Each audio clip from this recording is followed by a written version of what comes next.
Get ready for a peaceful night with this calming compilation to fall asleep or to relax. Snuggle up in your coziest blanket, take a deep breath, and let the soothing melodies guide you into a restful slumber. I talk about a lot of worthless nonsense that I just find goofy and entertaining, but what I'm about to talk about today, what I'm about to start yapping and blabbering on about, has to be a new gold standard for the most trivial. This is more meaningless than a filler arc in Naruto, yet I can't help but care about it. Like, my voice is cracking because I'm almost embarrassed that I actually care. I read about this, like, right before leaving the gym, and for some reason I thought about it the entire drive home. So I got home, put my Skechers down because I'm one of the few people under the age of 60 and over the age of 9 that wear Skechers, and I just marched up here and I'm like, you know what? I need to talk about it. So it's about Dwayne "The Rock" Johnson. I'm sure all of you know that name. He's one of the biggest celebrities in America. I don't think you could find a place in this nation that hasn't at least heard of The Rock. Fucking Narnia probably knows about this guy. He is huge. And he recently posted an Instagram video that seemed innocent enough on the surface, but if you dive a bit deeper, it actually gets quite nefarious. It's about his supposedly first time trying In-N-Out.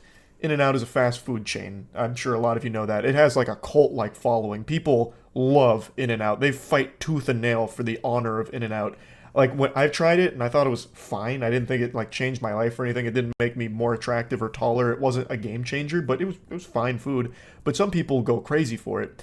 And Dwayne "The Rock" Johnson apparently just tried it for the first time. Let's see what that looks like. I don't want to let the audio play because it's just DMCA music. And basically the whole video is him going to In-N-Out drive-thru and people just going crazy to see The Rock.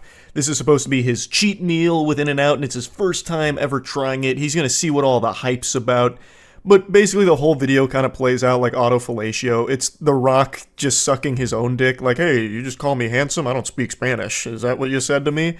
That kind of thing. And then he makes his order here, he gets like his big meal. It's just complete throwaway garbage here. There's more empty calories in this video than there is in the french fries that The Rock is buying here. The video is honestly less about In-N-Out and more about just The Rock being famous. Like, this whole video is just The Rock showcasing he's famous and filming people's reaction to them seeing him in all of his benevolent glory. He is an angel, and he is blessing them with his presence. He couldn't even be bothered to do the bare minimum of eating the meal on camera, so we were denied a Rock mukbang. What a shame. But here's his caption: "My first ever In-N-Out burger experience. Rolled up in my pickup and tried to be cool AF with my order." And then emojis for car and sunglasses. God. But I didn't know the lingo. Didn't know who to pay, where to pay. I didn't know shit. What do you mean you didn't know the lingo? You just place an order. I don't know why he's pretending. You know, it's not like this is complicated jargon. But I'm a quick study. Loved everyone's positive vibes in there. Holy shit, it's The Rock energy. God, he just can't. No one has The Rock's dick in his mouth more than he does. Like, good God. Goodness gracious. Can you smell what The Rock is cooking? It's his own wiener. Oh my lord. His favorite meal.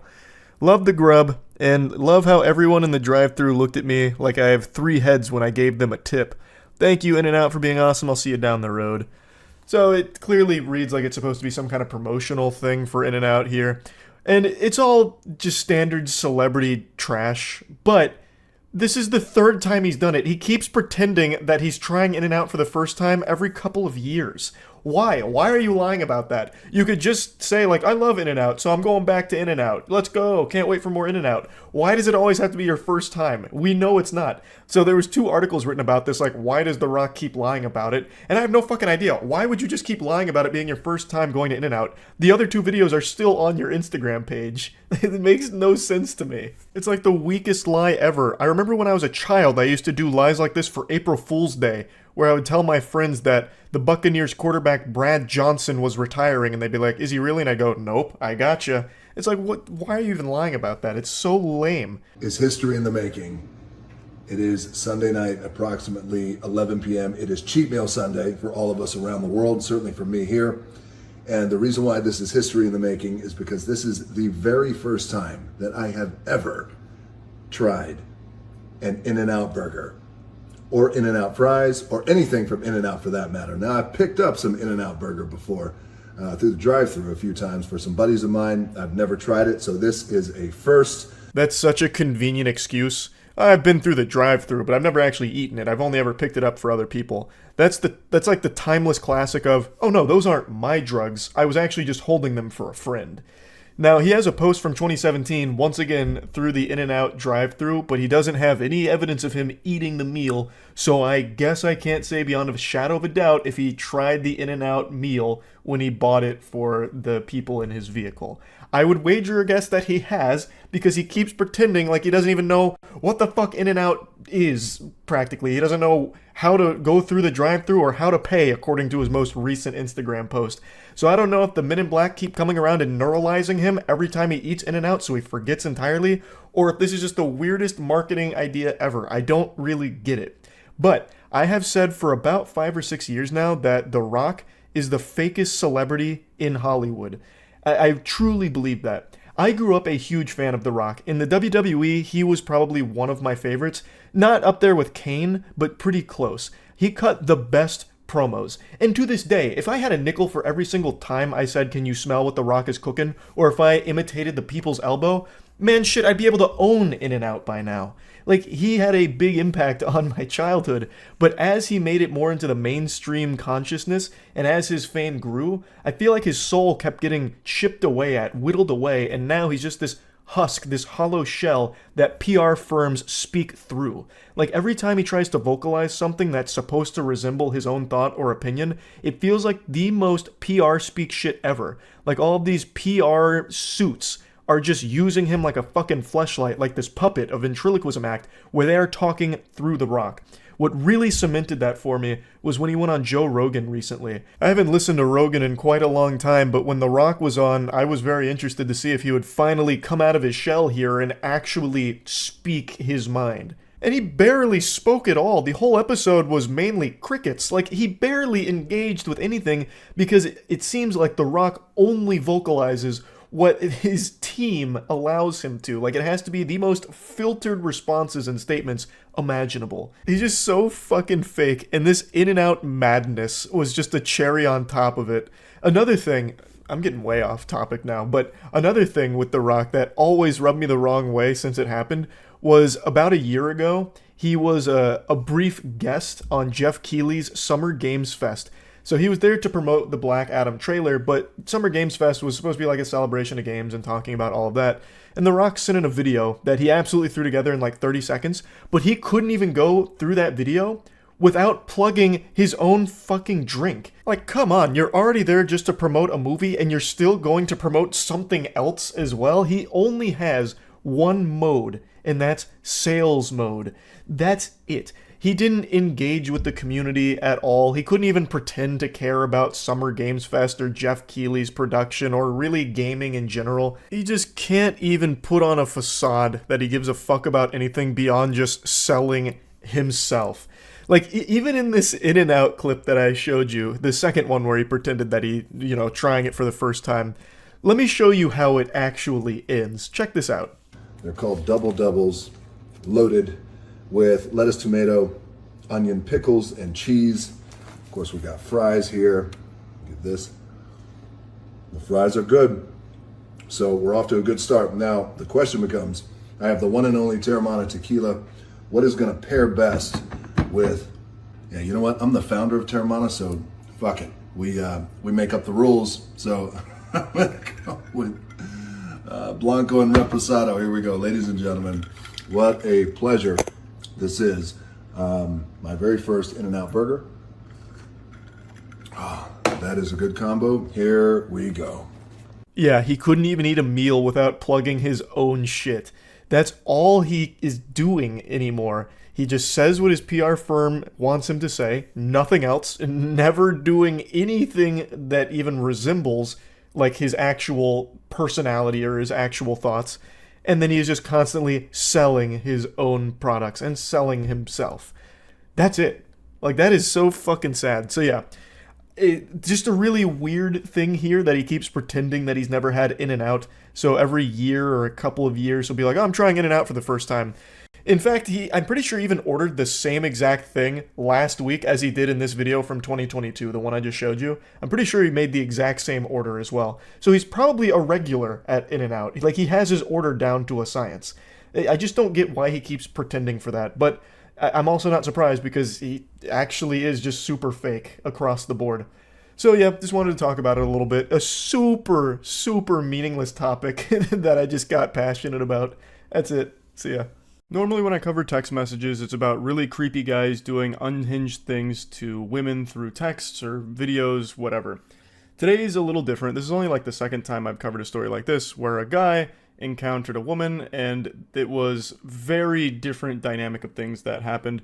However, what I want to talk about here is actually the way that this guy handles the situation, because I actually think it's a masterclass in how to communicate effectively. I'll bring you up to speed on the lore that lead to these text messages. The original poster here on Reddit is a man who has been talking to a woman for a couple of hours, and then he receives these messages. Hi. I've been thinking about you all evening and can't get you out of my mind, handsome. I know it's a little early to say this, but I have such a special feeling about you. And he goes, oh wow, that's really nice of you to say. I appreciate that so much. She says, you're welcome. While you've been away, I even told my mom and my friends about you. It truly takes a rare kind of guy for me to be able to say those things so quickly about. I feel so lucky and honored that the stars aligned to have us match when we did. You feel too good to be true, and I want you to know that. And he's blushing here like an anime character. Oh gosh, wow. Gee willikers, goodness gracious. That's super nice. Thank you. Out of curiosity, what is it about me that stands out to you? So, again, they have only been talking for a couple hours in total, and she's already basically planning their wedding. She's telling all of her friends, her family about this guy, despite not knowing shit about him. Prior to this, they had only talked about their pets. At least that's what he said, mainly their pets. So this is a lot to take in here. She's basically creating this Hallmark movie out of nothing. Off rip. We only started talking a couple hours ago and only shared a few texts back and forth so far. So I'm honestly just curious what caught your attention about me, because that's very, very sweet of you. This may sound crazy, but call it a sixth sense if you will. I can read people like a book, and I already feel like you, I've known you forever. I don't know if you believe in past lives or not, but if stuff like that exists, I had a weird feeling about 30 minutes ago that we knew each other in a past life, and I have to get to the bottom of where and how. Damn, that's really crazy. It really is, though. Thank you for finding your way to me. And he just goes, haha, you're welcome. When asked what about him exactly drew her to feel so strongly about him so quickly, she says that it was a sixth sense. Basically, it's her superpower. She's one of the Avengers, and she has the ability to find her soulmate after only communicating with them for a couple of hours. She's like a vibe sorceress. She's able to pick up on vibes and figure out who's got the best vibes for her, and falls in love very quickly. Nothing here seems malicious, and in a vacuum, it's pretty sweet messages, but these are messages you'd expect from someone that you are actively dating or someone you have known for a long time and are progressing to that stage. This isn't something that you would immediately dump on someone's plate after only knowing them for a couple of hours. That's a lot of food to digest there. That's a lot to put in your pipe and smoke here. There's a lot happening way too quickly. I hope you don't think I'm crazy. I don't normally say stuff like this to guys, but there's something different here, almost like spiritual energy. I've been waiting for my soulmate for years and kept getting led astray by the wrong people, and now I think I know why. We have to meet ASAP. I'm so fucking excited to see what out energy in person is like. If it's this intense over text, I can't imagine how incredible IRL our dynamic will be. She's definitely seeing these text messages through a different lens here, because I'm not picking up on any type of electric energy. I'm not getting butterflies in my tummy just reading it. I'm not getting the tingles. This is two very different levels of intensity and excitement. She's out here full of jubilation, like she just won the lottery. Meanwhile, the guy's energy is the same excitement you get over finding an extra chicken nugget in your 8-piece box. Like, it's very different. But he still says, when are you free? I'd love to meet tomorrow, but I have therapy late afternoon and then work at night. So how about the day after? That would probably work. I can let you know for sure by tomorrow at some point. How about I take you to dinner? I would love that. I'm so looking forward to the first meeting in our beautiful story, handsome. Aw, lol. You're so sweet. I have to go to bed now for work tomorrow morning, but let's talk more tomorrow. Absolutely. Sweet dreams, sweetheart, and you'll be in my dreams. He says, sweet dreams. I hope you have a good night's rest. The next morning rolls around and it's a totally different ball game, sports fans. Good morning. How's your morning going? She says, "Good morning. Fine, and yours?" He's the one with a lot of energy now. "Great so far. You hitting him with the Tony the Tiger? Great. Just had a meeting with my boss and got some pretty positive feedback, so I'm pretty happy about that." And she just one-words him. "Gotcha." He immediately picks up on the tonal shift here and says, "Is everything okay, lol?" "Yeah. Why do you ask?" "Because you're being more short than you were yesterday, which is fine. I'm just trying to see if you're okay and if you need anything." This guy seems like an actual sweetheart, but this guy seems like a fucking peach. This guy seems legitimately like a nice person. And she goes, "I appreciate that. Well, to be honest, I was in my feels this morning when I woke up to no good morning text from you." That's an odd thing to expect from someone who is legitimately still a stranger to you, but even still, he apologizes, saying, "Oh, I'm sorry, I woke up later and had to rush to work. As soon as I got to work, I had the meeting with my boss and then immediately texted you after the meeting was over. I'm really sorry for the misunderstanding." "Yeah, it's cool. I just thought you were perfect for me and then this happens." And he's as confused as every other person on the planet would be. He says, "I'm confused. Did I do something wrong? It's still pretty early in the morning. It's not like I went most or even half of the day without texting you." She then says, "Love is about prioritizing other person, and you clearly prioritize your job and your boss over me." I'm going to let that ruminate for a moment. I'm going to let you go ahead and marinate in that text for a second, and now we'll proceed. He says, "You could have sent a good morning text to me too, you know." Let's just pause there. Love is about prioritizing other person, and you clearly prioritize your job and your boss over me. Yes, as he should. You are a stranger. What do you expect him to do? March in there up to his boss, spit in his face, and be like, "I quit. I'm going to go travel the world with this girl I talked to last night. We're going to go around the world in a hot air balloon, damn it. And you can't stop me anymore. I don't need this job. I'm out." What an extraordinarily selfish and downright evil thing to ask of a partner. Especially one that's not even your partner. This is, again, a mysterious stranger to you. They haven't even met yet. I hopped on Apex Legends on stream the other night and ended up queuing with a random squad mate in 3 consecutive games. I knew more about that motherfucker through him just on the open mic than these two know about each other. And it's not like I'd send him a good morning text, but like she's making this huge issue about not receiving a good morning text in a timely enough fashion for her expectations. He still sent a good morning text, mind you, when he didn't need to, since again, they're not dating and they really don't even know each other at all, but he still sent one. It just wasn't fast enough for her, and that right now is a massive problem to her. That is shocking. Why does it automatically have to be me going first? Plus, to be honest, we barely know one another. I don't think it's fair that there are already these expectations. Super reasonable from him. And he's right. If it really is a huge deal to her, she could have been the one to send the good morning text, and then he would have known and been able to respond when he could. She then says, "Dude, you are the man here. You're supposed to be winning my heart. That's your role. I don't want to chase someone. I deserve someone who will romance me and win me over. Waiting to text me until you get to the office shows your priorities are not what I thought they were." What the fuck? What are you talking about? He's already won your heart over by just existing, it seems like, since you... Oh, I'm farting. Yeah, that's how much I think of that statement. I rest my case. I'll let my asshole do the talking on that one. Not much more needs to be said there. He then responds, "I'm sorry, but this is crazy. We are practically strangers, and you're already making demands. I do romance whoever I'm pursuing. I'm a very romantic guy. I did text you early this morning, but because it wasn't done exactly the way you think it should be, I'm a bad guy." She then goes on to explain that she doesn't think he's a bad guy, but just doesn't like that he doesn't feel the same way about her as she does to him. She then also explains that the therapist she sees is for her borderline personality disorder, and she explains how that relates to what they've been talking through.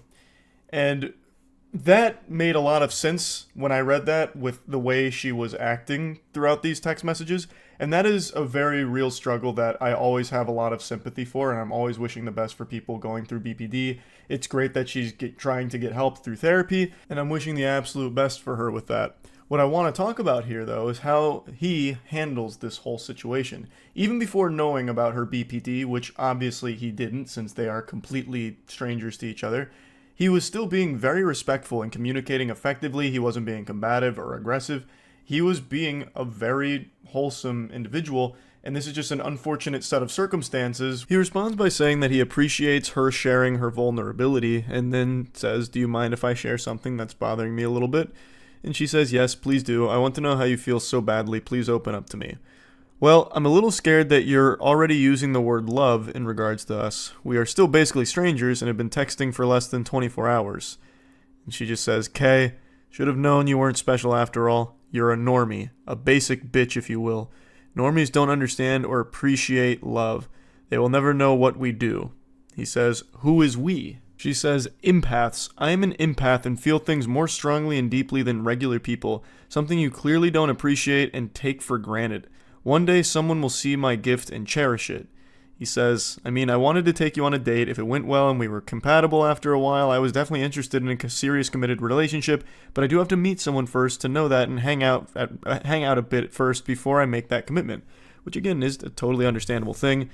And she says, "Fuck off, bro. You're disgusting. I can't believe I ever saw something in you. You are not the one. You're just another schmuck in a long string of disappointments." Schmuck is a word I haven't heard since the Stone Ages, and I really appreciate that she dusted it off for this message. Schmuck is something that used to make me giggle every time I heard it when I was a kid. "I deserve better. Fuck you. You thought I loved you, but I don't, bitch. Don't ever contact me again. We are over. I never loved you. You lost the best girl. You'll never meet someone like me again because you're a normie who can't see or identify a gym. We are not the same. Love is not a lie. You were. You're the problem. Don't contact me again, basic bitch. You repulse me.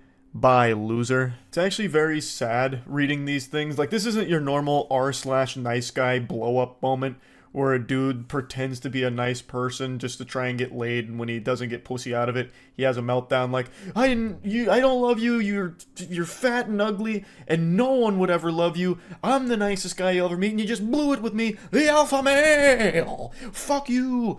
Get out of town, scram, swine. Like, this isn't one of those moments. It's not her fault she has BPD. But she's clearly not ready for a real relationship right now. She's going to need to continue to get help. Her having BPD doesn't make this hurt any less for the guy who just received this. He's done nothing wrong. And I actually think he is a great example of how to communicate softly, respectfully, and just being a pretty good example of like how to just be a normal person when interacting with somebody else. He also mentioned that he is still currently receiving text messages from her that continue to get scarier and more extreme, which is unfortunate to hear. It definitely sounds like she needs help with this to come up with more effective ways of dealing with her BPD, and hopefully she finds that help she needs. But I thought this was worth sharing, and yeah, that's really about it. See ya. This is a video that is long overdue. I am so tardy to this party. I've been sitting on this topic for so long it's got squatters' rights. This is like when they made Zoolander 2 15 years after Zoolander 1 and nobody cared about it. But I still just feel the need to finally mention the Illuminati situation. For most of 2023, Illuminati has been this constant source of agony. There was an unreal amount of information that has come out and continues to come out about Illuminati, all of which is very bad. And as a result, her career as a YouTuber has reached a screeching halt. Now, I'm sure a lot of you have kept up with it, at least to some capacity, because it's been a huge story for so long now, but I'll give you like the most basic rundown.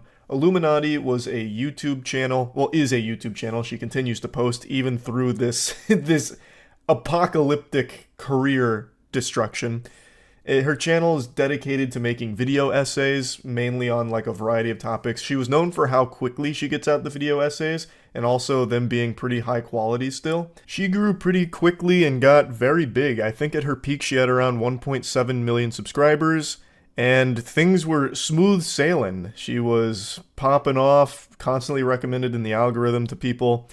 And then in April of this year, her ego got the best of her. A victim of her own hubris, she made a call-out tweet against Legal Eagle, a very well-respected YouTuber and a fucking lawyer too, by the way, claiming that Legal Eagle's team had stolen her editing style. So, not Legal Eagle editors broaching my editors to take my video style when they didn't give up the info, they literally copied it. And by the way, I have the messages from my editors and found an email from them too. Just changed the color from purple to blue, huh? Interesting. So this is her trying to accuse Legal Eagle of stealing her editing techniques, which is an outrageous claim to make. And she didn't realize she brought piss to a poop fight. Legal Eagle was easily able to dismiss this shit and dunk on it, which really ruffled her feathers and forced her into a panic. So she tried desperately to backpedal, making an apology statement, claiming she should have reached out to hash it out privately, but it was too late. This set in motion what would be her YouTube career demise, because after this, the holes in the ship started to show, and it began to sink. She was then faced with numerous other allegations ranging from abusive behavior, mistreating employees, just being an absolute menace to work with. Multiple victims of her came forward to showcase what Illuminati was like behind the scenes and some of the things she was doing in real life to make them miserable. So much, I don't even know where to start. You could fill an entire fucking library section with just textbooks on this Illuminati lore. It has been so much, and it's constantly being added on to. There's constant, patch notes here where there's, new updates to this story with new victims coming forward with their own accounts of Illuminati and what she's done to them. It's just a never-ending flood of information about how awful of a person Illuminati is. If you just search Illuminati's name on YouTube, you will get hundreds, if not thousands of videos going over and chronicling all of the allegations, all of the evidence to support the claims, and all of the terrible things that have come to light from this, as well as a lot of video essays on her downfall, because it is such a rare phenomenon to see someone as popular as her sink their career in this way. It doesn't happen often. The only other example I can think of is Boogie, and that happened slowly and gradually over the course of many years. Hers happened over the course of a few months, because that's how much came out and how disgusting a lot of it was. It is wild. So I talked about it on stream a little bit, as well as gave my prediction on what I think she's going to do in the future, because as of right now, she is still just trying to bury her head in the sand and keep posting videos to try and squeeze as much as she can out of the channel while it still's around, while there's still some people watching. She's trying to get the most juice from the squeeze here, trying to suckle the last bit of milk from this titty. And I wanted to share that prediction I had because I do think it's a pretty strong one. It's not backed by any scientific evidence or anything, just my own game theories I've cooked up here in my head. But I think it's a pretty likely course that she'll take once she realizes that she can no longer suck her audience dry like a vampire once they all stop watching, which she is rapidly getting close to that point. I never caught up with the full depth of the Illuminati situation. All I know is that I've never seen a channel go from as popular as she is to where she is now. So she must have done some really deplorable stuff. I know it started when she accused Legal Eagle of plagiarizing her editing style, got biblically fucking clowned on for it, and then from there a ton of people came forward revealing how toxic and mean she is behind the scenes. And then she recently had a whole special segment in H-Bomber's video on plagiarism, and then she also got an entire video from H-Bomber specifically on her plagiarism, because all the shit she does is basically lifted from articles or documentaries. But other than that, I haven't dove into the 5 or 6 hours worth of cumulative trash she has done. It's a lot. But what's very interesting is she still continues posting as if nothing happened. So I wanted to all she did was turn off comments, and she just puts her head down and grinds, ignoring all of it. What if it's another AI YouTuber? That, I wouldn't be surprised. I feel like if anyone's going to try and replace themselves with AI, it'll be Illuminati at this point, because her name is mud. She is ruined. Nobody supports her. So she would definitely stand to benefit from buying Kwebbelkop's AI Keys to the Kingdom and make herself an AI tuber. It's Sunny V2 with a voice changer. Yeah. Yeah, I'll make you a prediction. Here's what I think. I think Illuminati will continue this trajectory for maybe 6 more months tops. After that, she's going to start another channel using an AI voice model in order to keep doing these same kind of videos, but start fresh and hope people don't connect her to it. That's my guess. Because before all of this came to light, she was getting like 100 to 300k views per video. Then everyone learned that she's an absolute insufferable person that's done horrible things, apparently. And now no one watches her. But if she did the same shtick with an AI voice on a fresh channel, she'd probably get away with it. Like I just said, it is so much to cover. I never even took the full plunge. It's just, she's this reoccurring villain. Every 3 weeks or so, there's new information about something fucked up she's done or is doing. It's this constant snowball that never runs out of snow, gathering steam. Better for her to just call Saul. Nah, she's gonna need to get herself a Hoover. Like, she's gotta relocate and disappear. Like I said, my prediction, I really do stand by it. I think she will probably in 6 months' time make a new channel, AI voice, make the exact same content, and just start fresh. So go ahead and clip it. Make sure you remember my prediction because I stand by it. I really think she's going to be one of the first YouTubers other than Kwebbelkop who is going to try to go entirely AI video based. That is the direction I think she is going. So let it be known, if that happens, I called it. I'll hit you with an I told you so. That's really about it. See ya. Dine and dash is the act of eating a meal at a restaurant and leaving without paying. When I hear dine and dash being mentioned, I immediately go to the great Charles Doza, where he was arrested and then gave us one of the finest monologues ever recorded. This is Democracy Manifest. What is the charge? Eating a meal? A succulent Chinese meal? Get your hands off my penis! When that video went viral so many years ago, there was a ton of different rumors and stories surrounding it. It had this air of mysticism almost. It ranged from hyping him up as some kind of Gotham supervillain to him being an infamous dine and dashing culprit that they were finally apprehending. And for some reason, that always stuck with me.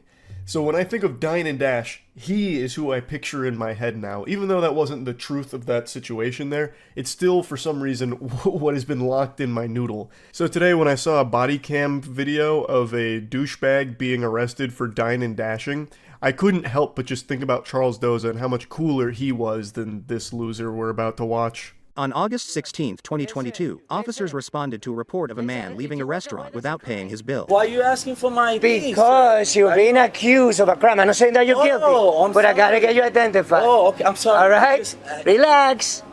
Come over here. So that's the gist of it. He's being accused of not paying his bill at a restaurant, so now he's got 1 star and the cops are just casually coming up to him asking for his ID. This video has blown up over the last 12 hours, and every post about it says that this is a Wall Street Bets mod.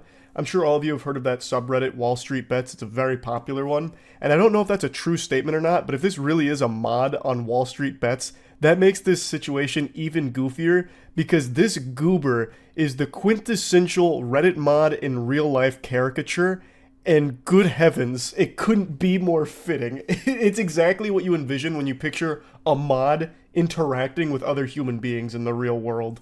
I went over there to have happy hour. I had some food, and I day trade. I do option trading. I got a business major and I got an accounting, so I do day trading. He randomly decides to mention that he's a day trader, does options like yeehaw, woo, that's fucking awesome, this guy's amazing. It has nothing to do with anything. That is totally irrelevant to everything. It wouldn't matter if you're Michael Jordan. It doesn't change anything. It doesn't matter. You didn't pay your bill. You can't do that. Were you by yourself? Yes, by myself. All right. How much did you eat? What did you buy? No, it was only $70, bro. $70 worth? Yeah. All right. So. God, his attitude is so insufferable. So he's laughing at, it was only $70, bro. I make that in a millisecond with my day trading and options because I am a Hustlers University graduate and I learned all about this kind of stuff, brother. Like, I was on Reddit the other day getting my financial advice as I usually do, and I'm making a killing right now. $70, that's nothing. This is a non-issue. He just doesn't understand, like, liquidity versus supply and demand. He doesn't understand the bell curve, the angle of azimuth. I tried to pay with Apple Pay. Okay. And he said, like, I'm sorry, sir, we don't take Apple Pay. I was like, cool, I gave him my credit card. My credit card didn't go through. declined. His face was really upset already. And I'm like, I tried to educate him. I'm like, listen, I don't have any liquidity with me because most of my capital is my investments. In banks, I don't have banks neither. He sounds like me when I was back in high school thinking of excuses for why I didn't finish an assignment. Like just a bunch of nonsense mumbo jumbo. He goes through this long speech about why he can't pay for it because he doesn't believe in liquidity. You know, liquidity is a belief held by simpletons, and he doesn't have anything in the bank. He'd be a damn fool to have anything in the bank, obviously. So he just can't pay for the food at all. He talks about how all of his money's in investments, which is turbo dope. I have no doubt in my mind this guy is investing epic swag style into the coolest Web3 projects. He's got tons of awesome coins. Like, I know he's crushing it. Big thanks to World of Warships for sponsoring this video. I've been working with the World of Warships team for quite some time to design some custom in-game content, so I'm a commander in the game now. I go by Chuck Blast on the seas out there, and I'm an absolute menace. The name of our ship is the Blastmaster. We sail under Chuck's flag, so I help design the assets, the camo, just kind of top to bottom. It looks like me, it sounds like me, because I do the voice acting for it. Dead on target. I'm, for all intents and purposes, engaged in war out there, and it's extremely fun. World of Warships is an amazing game that my father and I played together. He's been hard addicted for years, so it's really fun to watch him play as Chuck Blast. So there's new content released every month. There's so many ships to choose from: destroyers, battleships, aircraft carriers, cruisers, and you can play alone or in a division with friends. So you can use code Penguinz0 to get the mission to unlock me as your commander, Chuck Blast. You also get 7 days premium account time, 1.5 million credits, 500 doubloons, and the battleship Bayern. It's available for PC and consoles, and the code is for newly registered players, but Existing players can acquire these items by purchasing my bundle or through the new internet's containers. so you can click the link in the description to get started. Thanks again, World of Warships. Alright, okay. Do you have any means to pay that 70? No. I want to sue them. I'm sorry. But do you, No. I'm sorry. You're asking the wrong question, sir. I'm so sorry. you consume food, right? Huh? You consume food? Hell yeah. It's just something was off with this guy. He pitched this crazy fit, went nuts in here, threatening people. I'm talking about like went nuts at the bar. I love that he's playing the victim here like this. Oh, actually, I want to sue them for thinking I couldn't pay 70 measly dollars. 70 clams? Oh, that's nothing. Of course I can pay that. I have no ways of paying that because all of my money's in these investments, but I obviously have $70, and, you know, I want to sue them now. Like, the delusion on this guy is incredible. I have no doubt that he was probably trying to barter with them at some point too, like, oh, actually, do you accept the bonds here? I'd like to pay in some of these bonds. As you see, I'm an investor, so I don't really believe in liquidity. Okay, maybe not bonds. Do you accept Safe Moon here? No Safe Moon? Oh my god, you guys are so behind on the times. This is archaic. No Web3 capabilities here? Okay, how about, can I pay you in Cum Rocket coin? Okay, I'm out of here. You won't accept Cum Rocket coin? I was even going to leave a 200% tip. That's your fault now. $70 is nothing. That's literally no money at all. I fart and $70 comes out of my ass. It's not that I can't pay, it's that I'm not going to pay because you're not accepting real currency like my shit coins here. And apparently he was throwing a tantrum too, threatening people. What an unhinged lunatic. Do you have a way to pay that bill now? Correct. No, I don't have it now. You can? All right. No, I can't pay it. But I want to report the all business. right, but listen. Because it was a statement. Can I say this? Walking away from a tab is a No, crime. he kicked me out. Yeah, I know, but you, because... No. All right. No. Hold on, Victor. No, you can't, Victor. You can't, because then you're going to go to jail. No, I know. But relax. Put your hand over here. Put yourself over here. No, hands. No. Put yourself over here. Don't come with that, sir. Weirdo NPC here is trying a very interesting technique of being as annoying as possible. I cut out a large chunk of it there because it was just him putting on this, like, drama club thespian troupe performance about being on camera and shit, just to be a nuisance. So I think what he's trying to do here is just be so bothersome to the officer that the officer loses interest. So he, like, de-aggroes the police officer by just being annoying, and the police officer just doesn't want to deal with the headache and leaves. I'm pretty sure that's what his strategy is, but luckily, it doesn't work out. You know, how late can we stay open? It might take him till 10 o'clock before he can pay his tab. He was on his computer. I mean, it was nuts. This guy is out there. Oíste, si le falté el respeto, excúsame, because I go through this racist stuff all the time, stereotyping. But today I was like, you know what? I'm tired of it. I think this guy is just a real con man, and I think he's going to go from place to place. Call Officer Leo. Yeah. He then tries to claim that it was racism here that led to this situation. So he's really going for every possible approach he can to weasel his way out of this. The business owner here is saying how he thinks he's a con man who just goes business to business pulling this stunt. And I think he's probably right. It feels like this isn't his first rodeo with dine and dashing. It feels like this is probably something he does pretty often. I got the money to pay, and I was trying to pay. All right, can you pay now? No, I'm not. I'm trying to pay, so I want to sit down, have a water while I get my payment. This guy must have the orb of confusion in his pockets right now, because he is spitting some stupid shit. He is on that moron potion right now. It's so confusing listening to him. He's lost in his own sauce. He's like, oh, I just wanted to have a water. I was going to pay. I can pay. I was planning on paying. I wanted to pay. I was going to pay. The officer says, well, can you pay now? And he goes, no. It's like, what the fuck? Can I do that? All right, the signal 20. I need to know if they want to press charges. Yeah, because, No, I want to press charges, not them, me.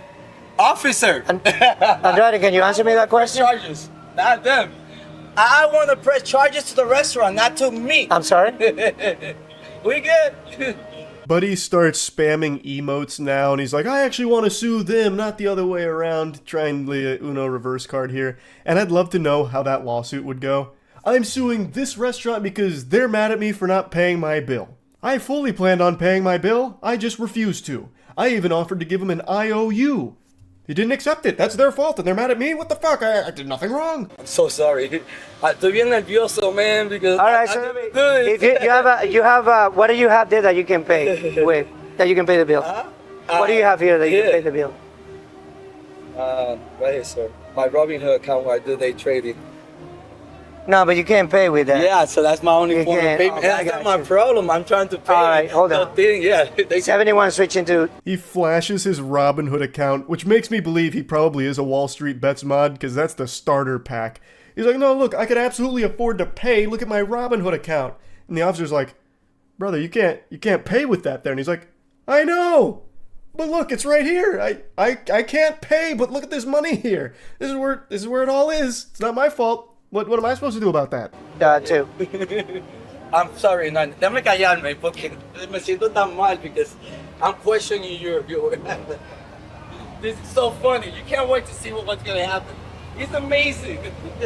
His mannerisms, he's like going full Joker mode here. I'm the Joker, baby. This guy's just acting like he's some kind of weird, quirky goofball. He's like, you're not gonna want to miss what happens next. It's gonna be amazing what happens next. Gotham deserves a new class of day trader, and I'm gonna give it to him. Póneselo en el siéntate. Sit! Dando. 71 taser pointed. I'm sitting down, guys. Look at this. All right, put your hands behind your back. Okay. Pete, put your hands behind your back. Telling them I'm trying to pay my costs, and now he's arresting me. Get up. Things have escalated here, and he continues to try and say that he's attempting to pay his tab. He's also lobbying to the civilians around him like, look at what's happening. I don't understand what's going on. I was just telling the officer I was trying to pay my tab. I even showed him my Robinhood account. I was going to pay my tab with my imaginary money that I don't have. What do you mean? I don't know what's gone wrong. This injustice. I can't believe it. I'm Republican too, and he's Spanish. It's a system. It sucks, mama. Why are you searching me? Stop. You're under arrest. Why? He's telling me I'm under arrest, but he's not telling me why. Office. You're under arrest for theft. For theft. Mira, theft. I was stealing. Thank you for your quickness and your kindness. Can I get sure. a bottle of water here? Oh, Stay hydrated. thanks so much. Thank Appreciate that. The juxtaposition between these two officers' experiences is comical. One of them's having the worst day of their life, having to interact with this insufferable loser, and then the other one's just hanging out with the restaurant owner who's being extremely sweet and then just gives him water, and he's like, oh, well, thank you so much for this. I appreciate it. Yes, don't delete the video, please. Thank you, Officer Hernandez. Thank you, man. I appreciate your service. Just don't delete the video. I cut out a lot there. Things get very messy. It reaches this weird climax where this guy just starts going a little ballistic and wiggling around, which eventually ends with him getting taken to the ground and charged with resisting on top of already this. And now they've got him in the back of the patrol car and he's asking them not to delete the video. which I think he really should have asked them to delete the video. I don't know why he thought he'd come out of this looking like the good guy here. Everything you could do wrong, he did wrong many, many times. I'm honestly convinced that he must have been the diversion to a bigger scheme, like something out of Ocean's 11, where this guy was supposed to just occupy all of the police's time by just being as loud and over the top as possible to direct their attention all on him while his associates do crime elsewhere. So that way it'd keep the heat off of them and focus entirely on him. Because that's what it feels like. Out of nowhere, he just starts like yelling and screaming and trying to like get everyone's attention from the public around him too. And it just makes this huge hoopla, this massive song and dance out of this situation. So it really feels like he was the diversion in a movie for a bigger crime plot. It was weird. I can pay the tab right now if you want. Like, it's no problem. And I can tip them $100. No? And I know it was a miscommunication, and I know you're gonna have to apologize to me, you know? And the owner is gonna have to apologize to me too. You can't pay the tab by just flashing your Robinhood account at someone. It doesn't just beam the money quantumly into their cash register. You can't pay it. That's the whole root of the issue here. You were provided a service under the expectation that you would pay for the service you were provided, and you can't. Also, you apparently freaking out and throwing a massive tantrum in the restaurant probably didn't help things at all. I imagine if you were a bit more respectful about it, like, oh man, Apple Pay's not going through, my credit card's not swiping, something must really be wrong. I can afford to pay this, but maybe we'll need to think of another way of doing it, this and that. Like, if you were more respectful about it, I imagine this may have played out a little bit differently. But anyway, I just wanted to talk about this a little bit. That's about it. See ya. I'm not usually one who believes in the paranormal, unexplained hocus-pocus like ghouls, goblins, gnomes, ghosts, and birds. But with this situation, I am starting to believe there might be something that science can't explain. 3 days ago, I made that video on Kenneth Copeland, the man whom I believe to be a demon in human skin. He's an outrageously wealthy, corrupt preacher who uses faith to fuck the piggy banks of all of his followers to take as much money from them as possible and hoard it all for himself. And on the same day that I posted that video, this peculiar piece of information drops about an unhinged pastor going on a rant defending rapists who assault women for wearing shorts. It's just an interesting coincidence that all broke on the same day that I was covering Kenneth Copeland. It's like that phenomenon, like in Grand Theft Auto, where you see a car you've never seen before, you steal that car, and then all of a sudden you see it everywhere. It's one of those things where I made that video, and it's not like I go out of my way looking for, like, corrupt preachers or anything like that, but then I saw this happening at the same time. And it's just one of those head-scratching moments like, is this a message from the universe letting me know that it can always be worse?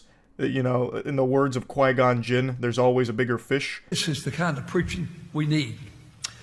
I told my wife, I said, Mama, when we go to Vision Forge, to the outlet malls, when you go uptown here. Goober's out here looking like Kingpin from Into the Spider-Verse. He's got that fucking wide bowling ball build here. His name is Bobby Leonard.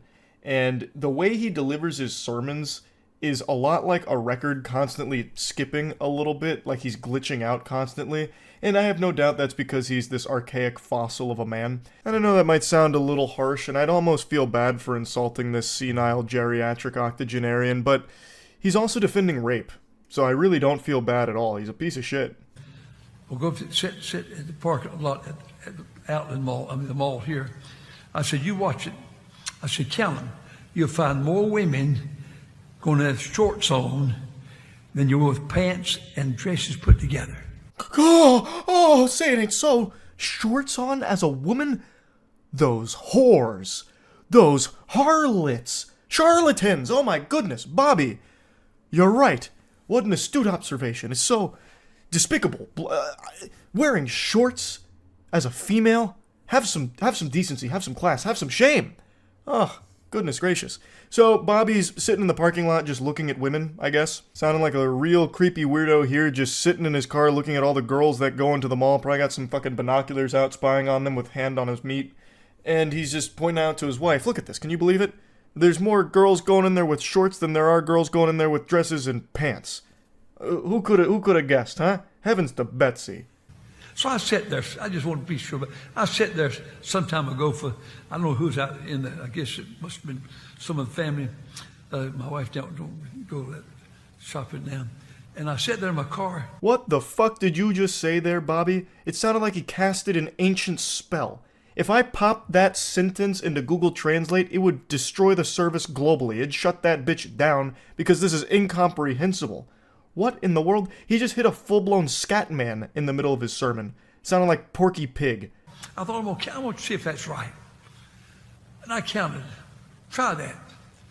You'll find more women go in those places with shorts than you will women with pants and dresses put together. Try it. Yeah, go ahead, everyone. Try it. Land yourself on the sex offenders registry for being some kind of alarming creep in your car just looking at women's bottom half to count if they're wearing shorts versus dresses or pants.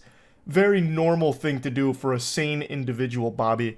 Great advice. What a remarkable challenge to issue your followers. He is way too fucking old to be speaking in front of people, by the way. He actually talks as if there's just perpetually peanut butter in his mouth and he's struggling to get through the words so that way he could, like, enunciate them. It's brutal listening to him blabbermouth like this. If you got time, try it. Have your boy go up there and try it. Just watch for him. Have your girl go up there and watch for it. And you know, I used to say this. Now, I haven't said this in a long time. You ready? I said, if you dress like that and you get raped and I'm on the jury, he's going to go free. You don't like, do you? I'm right, though. I can't help you don't like it. I'm right. Because, you know, a man's a man. A man's a man. Jiminy Christmas.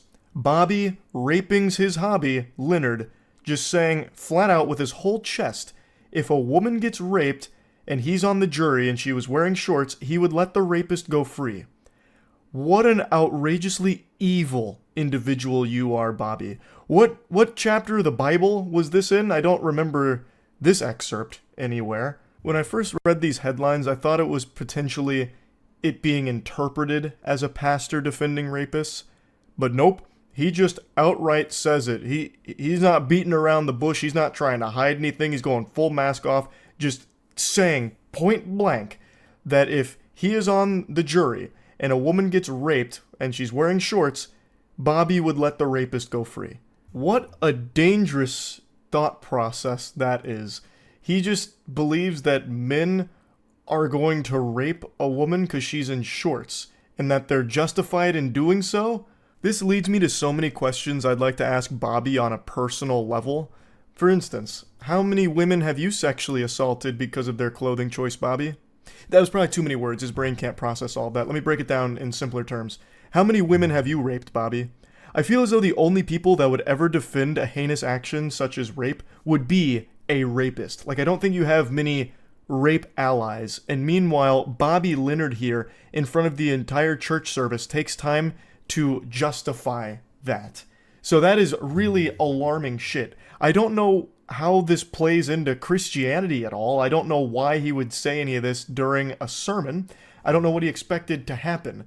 Like, I was with my wife the other day looking at girls going in the mall. They're all wearing shorts and stuff. And you know what? I used to say this. I'm going to say it right now.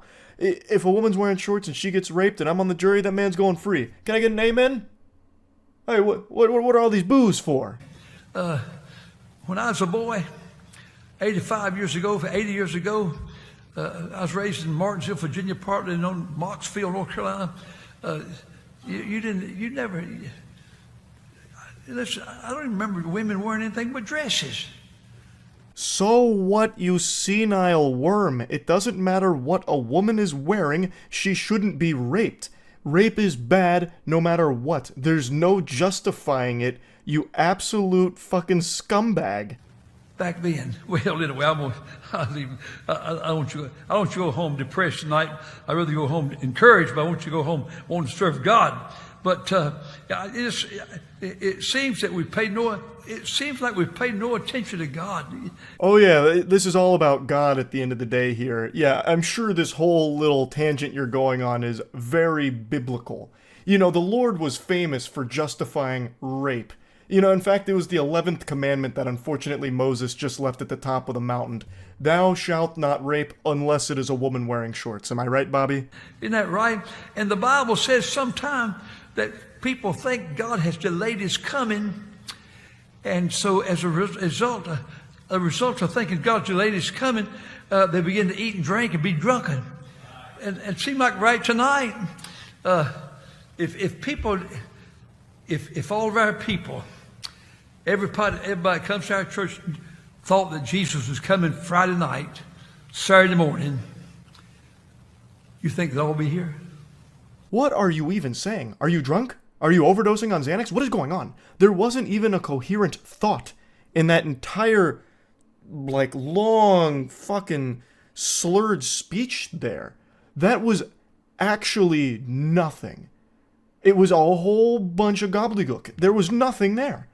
They're just letting anyone be a pastor these days, I guess. It's actually super interesting that the only time he's even lucid, like the only time when he's talking that makes any sense, is when he's saying that if he was on the jury and a woman got raped wearing shorts, the man would go free. That's the only thing he actually said that he didn't stumble his way through the statement of, saying a man's a man, a man's a man, so he would let the rapist go free. Maybe it's because that's the only thing he truly believes out of everything he was spouting during the sermon, so that's the only thing he was able to deliver with conviction, without just like falling and stumbling his way through his statements. It's horrifying. What a fucking sickening individual. Now, he did respond to the backlash, basically just apologizing. He said, "I am sorry for any hurt, I was wrong." So extremely concise, and I feel as though he's not sorry, he just doesn't like all of the negative attention it's brought to him in the church. Also, apparently the way he apologized was by putting it on their sign out front, so like the fucking billboard, "I am sorry for any hurt, I was wrong, Pastor Leonard." Literally has it like a new McDonald's item that they put on those boards out front of McDonald's. That's where he posted his apology for all of it. Again, I don't think he's remorseful even slightly. I think that's what he truly believes. He is a piece of shit. That's really about it. So yeah. About 6 months ago, I made a video making fun of something called the Modern Day Night Project, which is an $18,000 program where you pay for a 3-day course where you just roleplay as a G.I. Joe alpha male. There's very few things that separate this program from the LARPers that run around pretending they're wizards shooting imaginary spells. The main difference is that group that's casting imaginary magic missiles and swinging swords in a forest, they're having fun, and that's free. Whereas this expensive pile of dog shit is not fun, it's not free, and they're also trying to convince you that it's not make-believe. At least the LARPers know they're playing pretend. Here, they're trying to brainwash these gullible, insecure men into believing that they're actually getting taught valuable lessons on how to be a successful man, leader, and business guru. Even claiming that you can start earning 7, 8, or even 9 figures of income after taking this course. Like, one of their main selling points is, yeah, $18,000 is a lot, but in the long run, it's costing you a lot more being a weak bitch. So give us 18 grand. And what you do is you go out there, you spend 3 days in like a fucking parking lot where they just yell at you, spit in your face, and spray you with a hose. So it's not even like you spend 3 days getting any kind of valuable tools or learning anything. It's not like you're learning how to, get in shape, get muscular, or do anything of value. It's just going out there and being uncomfortable for 3 days. And for some reason, they're convinced that that's a good thing. You can also spend 3 days just getting punched in the face by me, and that would make you uncomfortable too. But it's not going to make you any stronger. It's not going to make you any better at anything. You're still going to be a fucking loser at the end of those 3 days, even though you spent 3 days in misery. It's worthless. It's completely worthless, and they need to break out of this goddamn mind control that these men have fallen under for this. And they really like to harp on that mastermind program where you get to have like a fucking Skype call with them once every quarter or whatever, as if somehow that's going to make you successful. A nice little cherry on top of the shit cake they're selling you that you're eating with a smile on your face. But anyway, the reason I'm talking about MDK Project again is because some clips of it are going viral, and I like to take every opportunity I can to insult this because I truly think that if you are someone that's running this scam or someone that has gone to this and are trying to defend it, you deserve to be made fun of every waking hour that you spend on this planet for this kind of clownery. This is ridiculously embarrassing cringe shit. Stupid. Are you that stupid? Here's why we're stupid. Here's why. why. Here's why. Here's why. Are you touching me? Are you touching me? Are you touching me? Get the fuck off of me. Get the fuck off of me. I'm not you little touching you. bitch. I'm not touching you. Fucking bitch. All of you get in the fucking tubs. Get in the tubs. Every one of you. So hey, what are you gonna do now? What are you gonna do now? Sir, Every sir. one of you get in the tubs. Get in the tubs. Get in the tubs. Shut up with all. There is no respect. Get in the tubs. You are going home. Oh, no, you're not. Sit down. You're not going in the fucking water. They're all going in the water. They're all going in the water. You're fucking done. You're fucking done. I wasn't kidding about that parking lot statement. They set up these adorable, cute little ice baths in their warehouse parking lot. They got the Rob Dyrdek Fantasy Factory built here for the MDK project, but only if that fantasy is just yelling at a bunch of dudes that are really desperate for a change in their life and you're just exploiting that. So only if your fantasy is being just an evil, manipulative con artist. They actually posted this clip themselves, and there's really a lot to unpack here. So the big thing really feels like they love to power trip and just have this authority over these dudes here. And the second any one of them doesn't fall in line and conform to the hive mind groupthink, they're cast out. That is such a perfect encapsulation of this entire program. They just want you to fall in line and be their little sheep. Yet they're trying to preach the opposite. You're a sheep, and the only way to break out is by giving us 18 grand. We'll give you the tools to break out. But then the second you stop following my orders, you're fucking out of here and we're keeping your 18 grand. It's painfully obvious that it's just a different hive mind they want you to buy into. They want you suckling from their gynecomastia-riddled bosom here from all of the anabolic steroids they're injecting, taking their milk from their teat, no one else's, and you're paying for that privilege. Now, I don't know the whole context around what led up to this clip, but it seems like none of the clients in this session wanted to do this portion. So the instructor throws in the backpack, and the guy goes to, like, get his things, and then the instructor starts fighting him in this really stupid tug-of-war, and he's like, I'm not touching you. Stop touching me. I'm not touching you. Stop touching me. Stop touching me. I'm not touching you. So they have this, like, back and forth. And then one of the other guys is like, with all due respect, he's probably trying to make an argument for why it's fucking dumb for them to go into the ice bath. Maybe they should do something more productive with that time. And then he just keeps throwing up a big stink. Stop it! You're touching me! You're touching me! You're fucking touching me! Blowing a gasket. And he's like, you're out of here! You're out of here, bub! You're not going in the water! They're going in the water! They're gonna be alpha males when they get in that water. It's like a fucking baptism! So get out! You're not welcome! One other common theme that seems present throughout all of the NDK project clips is that the instructors themselves seem like the most sensitive and insecure out of everyone that attends their classes. And it's pretty evident because on their own YouTube channel, they even have videos of them just whining about the hate they get. They have this little fucking therapy session where the two goobers sit across from each other just trying to, like, suck each other off about, like, no, we're not wrong. Everyone else is wrong. It's actually super embarrassing that you'd even make fun of us.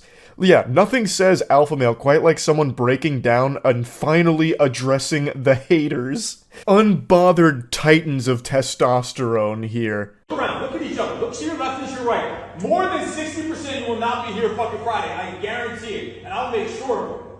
I'll make sure that you earn the right to be here every fucking second. Because I see in your fucking eyes that most of you don't fucking belong here. And I'll be damned, I'll take this fucking knife off my fucking waist and carve this fucking tattoo off my fucking hand before I let any of you fucking bitches show up here on Friday for the graduation. I see in your fucking eyes already. Your fucking souls are mine. Your souls are mine? Calm down there, HGH Shang Tsung. My God, it just when you thought it couldn't get more cringe. So this is like this is how he motivationally speaks to the class. This is like his idea of what a strong leader is. Someone that's just whining and screaming and shouting and is just unhinged, a loose cannon. When he pulled that knife out, I thought he was going to go up and start, like, threatening them. I'll carve your fucking scalps off with this knife if you don't start getting in the ice baths and letting me spray you with a hose more often. That's a big thing that I like to do, is spray them with a hose. I showed a ton of those clips last time. I won't bother again. That's like the main thing. That's basically, if you want to sign up for the MDK project, there is one client I think could benefit. Anyone that happens to be hunted down by hoses. Like, if you're constantly harassed by getting sprayed in the face by a hose, this might be the class to take, because you're going to be immune to it by the end of it, because that's like all you do here for 3 fucking days. But anyway, he's got his knife out, he's waving it around, he's slamming it like a toddler having a temper tantrum over nothing here, then says he's going to carve off the thing on his skin, which I'm assuming is the MDK logo. They have their own little cute logo. I'll carve this off of my skin. It's like, oh no. Okay. Why would you do that? I guess. That's a weird threat to be making. It seems like you just kind of want to hurt yourself. Alright, that's a little alarming. I don't really want any part of that type deal. But this is also something he does for most of his classes. There's a few clips of him saying that exact same thing. He really likes to threaten that he's going to carve out his own skin. 60% you will not be here on Friday. I will make sure of it. You will earn the fucking right to be here on fucking Friday night. I will cut this fucking thing off my head before I let any one of you little make it to that dinner table that don't fucking deserve the right to be here. I'll fucking make sure of it. I'm waiting out the fucking basis. This one made me kind of sad, because look at the two gentlemen in the front row.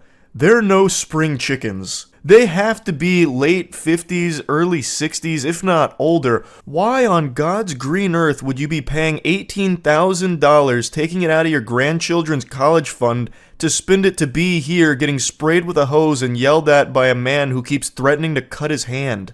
Hey, get to the pit! Get to the fucking pit! Move! You stupid!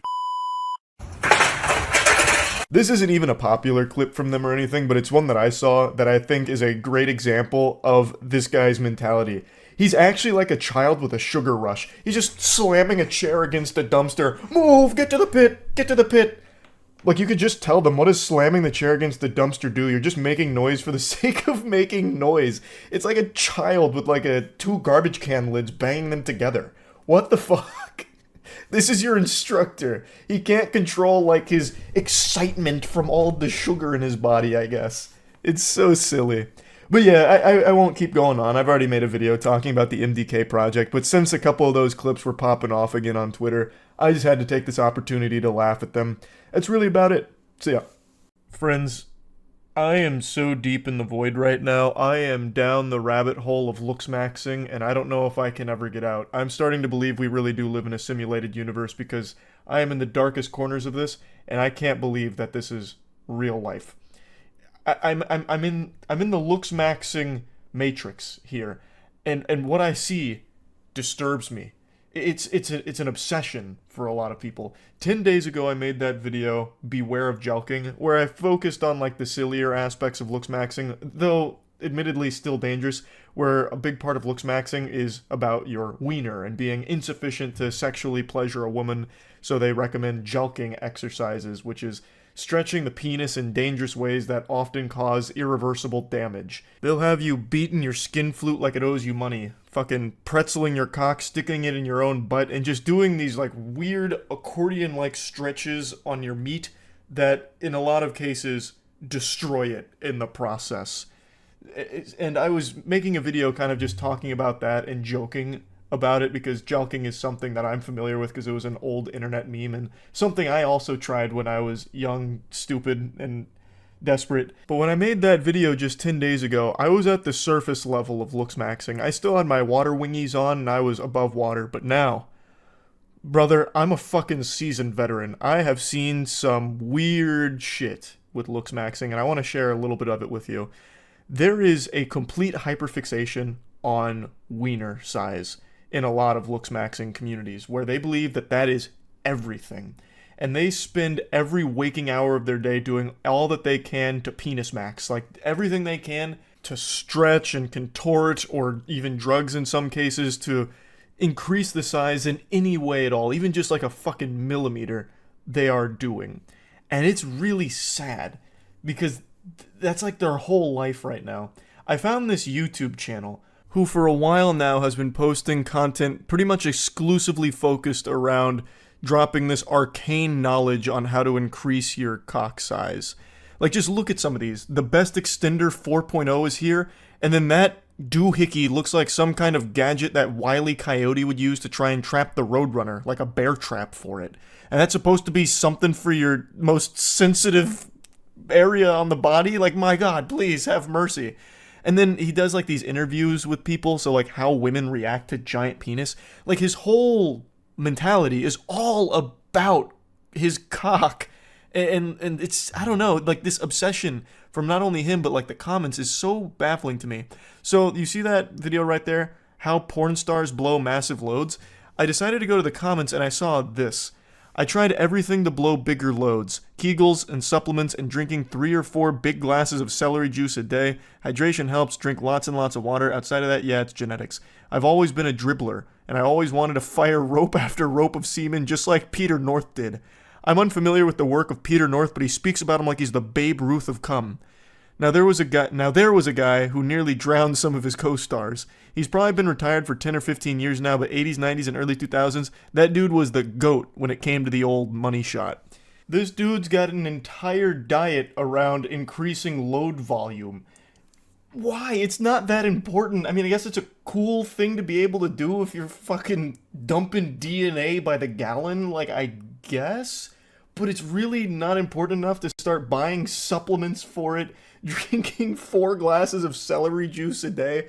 This man's training like Rocky Balboa, but for cum. Like, brother, it's not that big of a deal. And neither is having an average size Willy.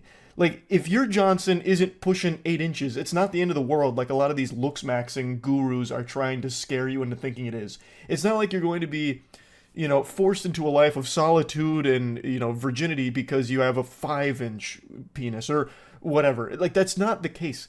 You need to play with the cards you're dealt. Like, and buying into, like, supplements and the extender medieval torture device, all that kind of shit, it's highly unnecessary. Penis extender that I can use throughout the day without it interrupting any part of my day. I wanted something that I can simply wear and forget about it. I didn't want to feel it too much. I didn't want it to bother me. Unfortunately, there hasn't been anything like this on the market. And if you're following me for long enough, you realize that I tried so many different ways to rig my own device from using different materials together. However, since now I have the resources and I have the connections to be able to manufacture such device, I present to you the new best all-day stretcher right here. Now, if you want to stretch and make your penis bigger in the most comfortable way, this is it. I guarantee you there's not going to be anything more comfortable than this. Holy shit, a whatchamahoosit designed to stretch your penis all day, just trying to fight for a couple millimeters? That is not a battle worth fighting. That is a war worth losing right there. Trying to claw a couple millimeters away from destiny, like trying to defy fate, it's not worth the agony and it's not worth the money for it either. It's just not that important. It really isn't. Though I can't help but giggle at the idea where you wear that strapped to your leg and connected to your schlong and just keep it on all day, constantly stretching. Throughout the video, he talks about how much force it can exert, like 3 to 5 pounds worth of force, depending on how much slack is in the cord. That's a lot. Like, you're gonna probably hurt yourself over time. No doubt in my mind about that. Also, when it's all day, does that mean you also take it, like, to work with you? So, like, you're just walking around the office in your long pants trying to conceal it? They don't know I'm stretch maxing. Or you're walking through Walmart just going to pick up some item, and the whole time your cock is just being tugged on by the stretching device? Like, that's yucky. I hate to think about that. It's this fixation that people are being kind of pushed into with things like looksmaxxing becoming so popular, where every single possible insecurity that anyone can ever have is being focused on and highlighted and put on this pedestal where it needs to be fixed. And the only way to fix it is through buying these things or watching these videos and supporting this person who's giving away this information, when that is just not the case. It's leading to people just making themselves miserable all the time. Like I said in the last video, there's a couple of positive things about looksmaxxing on like a very basic level, such as telling people that it's good to brush your teeth, it's good to take a shower, it's good to like fix your hair or dress nice. That's all very positive general advice. That's basically just being a parent to people, to be honest. Like that's not this level. This is where it gets dangerous, and it's really done by bad actors that are peddling shit to you to make money off of your insecurity that they are only exacerbating. It's just a horrible practice of keeping people miserable and always feeling insufficient so that way they're responsive and more susceptible to buying this kind of garbage or subscribing to the people that just keep feeding into this belief. And it, like I said in the last one, it must be really confusing growing up in this kind of landscape right now because it's so prevalent, where you're getting told that, you know, getting laid is extremely important, and in order to get laid, you need to have a 6-figure income, you gotta have hunter eyes. If you don't have hunter eyes, well, hope you enjoy no pussy for the rest of your life. You don't have a chance. Just all kinds of awful things. I could sit here and play 1,000 Looksmaxxing videos and shit on them, but at the end of the day, I actually just feel bad for the people who are constantly being fed that. Just being told all the reasons why they're ugly and the only ways to fix it are by following these guides or buying these courses or these products. That's just fucking miserable. And then what inevitably happens is you brainwash other people into following this path, and it becomes like a cult, a Looksmaxxing cult, where they've bought in and they will never come to terms with the reality that they've been scammed, pretty much. Or they just never realize that the things they have been peddled about, like how important, the cantle tilt is or whatever, really don't matter that much at all. You don't need to be mewing 24 hours a day, mewing in your sleep, in order to get the perfect chiseled jawline, in order to lead a happy, successful life and have a significant other. It's unnecessary, and a lot of times, in pretty much every case, it's a bunch of baloney, a bunch of hooey to begin with. So, it's just that's the reality of it. I was shocked in all of my Looksmaxxing deep dives I've done over the last 10 days to see how many people defend it. That was the weirdest part to me, and I really think it's because they've just bought into it and then feel trapped, like they have to keep supporting it, otherwise it was all for nothing. But yeah, I just had to rant about Looksmaxxing a little bit. I've spent too long in the rabbit hole to not talk about it a little further past the jelking video. So yeah, that's really about it. So yeah. I don't know how many of you are familiar with Def Noodles, but he's a controversial YouTuber. I don't really know much about him. I'm pretty unfamiliar with it. I know he does a lot of like news stuff. I usually see him on Twitter getting dunked on. People really don't like him for a variety of reasons. I only know like a few things. Like he made fun of a guy after he cried on stream about his wife's sexual assault. Like some tasteless shit that I've heard and seen on Twitter. But overall, I'm pretty unfamiliar with Def Noodles. But today, or yesterday, an event that he was hosting finally happened, which is this, the Super Roast Battles. It's an event he was hyping up for weeks, talking about how it's going to be the next big thing, it's going to be like a really big popular event, it's going to be great. He was even trying to goad some YouTubers into coming on to like settle their beef in a roast battle. So he was like going to charge them $15 in order to come on stage and roast each other.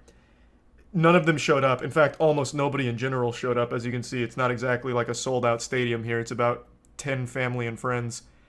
And this was a complete fucking disaster. Like on a level I haven't seen before. Imagine Fire Festival, but if it actually happened and was worse than anyone could have imagined. I didn't watch the whole thing either. Like, I started watching it, and I knew that I couldn't. I had to share it with you guys. This is unreal. We're not watching the whole thing. In fact, I don't think anyone can without puking. But I just want to show you some of the highlights here. The first, I think it's 28 minutes. So the first 28 or so minutes of this event is nothing but like rap music. That like, it's 26 minutes. Right around 27 minutes. The first 27 minutes, the event doesn't even start. They just like cycle through YouTube playlists of rap or popular music. So they didn't start on time. People just sit here doing fucking nothing for 26 minutes listening to bad music. And then we get into it. And it is immediately awful. Yeah. Coming out and putting up with that bullshit. Yeah. It's going to be a really special night today. We have some really amazing comedians. We're going to just roast the shit out of each other for your enjoyment. So, that's not exactly the format. What he did is he assembled a few people who said they've told a joke before in their life, and he had them roast each other. But they didn't... Nobody knew each other. Literally nobody. Oh yeah, I forgot. Sorry, the volume's going to be really low because it's so poorly put together. Sorry, here, I turned it way up. So all they can do is roast each other's appearance because they don't know them. They're random people that he got together and told them to roast each other.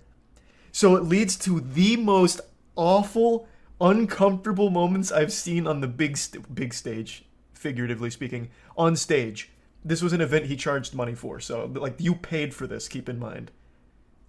Okay. Hey Siri, give me a coin. I don't think that's how it works. Oh, hey Siri, flip a coin. Let's Hey, go. Siri, flip a coin. Tails. Oh, I didn't even ask who's. Oh, what a silly So, blunder. Who's tails, who's heads? He's just a little nervous. You're not tails anymore. What about you, Corey? All right, Ernesto, This is just it's an you. appetizer. You first. This is foreplay. You said 2 jokes up top? 2 jokes up top. All right. Give your best shot. So, to go over the rules, I won't put you through him explaining the rules terribly.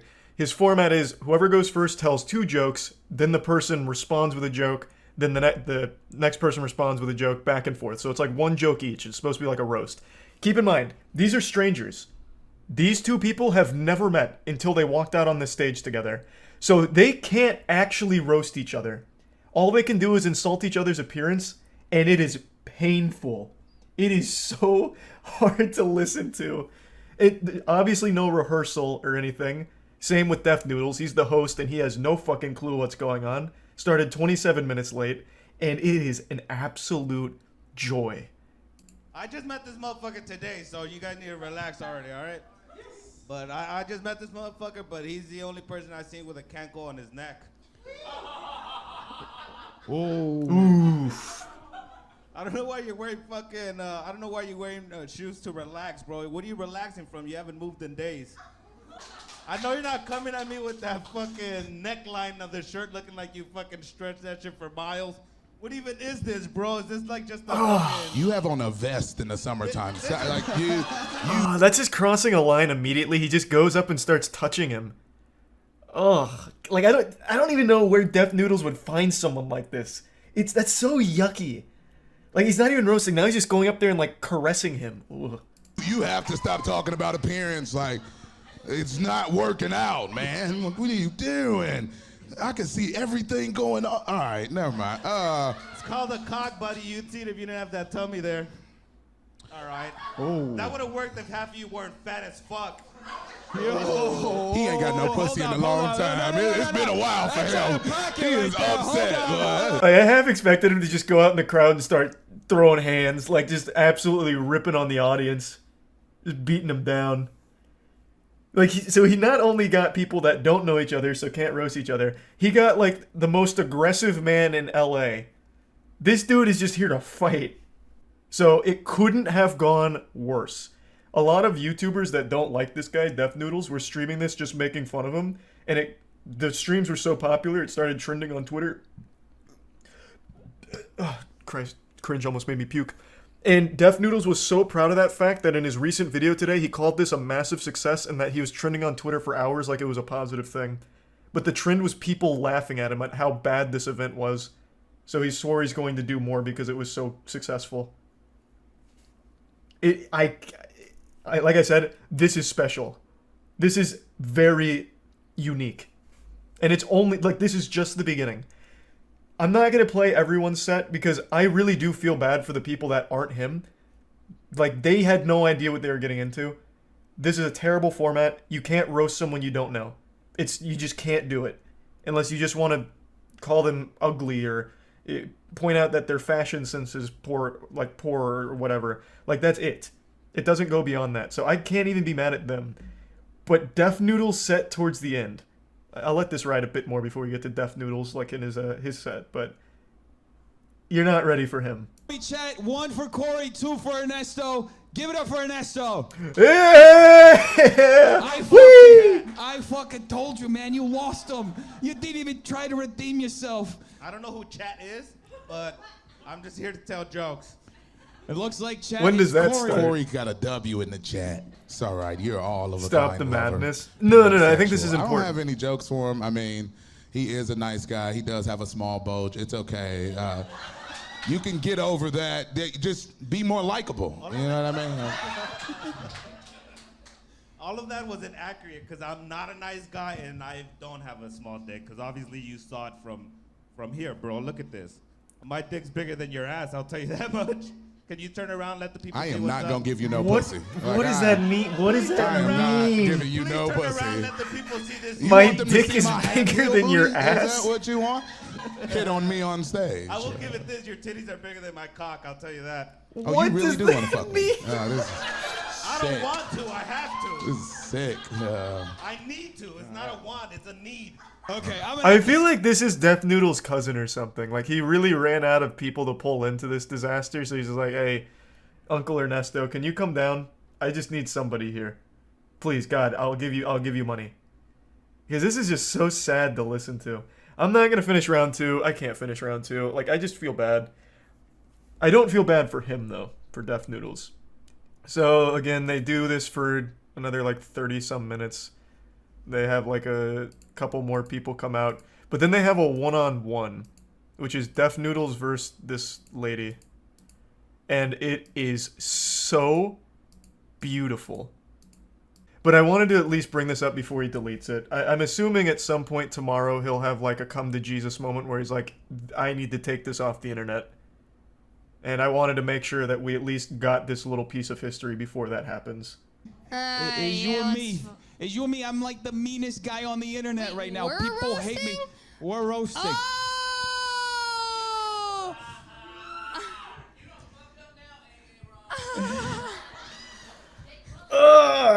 I can't wait. Me and Peel just taking over this. Okay, I already fucking...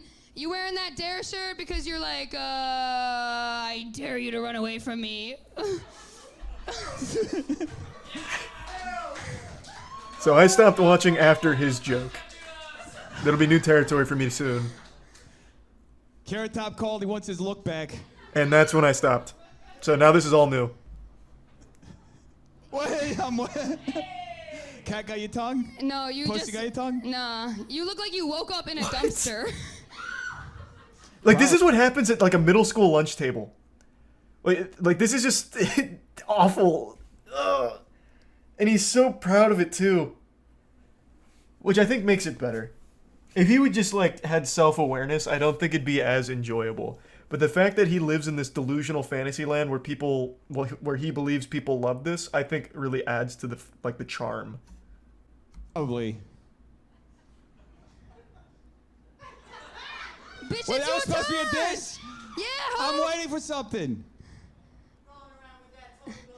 If you don't Tony shut Lopez. the fuck... Why are you up here? I'm looking at your teeth because I just can't. It reminds me, you ever see that movie Ed with the horse with the big teeth? I don't have that big a teeth. I mean, you're just like fishing for something now. You look Really? like emo Shaggy. Emo Shaggy. That Come on, too Death small Noodles. For you, low key. You got this. I don't understand how you have holes on your knees, on your pants. Oh. 'Cause you don't go down, right? Oh, I do. Yeah. Oh my! It's like that episode of SpongeBob. Hey, so what's up with salt shakers? Oh, brother, this guy stinks. He points out the holes on her jeans. Oh.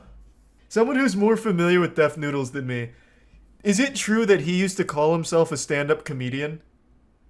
Before this. Because I saw that in the comments quite a bit. I need to see more of his material. Yeah. I do. You can go down on bitches. What? Do you not know that? Again, Death Apparently Noodles, because he's never hurt a girl with a wet pussy. Okay. What is Again. happening? You're like my cousin if you were a girl. Thank you. I bet you cried when you got those tattoos. I did. I did. Are you from Detroit? Oh my! It's like an NPC malfunctioning. I'm bombing so bad. And It's like a glitch in Fallout New Vegas. Charlie, stop. No, this is important. This was a big event. To him, I guess. And nobody else. And I don't give a fuck. Neither do I, bro. Come on, we in it together, doggy. Huh? Hey, you got Don't dimples spray too. That's what's up. Yeah. You want to make out? No. Yeah, I knew it. That's why I asked. Oh!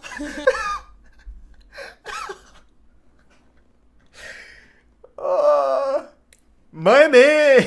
My man! Yeah! Alright. This turned less from roast into like a desperate attempt for human connection. And G. Willikers, I tell you, he's finding it. The chemistry between these two is off the charts. They work so well together, honestly. It was a fucking fever dream. Bro, that's what I'm saying.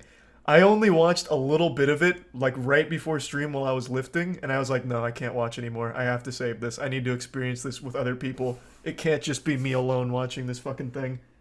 He went to comedy school. No, I can tell, for sure. He's a master of his craft. So you're a lesbian by choice.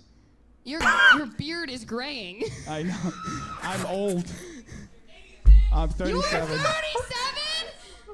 Damn, you look good for a white person. Can't even hate, though. I'm not white. Yeah, you are. I'm from Brazil. I know, but you white. This is like terrorism. This is like actual terrorism. Oh, Jesus Christ. Fucking wild. I don't know, man. I think if Death Noodles wants to amplify this, he should really lean into it. Since he says he's going to do more of it, since he loved it so much. Bring in Amy Schumer, Brendan Schaub, James Corden. Like, really just double down on being the go-to shop for the worst comedy of all time. Like, that could be his new brand. He does, like, he has a way of, like, making this salvageable. How did people who paid for this actually stay? Are you kidding me? Is that even a real question? If I paid to be there, I would cherish every goddamn moment of this disaster. You don't get to experience things like this. Like, if you go to any trash dive bar, comedy club, whatever, in America, you won't find something this unrefined. This is just actual, like, it is an actual disaster masterpiece. You don't have, like, a event this terrible. You can't have an event this bad. It's once in a lifetime. So yeah, if I paid for it, I'd stay. The whole time. Yes, you will. Amateur comedy is this bad? No, you're wrong. I went to an amateur improv night one time like 5 years ago. Yeah, it's cringy, but it's like wholesome cringe. It's like I'm watching the thespian troupe have fun together. It's like, I can't be mad at that. Like, I'm not laughing, but I at least appreciate them putting themselves out there. This, bro, everyone who's come on stage seems to hate each other. Like, actually hate each other. They're not roasting. They're having an aggressive conversation at the lunch table. I really do hope he does more. I hope he's not clickbaiting. I hope he does more of these. You just met my parents. Yeah, this place messier than your mom's pussy. You know you probably ate it. Yeah, she came, baby. Yeah! Whoa! His mom's got a drippy cooter. Because you're gonna win, regardless. Your eyes are too close together. Damn. I wish they were even closer so I couldn't see you. I like that one. What are you writing, a dissertation? You look like the guy at the party with a backpack, but it's only filled with cocaine. Hey, coke's That's good. pretty cool. Yeah, I mean, we're in LA. Like you're trying to make me look cooler. But you lace it with fentanyl? Okay. Yeah, I'm out here killing motherfuckers. That was a good 25 seconds of high quality material, I'd say, actually. That went pretty well, all things considered. They had a back and forth. There was some giggles from the crowd. So they're starting to turn it around. You know, you can never really count someone out. This is the fourth quarter comeback, I think, for Deaf Noodles. What, are you juggling now? You trying to...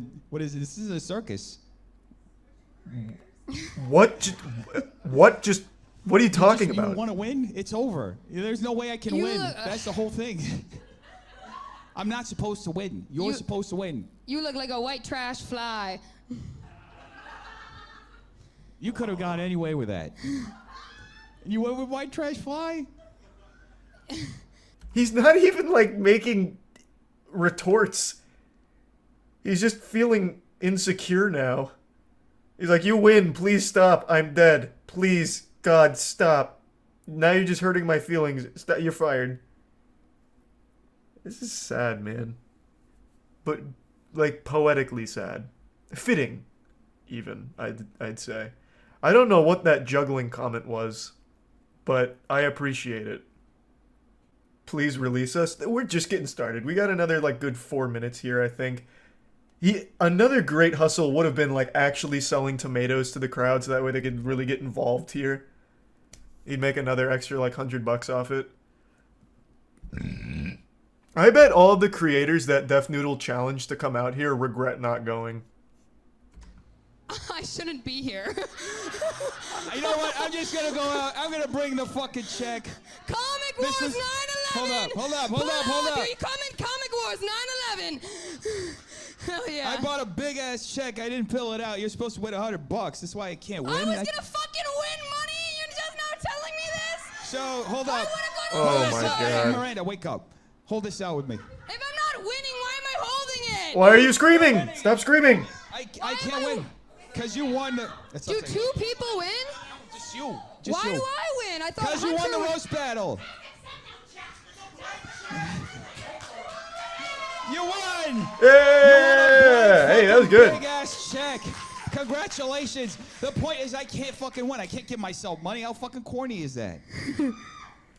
If he could though, he would have. My pussy. All right. Okay.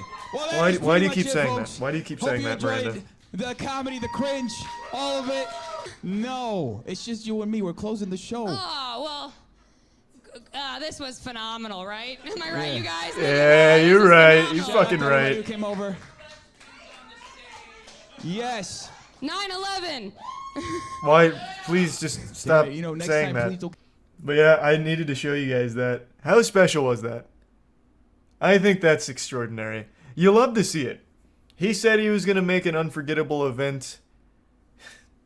And Dirty Barnacles, he did it. I certainly won't forget it. And that was only like a couple of clips. I can only imagine how bad it got in the middle, too. There was still like a full hour that I haven't seen. The lost footage that I don't plan on going back for. But he is a big YouTuber. He's got, what, like 600k subs or something? Where's his channel? Here it is. Here we are at Juggalo. 572k. So, I mean, like, he's a big YouTuber. I've thrown on the formal attire today because we need to discuss something very important. A huge loser named Bintellect. Big goofball, weirdo, lame-mo, behemoth creep. He is a big TikTok creator, and that's a word I'm using very loosely here, with 11 million followers, and I'm sure only people under the age of 10 have ever heard of him before. What he's become known for over the years is looking at tweets or comments, reading them out, and then going, heh, yeah. That's literally it. But sometimes it's a little hard to even muster a laugh, so what he'll do is he'll read one of the comments and then go, yeah, true. And then that's the whole TikTok. But I'm not here just to give him a little wet willy and laugh at him for all of his cringe. I am here to talk about something far more degenerate. But before doing that, I'd like to give a quick honorable mention to something else this piss stain of a person is notorious for doing. Threatening legal action against people that make fun of him. I've seen a couple videos on Bintellect now after I've been informed of the situation, so I did a little digging. Apparently when people make fun of him, he gets super offended and will either try and copyright strike, take down the video, copyright claim it to make money from it, or even go as far as to just threaten to sue the person that made fun of him. You disgusting goblin, you make me sick. You're a mean one, Mr. Grinch. Now, while I do think a legal battle with Benjamin over me making fun of him would be hilarious, I still just don't really feel like showing you any of his clips because it's just going to rot your brain and it's yucky. It's just trash. So, no reason for that. Let's get into what I want to discuss, the new information that came out about this weirdo. So, Bintellect recently made a podcast, I suppose, and he invited someone on named Jordan Max, and then things got really odd. He got super hostile, and she ended up posting about it, which led to this dam breaking, and we were flooded with cringe about Bintellect's behavior over the years with women. So this horny little goblin asks her before going on the podcast, do you want to make a video for OnlyFans? To which she says, when? He says, today. And then she's saying, no, you need to be tested within the last 14 days and have an OnlyFans creator account. But then he says, I mean a video for your page. oh, what a benevolent saint. He was actually just thinking about her the whole time. He thought this would be a good opportunity for her to make some OnlyFans content with the great Big Bintellect. So she says, doing what? And he goes, I don't know what performs best on your page. I can literally see him doing this. Well, I mean, I don't know what we do. I mean, what do you do on OnlyFans? Maybe we could do that? So it's become pretty clear that Bintellect uses this podcast as a way of just fucking. It seems to me like the whole podcast existence is only here as a way of trying to get Bintellect laid. So he tries to leverage his big follower count to then invite on OnlyFans models and then ask if he can make content with them. It's pretty pathetic stuff, but we're only just beginning. He continues by saying, I was just thinking you're helping me with doing a video for my YouTube, so maybe I could help you with your OnlyFans. And she replies, I'm good, thanks. So then he goes, no worries. And then, hey, I'm going to do the pickle video with someone else, thanks though. To which she asks, why? So the pickle video he's referring to is the podcast was going to be a pickle tier list mukbang or something like that. A pickle mukbang. And it was her idea. It was Jordan's idea. And he's now kicking her out because she declined to do an OnlyFans video with him. So his answer to why was, to be honest, I thought it would just be fun to film and see where things go, but I got it. So he gets real sad and pitiful, like, no, I get it. I just thought it'd be fun, but clearly it won't be fun. I'm gonna do it with someone else then, how about that? So he goes real Neanderthal mode here. My wiener no get wet, we no eat pickle together on podcast. Goodbye. How dare you not do OnlyFan video with Bintellect? So then he says he's doing it with someone else. So Jordan, of course, gets really weirded out by this exchange. She posts it on Twitter. And then Bintellect himself, the man, the myth, the legend, reaches out in DMs to threaten to sue her if she doesn't take down the post. She even did a video proving that the DM is real from the real Bintellect account, just to 100% silence any possible doubt. Also, her response to it is great. She said, I will just be waiting to hear from your lawyers then, which is hardcore. Obviously, Bin's not going to sue her. I don't think he's ever actually gone through with a lawsuit. He uses it to try and bully people to do what he wants. To do what he wants them to do, rather. So, I don't think any lawsuit was ever coming. This was just a last-ditch Hail Mary from a desperate, lonely guy to try and get rid of the evidence of him being a creep. So, that was the whole interaction between Bintellect and Jordan, but after this tweet started popping off, well, the series of tweets started popping off, she then started getting DMs with more screenshots and more evidence of Bintellect doing this to tons of different women. This comes from someone else who had a very similar experience to Jordan. So Ben opens with, do you work tomorrow? They say, crazy busy day, but I don't work. And then Ben goes, let's make some content tomorrow. Not like that, but just film a podcast. So he immediately alludes to like, oh, not OnlyFans type content. I'm talking about just a wholesome podcast, one the whole family can enjoy. Doesn't get an immediate response, so he goes, what do you think? He then waits about 2 hours more and he goes, you're killing me, gorgeous. So fucking embarrassing, Jesus Christ, that's so fucking awful to read. Yucky. And then he gives her about 3 more hours and then he goes, you know what, I've been thinking about this OnlyFans thing, and I think I could make us a lot of money, straight up. And then she finally does reply saying that she's just been busy taking a mental health day. So he can't even go more than like 3 messages without bringing up OnlyFans. It seems like the only thing on this guy's mind is sex, and how he's never getting it, I guess, but is very desperate too, and will do it by any means necessary to try and achieve coitus. From everything I can tell, Bintellect has never done any kind of OnlyFans content on his own, or like any type of explicit content. He's just a professional TikTok giggler. All he does is giggle at Twitter messages or comments, and that's it. So clearly he's not wanting to dip his toes into OnlyFans for the sake of becoming like an OnlyFans creator. He just wants to have sex with these women, and he's using his podcast as a vessel to try and do that, it seems. After she told him about the mental health day she was taking, he responds with, hey, thank you. And then the following day at 6:52 a.m., so this guy must have been up all night masturbating, because it seems like that's the only thing on this dude's mind, he sends her a message saying, do you want to come over tomorrow night? Actually, are you down to come over tonight? Or are you just a flake? Doesn't even give her time to respond, just immediately gets combative. He immediately just goes into fucking ballistic bin mode. So are you coming over tonight, or are you just a flake? Huh? Are you just a fucking succubus? Huh? Is that it? Huh? So you coming over tonight? And then he waits only like an hour and 40 after that. And then he's like, you know what? Okay, Jesus Christ. Yeah, sorry, babe, but you're just too much of a flake. Bye.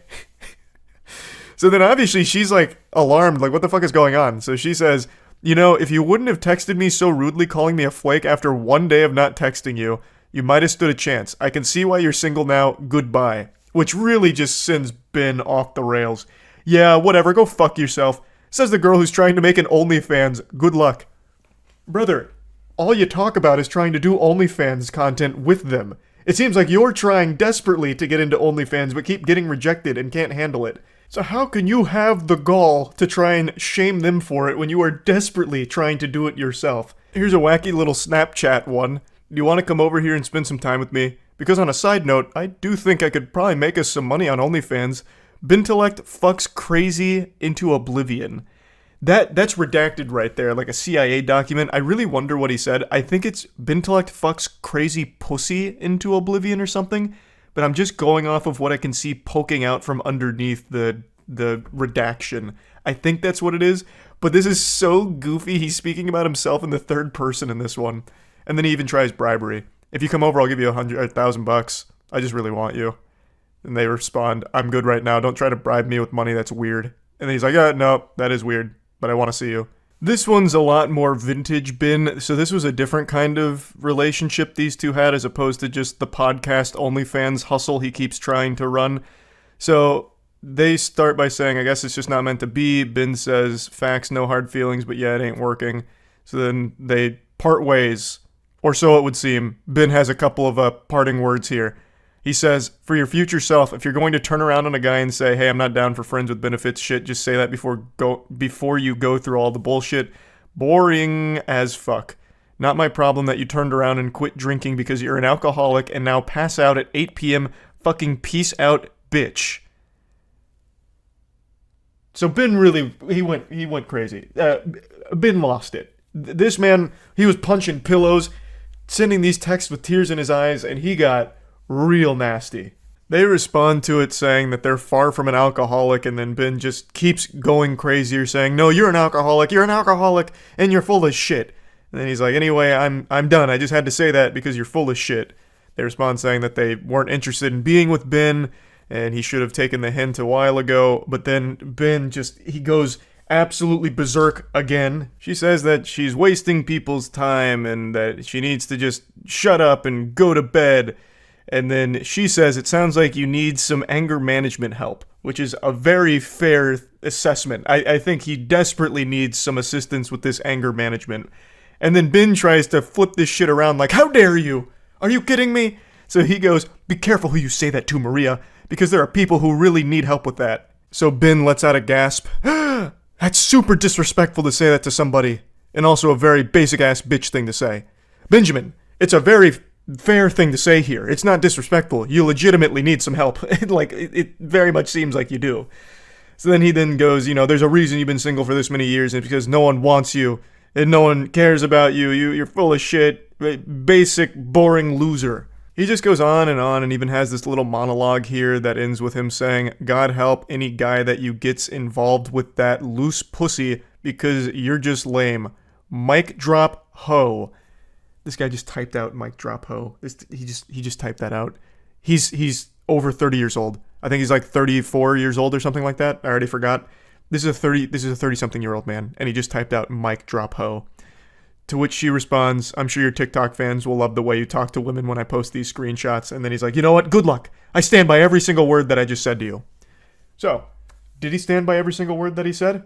Let's look at his initial apology, which he deleted pretty shortly after posting it, and then also hid replies on. Let's look at his first apology. I've recently been accused of some heinous actions and would like the opportunity to share my disgust at these accusations. I'm a firm believer in the rights and equality of all humans, including women. If that's not the biggest red flag immediately, I don't know what else is. I stand by the rights for all humans, and that does include women. Those creatures. I am including them in that statement because that's the kind of angel I am. It makes it sound like he's drawing a distinction between women and every other human on the planet like they're a totally separate species that aren't included in humanity.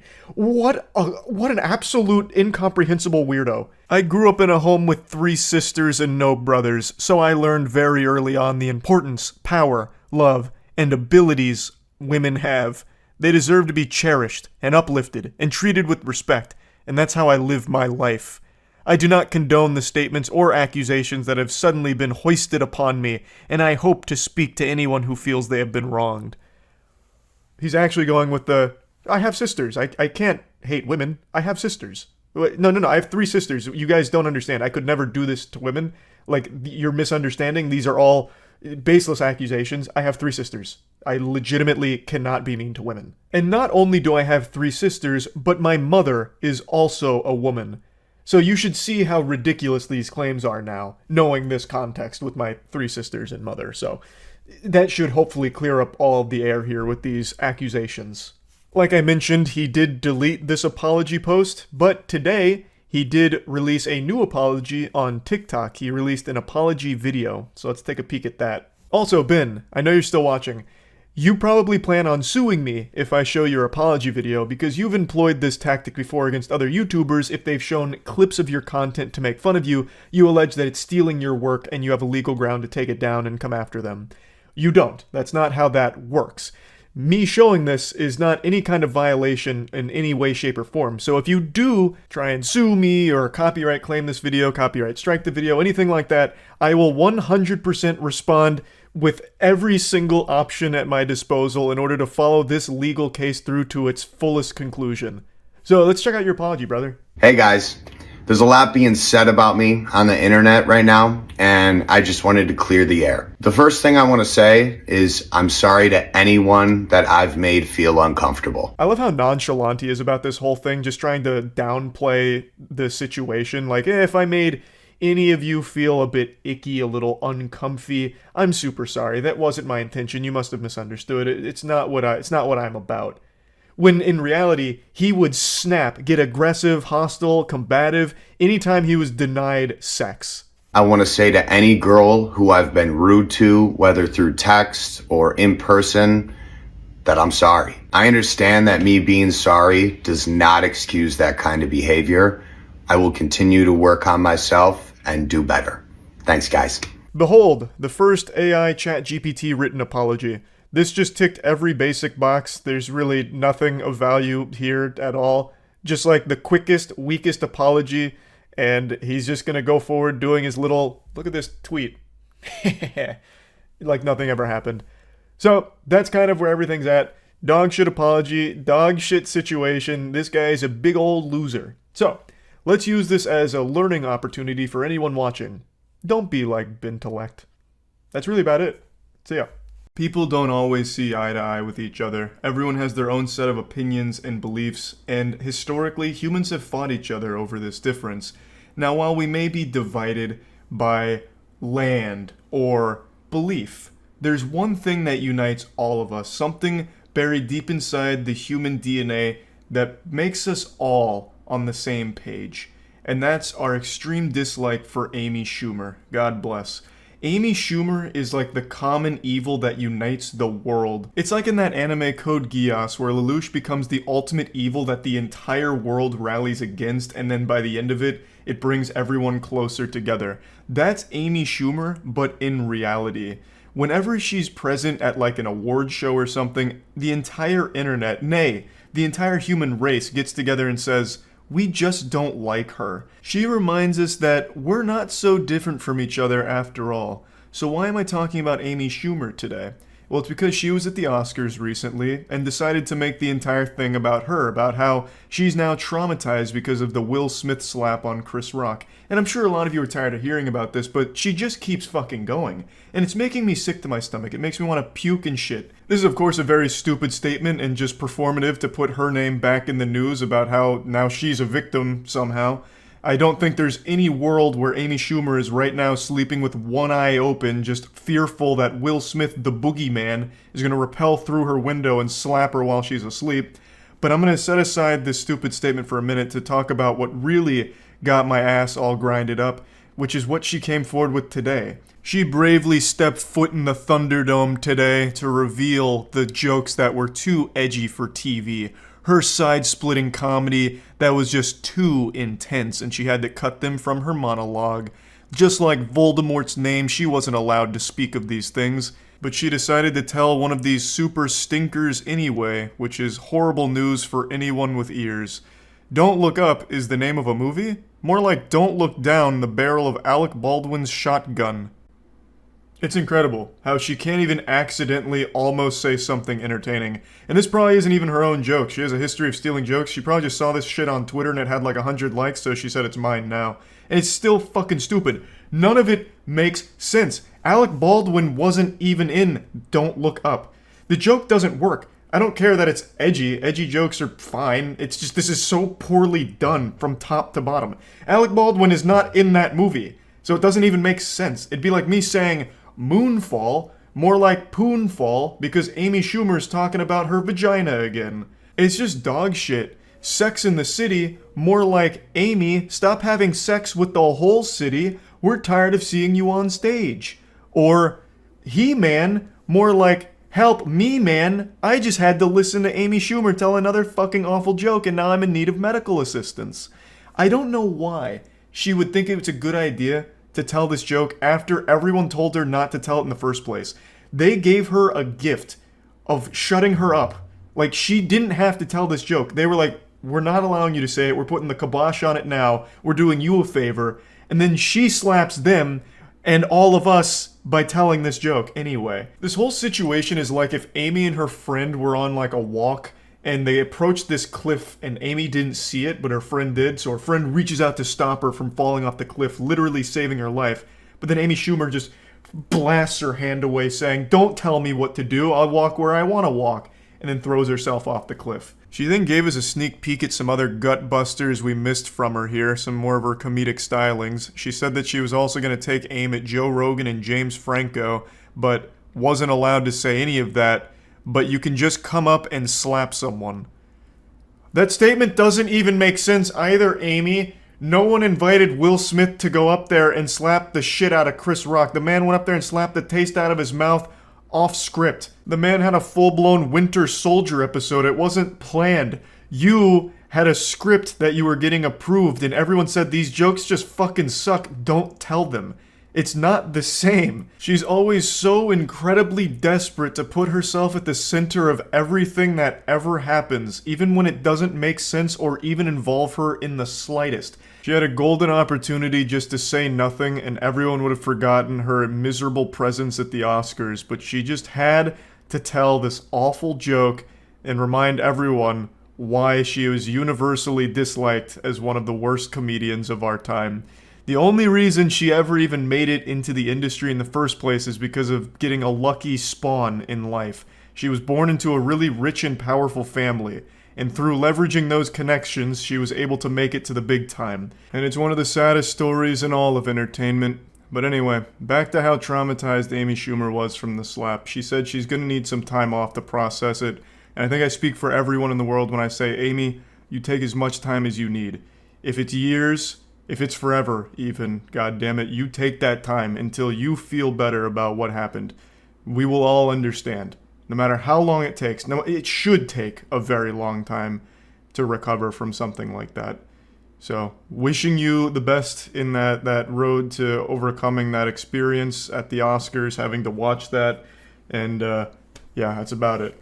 See ya. Good morning, and welcome back to Wacky Weirdo Hour. Boy howdy, do we have an action-packed lineup for you today. Get out your cup of coffee, enjoy your cereal. It's about to be a bit of a ride. Sometimes I'm asked, why do I do this to myself?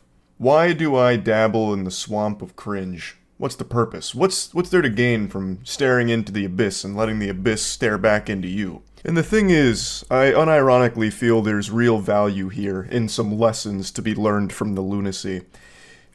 Let's say there's people out there that haven't really experienced a lot socially in life, suckling mother's bosom, and has never really branched out from the nest to get their own wings and become the social butterfly that they are destined to be. Sometimes people might not recognize that the behavior they're exhibiting is not good and is bad, not productive, is not going to lead anywhere. So by going over some of these absolutely atrocious, downright painful exchanges in the dating scene or like romantic interest. I feel like it can serve as a scared straight kind of moment, like, behold, don't be this guy. And you're like, oh, I don't want to be that guy. What the fuck? He sucks. Okay, alright, I get it now. I know what not to do. Or maybe I'm just reading way too deep into all this. I'm not a fucking hero. I'm not a psychologist. I'm just a guy here laughing at some goofy situations. Anyway, the story for today is one I got tagged in a lot last night when I was at a Lightning game. So I actually watched it unfold in real time and had a sneaking suspicion that by morning this would no longer exist. The poster would probably remove it because things went out of control. That shit went cattywampus. And I was right. The posts were deleted, but I saved them. I made sure to. I said, dag nabbit, you're not keeping this from me. You think you can hide cringe, brush it under the rug, and I won't find it? Nope, I'm lifting that rug up with a big old smile on my face. I'll say, thank you so much for this, yum yum yum, scrumptious. So I got the Library of Alexandria of Cringe, and let's just go ahead and explore. I had to censor so many handles that were tagged in this initial tweet here. It was like a fucking CIA document with all the redactions. But anyway, I've got it in working order. I don't want anyone harassed here, including the original poster or anything, obviously, but I do want to go over this. So they made a call-out post out of nowhere. I don't want to be too rude, but I genuinely can't understand how this goofball, and then he tags the guy, got a beautiful girl like, and then he tags the girl. He says the dorkiest shit, yet has a massive following. I just can't wrap my head around how any girl would go for that. I really commend his efforts not to be rude. I think he did a great job of tiptoeing around it and being polite while also getting to the point. Extraordinary manners, clearly. Excuse me, everybody, not to be rude, but fuck this guy. He's got a girl and I don't, and he's a dork and I'm a Chad. What's going on here, guys? What an injustice. He's not ugly, but Sabrina is objectively hot, where he's average at best. He spends all his time on Twitter, unlike someone who has a full-time job and a ton of money he could use to provide for a stunning woman like herself. Nah, screw not trying to be rude. He's a loser, to be honest. Oh, he was doing such a good job of not being rude too, and then the wheels just fall off. It goes tits up. He really goes off the rails. I like how he's like analyzing this now as if he's a researcher studying the phenomenon. He's average at best, but Sabrina is on like a totally different plane. Like this something's not adding up here. There's something foul afoot. And then he had the gall to criticize that guy for being on Twitter all the time. Meanwhile, Goober is on Twitter all the time making whiny posts like this, just having a temper tantrum, tears in the eyes, shaking his fist. Why is she not with me? I want her. He doesn't deserve it. I deserve it. And then here comes the stone cold stunner right on his soul. So the girl that he was talking about and loosely tagging in his tantrum catches wind of it and drops the DMs that he continues to send her. She goes, I know your ass ain't tweeting this like you ain't been in my DMs constantly begging me for a chance like a desperate loser and refusing to take no for an answer like a disgusting creep. And here's the receipts, Twitter. Thank you for the receipts. God bless. I'll speak on behalf of all of Twitter when I say it's much appreciated. So it begins with, would you ever want to meet up someday? I'd love to see a movie or take you to dinner. Whatever you'd like. To which she responds, I'm flattered, but for one I have a boyfriend and I don't think you even live near me. Oh, I like to travel, so it's not a problem, lol. And you're not married, right? There shouldn't be anything wrong with hanging out. No, but I don't feel like your intentions are platonic, so... She was right. She really sniffed that one out pretty quickly. You don't need to be, part of the Scooby-Doo mystery gang in order to crack this code here. She immediately deduced that this wasn't necessarily a friendship offer. This was him shooting his shot. But I love how he just immediately goes like, well, you're not married, so I mean, like... What's the harm? I don't see a ring on your finger. And he continues, No, I'm absolutely being platonic. My intention is just that I want a chance to prove that maybe I could a candidate as well. Like maybe you'd have more fun with me. Just to weigh your options, About to have me talking like a Sims character with that kind of cringe. Like, what do you mean? Weigh her options. Brother, you came out of nowhere in Twitter DMs. Why the fuck would she want to weigh options with you? Like, she's already in a relationship which she makes clear off rip and you still keep pressing.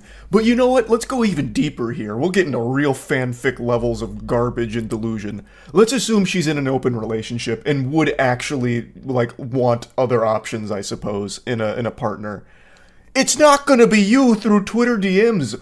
That's just dangerous. No one's going to take you up on shit like this, especially not when you're coming out fucking guns blazing, fucking firing from the hip out of nowhere. And there's no possibility of that anyway in reality, because she actually shuts that down directly too. No, you're not, because you're still pushing something further even after knowing that I'm in a committed relationship with Blake, so there's no options. Learn how to take no for an answer. A lesson he absolutely refuses to learn. So he continues. I'm just confident in my abilities as a partner on all levels. I'm certain I can give you everything you desire, and perhaps better than he can. I apologize for persisting. You're just breathtaking, and I want you. I'm willing to fight for you at this point. To which she responds, there's no fighting for me, you don't know me, and you couldn't give me anything that her current partner doesn't. She lays into him. She lays down the brass tacks here. And basically he says, that's a lot of words. Too bad I'm not reading them. Because he refuses to accept anything she is saying and only continues to exist in this dimension in his brain that is disconnected from the reality here. But I will say, he has piqued my curiosity. I have to know what abilities he's so confident in here. Like, balloon animals? Like, he learned a magic trick from Chris Angel? Like, what abilities are we talking about? Because it's certainly not like romantic abilities whatsoever. He's fucking cold calling like a telemarketer here through Twitter DMs. So he responds again saying, I had to give my 100%. If we're being truthful here, I don't think he deserves you. I see what he tweets and he's dorky as hell. You're hot and one of the kindest people I've ever seen on this app. What do you mean? Like, I'm guessing he just like stalks her feed or something. He's like, he's making up this fantasy in his head where it's like, this is an angel and I should be with her, clearly. This guy's too dorky, too much of a dweeb, doesn't deserve that. It's so creepy. I have a good job and I'd be willing to let you crash with me at my place for as long as you'd want if you'd be willing to give me a chance someday. That's so generous. I mean, wow. He'd be willing to let her crash at his place? Wow. And they say chivalry is dead, huh? I don't even know why he's making that offer. I don't think that's something anyone would want to do. I don't know why he's making it sound like he'd be willing to make a sacrifice by letting her live with him when he's fucking obsessed with her. It's oh my god, it's so fucking weird. I'd take care of you, but you everything you want? Oh, buy you everything you want and give you anything you'd need. I haven't found any ladies in my area that share my same interests or honestly that are as beautiful as you are. I guess you just brought out my competitive side, lol. You absolute weenie. It's not a competition. And if dating was a competition, you're gonna stay losing with an attitude like this. I don't know why he's treating it like a game of Counter-Strike where if he just plays it properly, he'll go ahead and squeak out the W. She's already in a relationship. No matter what you do here through fucking Twitter DMs, it's not going to change that and she's not going to want to go with you. No matter how much you lecture her about why her current partner doesn't deserve her, which is an outrageously weird thing to do. You don't even know them to begin with. You are just someone that is stalking their fucking Twitter feeds, I guess. Like, this whole thing is super creepy. And he just doesn't see it. So she posts these DMs, and obviously a lot of people started dunking on him for it. And instead of trying to learn from it and understand why this isn't a good thing, he takes it as another opportunity to proclaim his love for this stranger. He says, "You have to be lying. Why is everyone acting like I'm crazy? Sabrina is drop dead, sexy. Block A or Blake, whatever the fuck, is not. He's painfully average and mediocre at best. As I said before, he ain't ugly, but compared to her, he might as well be. Sabrina's figure is what I'd call perfection. I don't want to be disrespectful, but I'm trying to make a simple point. Her hair is majestic, her face is gorgeous, and her body is literally to die for. Not to mention she's strong and takes what she wants. I admire that. And she doesn't want you, so admire that, and come to terms with it. She will never want you, no matter how many times you make Twitter posts about her, obsessing over her. It's scary. It's unhinged. Stop it. Like, I don't know how else to like put it in plain terms, but even with people putting it in the plainest terms for someone to understand, he still just thinks that like his intellect is above everyone else's and no one's understanding his point. So after all of this kind of blows up, he then starts sending her more DMs about it. He comes back around into the DMs saying he didn't mean to put her on the spot, to which she responds, "You did. Now Twitter sees the creep that you are." And he says, "I don't think of myself as a creep. I'm just being honest and straightforward." And she says, no, you're a loser and a creep who doesn't understand the word no. She's right. It's very blunt, but it is correct. The way he is behaving here is not taking no for an answer and being very creepy. Again, they don't even know each other. And he has become this obsessive over this whole situation. Like, even so much as saying, like, he doesn't deserve you, it's me, this and that. And he doesn't recognize why that's creepy. And I know that's not exclusive to just him. It's very important to have self-awareness and self-reflection where you can separate yourself from a situation, take a step back, and see how things look. He needs to be able to have that ability. That's an ability he should be confident in, so he can recognize that the way he has conducted himself here is creepy. You are a creep in this exchange, and you need to grow from it to not be like this going forward. And he just keeps going. I thought you'd appreciate my persistence. I thought wrong. You turned the app against me. I didn't get any engagement before that tweet. People really lined up to defend that dude. I didn't think he was that liked, to be honest with you.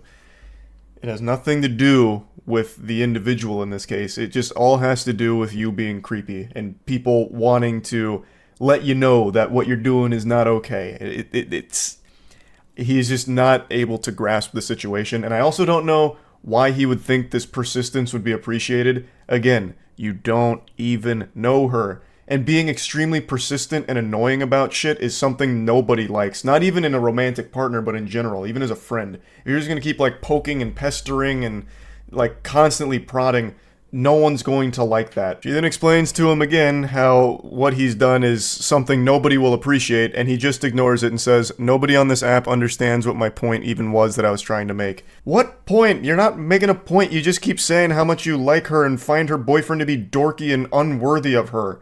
What point are you talking about? There's not some, like, deeper underlying message that you're trying to get across that we're all too stupid to see. You're just being a weirdo for everyone to see publicly and throw tomatoes at. This is the last DM here that was shared. He says, I treat women with the utmost respect, actually.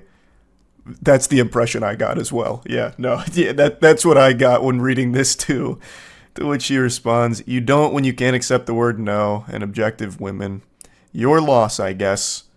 That's just a classic sign-off from, like, every single one of these meltdowns and bad romantic exchanges. Somehow it always ends with the guy saying, your loss, I'm actually, like, the best dude ever, I'm, like, the chillest, nicest guy ever, and you just blew it with me, so put that in your pipe and smoke it. You'll be thinking about that every night trying to go to sleep. What a big loss for you. I don't know why that's so common amongst all of this, but it is very interesting to see it every single time. But anyway, I just wanted to share this because I've been so fucking deep into these, like, weirdo romantic exchanges and all of that, so that's really about it. See ya.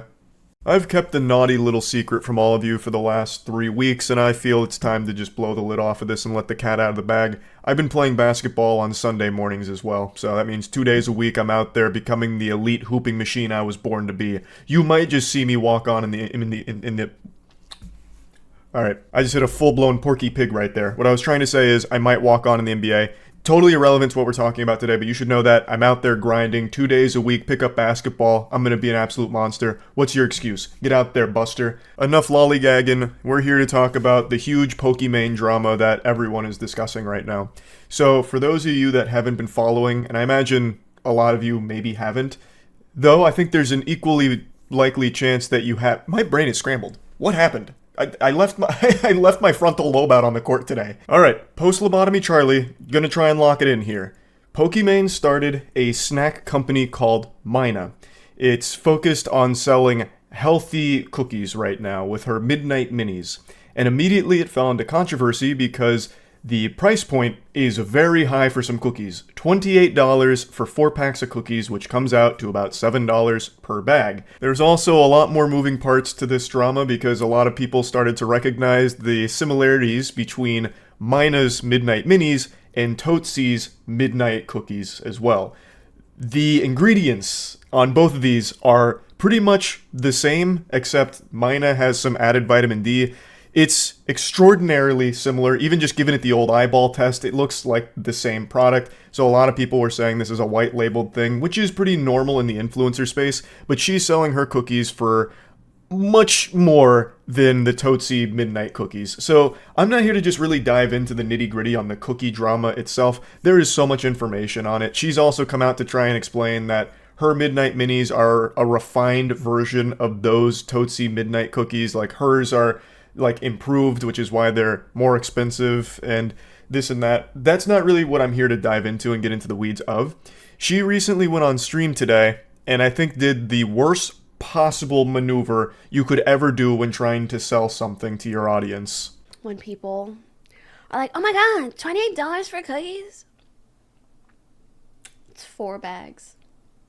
That's $7 a bag. I know math is hard when you're an idiot, but like, if you're a broke boy, just say so. Anyways. Matt was actually the one that sent me this clip today, and I just assumed this had to be some kind of bad joke she tried to tell, but watching the clip, it seems like she's legitimately upset and actually just calling people that don't want to pay for it or can't afford it broke. That's an elite gamer move that I had to take a step back to process that she would just say that publicly. I was so dumbfounded upon hearing that I actually went back to her stream VOD where this happened to try and locate this moment to see what happened next.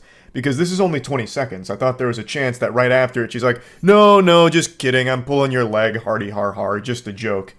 She doesn't do that. Like, if you're a broke boy, just say so. Anyways, moving on. Moving on. 我是相信你的能力的，只是现在需要更多的人看到。 If you want to pay $8 for Twitter Blue for some pixels, that's okay. That's fine. 不能再让你们帮我了。 You spend your money how you want. 可帮到现在， I'll spend mine how I 什么都 want. 不是。 And everyone else will spend theirs how 我 they 不打算 want. 继续花 That's the 店， beauty 也不打算画画。 of having 这样，我给你一点时间，你好好想想，行吗？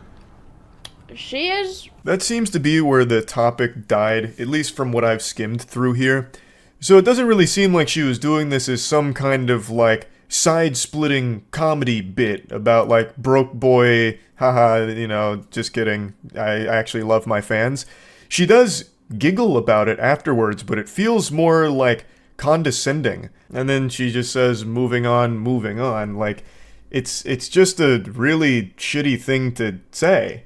And then she does what a lot of other people do, which I find really weird, which is mentioning Twitter Blue for some reason. Like, Twitter Blue offers this dog shit service for $8, you spend your money on some pixels, whatever. You spend your money how you want, and I'll spend my money how I want. Well, yeah, nobody's forced to purchase your product or anything, but they were having a legitimate discussion on the price just being a little out of their comfort zone for what they'd want to spend on it. Like, it's a discussion her own community was having, and then she just, out of nowhere, out of left field's like, if you're broke, just say so. It's like, what the fuck? I have no doubt her manager and her whole team saw this clip and just together took off their hat, stood up, hands on their hips, and they're like, you know what? It was a good try. Hey, we gave it our best whirl. Like, they had to have seen this, and then immediately, like, the office went up in flames. I don't know what would possess her to say something so rude and nasty to the audience she is trying to sell this product to directly shame the consumer that you want to buy into your product is a galaxy brain tactic. A strategy that I'm not sure the success rate of. Like, $28, no matter how you spend this, is a lot for some fucking cookies. And I think the way she keeps trying to break it down and rationalize it is pretty disingenuous. It's $7 a bag, and that's still expensive, but then you also have to factor in that the bags aren't even big to begin with. It's 4 ounces per bag. 4 ounces of cookies for $7 is still a lot, especially when you compare it to the product that they're basing it off of and supposedly approved upon, the Tootsie Midnight Cookies. Those were $10 a bag for 14 ounces. So even though the Tootsie Midnight Cookies were $3 more per bag, they offered you 10 ounces more of product. And they were sold in Costco. A lot of people really enjoyed them, but most people didn't like the price. That was a pain point of that. $10 for a bag of cookies is a lot. So $7 for a smaller bag of cookies, significantly smaller, is a lot too. Like, it doesn't matter how you boil down this math. All roads lead to this being an expensive product. That's the brass tacks of it. That is the hard pill to swallow. There's really no way of spinning this where $28 for a 4-pack of these cookies isn't expensive. It is. And to try and call people broke for not buying it or not being able to afford it is really some out-of-touch shit. And the really foul part about all of this that my little noodle will never be able to wrap itself around is a streamer calling their audience broke or poor. Bub, your wealth was built on their backs. Them watching you supplied you with money through the ads that get played to them. Them directly donating to you took their money and gave it to you. If they weren't watching you, you would be getting no sponsors, which make up a lot of streamers' income. You need them, and you are dropping trouser and shitting in their mouth right now by just insulting them over them having legitimate criticisms over the price point of the product. It makes no sense. Your wealth was accumulated because of these people you're now calling broke and poor. It is incomprehensible to me. You were made from these people that you are now shaming. It's so weird and so fucked up. Now, again, $28 for a 4-pack of cookies is a hard bargain. This is already priced out a normal consumer. This is purely for your fans that want to support you. So they are the only ones that will likely be buying this. $28 is not going to be like mass adopted by just normal snack shoppers and enthusiasts that want a good healthy snack, I don't think. It is a lot, even compared to other healthy alternatives. Because I do get healthy snacks. I know what a lot of these prices are. This is still an expensive product. I wouldn't be paying $28 for a 4-pack of cookies unless that came with 5 strippers and legitimately every vitamin and nutrient my body could ever need, and then guarantee that I'd get 3 inches taller by the time I finish the 4 bags. Now, that's not saying that the quality of the cookies is bad or something. Like, they look good. They might be extraordinary. I probably would enjoy them. They're probably pretty tasty. But they are an expensive product that I probably wouldn't pay for. This is definitely something that is 100% geared and marketed towards her audience of fans that want to support her, and now she is publicly shaming a big chunk of them, I imagine, who don't want to spend $28 on some cookies. Like, it's a very fair thing for people to talk about. Like, hey, Pokimane, this is kind of a lot for the cookies. And for her to go on stream and boil it down to people being idiots who can't do math or a broke boy is just, it's so mean and just bad. Like, not only just from like a personality perspective to say some shit like that and shame people that support you, but it's also just bad from a business perspective because this is all sold off of your reputation and people wanting to support you, and now you've done a huge disservice to that here. It just doesn't make a lot of sense, and it's something that 3 years ago she criticized another streamer for. Like, it seems like she recognizes that insulting your audience for their financial situation is a horrible thing to do. Because 3 years ago, she made these tweets in response to someone who was like shaming their audience over like not donating $5 or subbing for $5. I saw people passing around these tweet links, and like, she clearly was able to recognize then, like, hey, a lot of people that watch you might not be in the best financial situation, but that doesn't mean you need to be, nasty to them about it or make them feel bad about it or try and shame them or insult them. But then 3 years later, she just did. I don't know how this is going to play out for the future of her new snack company. It's definitely not a great start, not really hitting the ground running. A bit of a stumble here, I would say. But I guess who really knows? Maybe her audience responds really positively to this kind of thing. I'm not certain. Personally, I feel it's a terrible look. I've never really respected when people try and look down on others who have less money than them or insult them for not being as wealthy as they are. I think that is just absolute trash behavior. So this was a pretty surprising clip to see floated around today. That's really about it. See ya. Yesterday, one of the biggest moments in human history finally happened. This is up there with the discovery of fire and the invention of the wheel.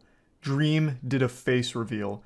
There was more hype around this than if Jesus Christ had resurrected again. Everyone was waiting anxiously, as if it was Christmas Eve, just waiting for Dream to drop the goodies. He had posted a premiere that was finally going to showcase his face to the world. There were streamers that were watching and waiting. Ludwig broke his all-time viewership record, having 150,000 concurrent viewers, just waiting for Ludwig to react to Dream's face. It was a big deal across the entire internet. I'll go ahead and quickly play a small clip from the video just so you can see his face, and we can go into everything that's happened since, because it's been kind of a wacky 24 hours here. Hi. feels so awkward. Talking to a camera for the first time.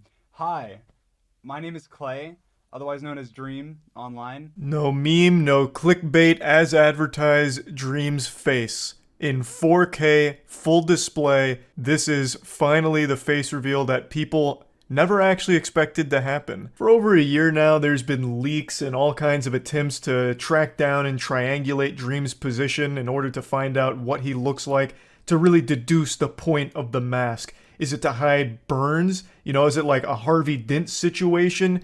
So for a long time, people have been trying to figure out what he looks like, and he ripped the Band-Aid off yesterday, just showcasing it fully to the world.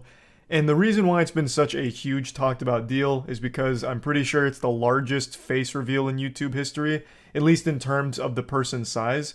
I'm pretty sure Dream is the largest creator that had never shown their face in terms of subscribers and views. He certainly hasn't been the longest running mysterious man.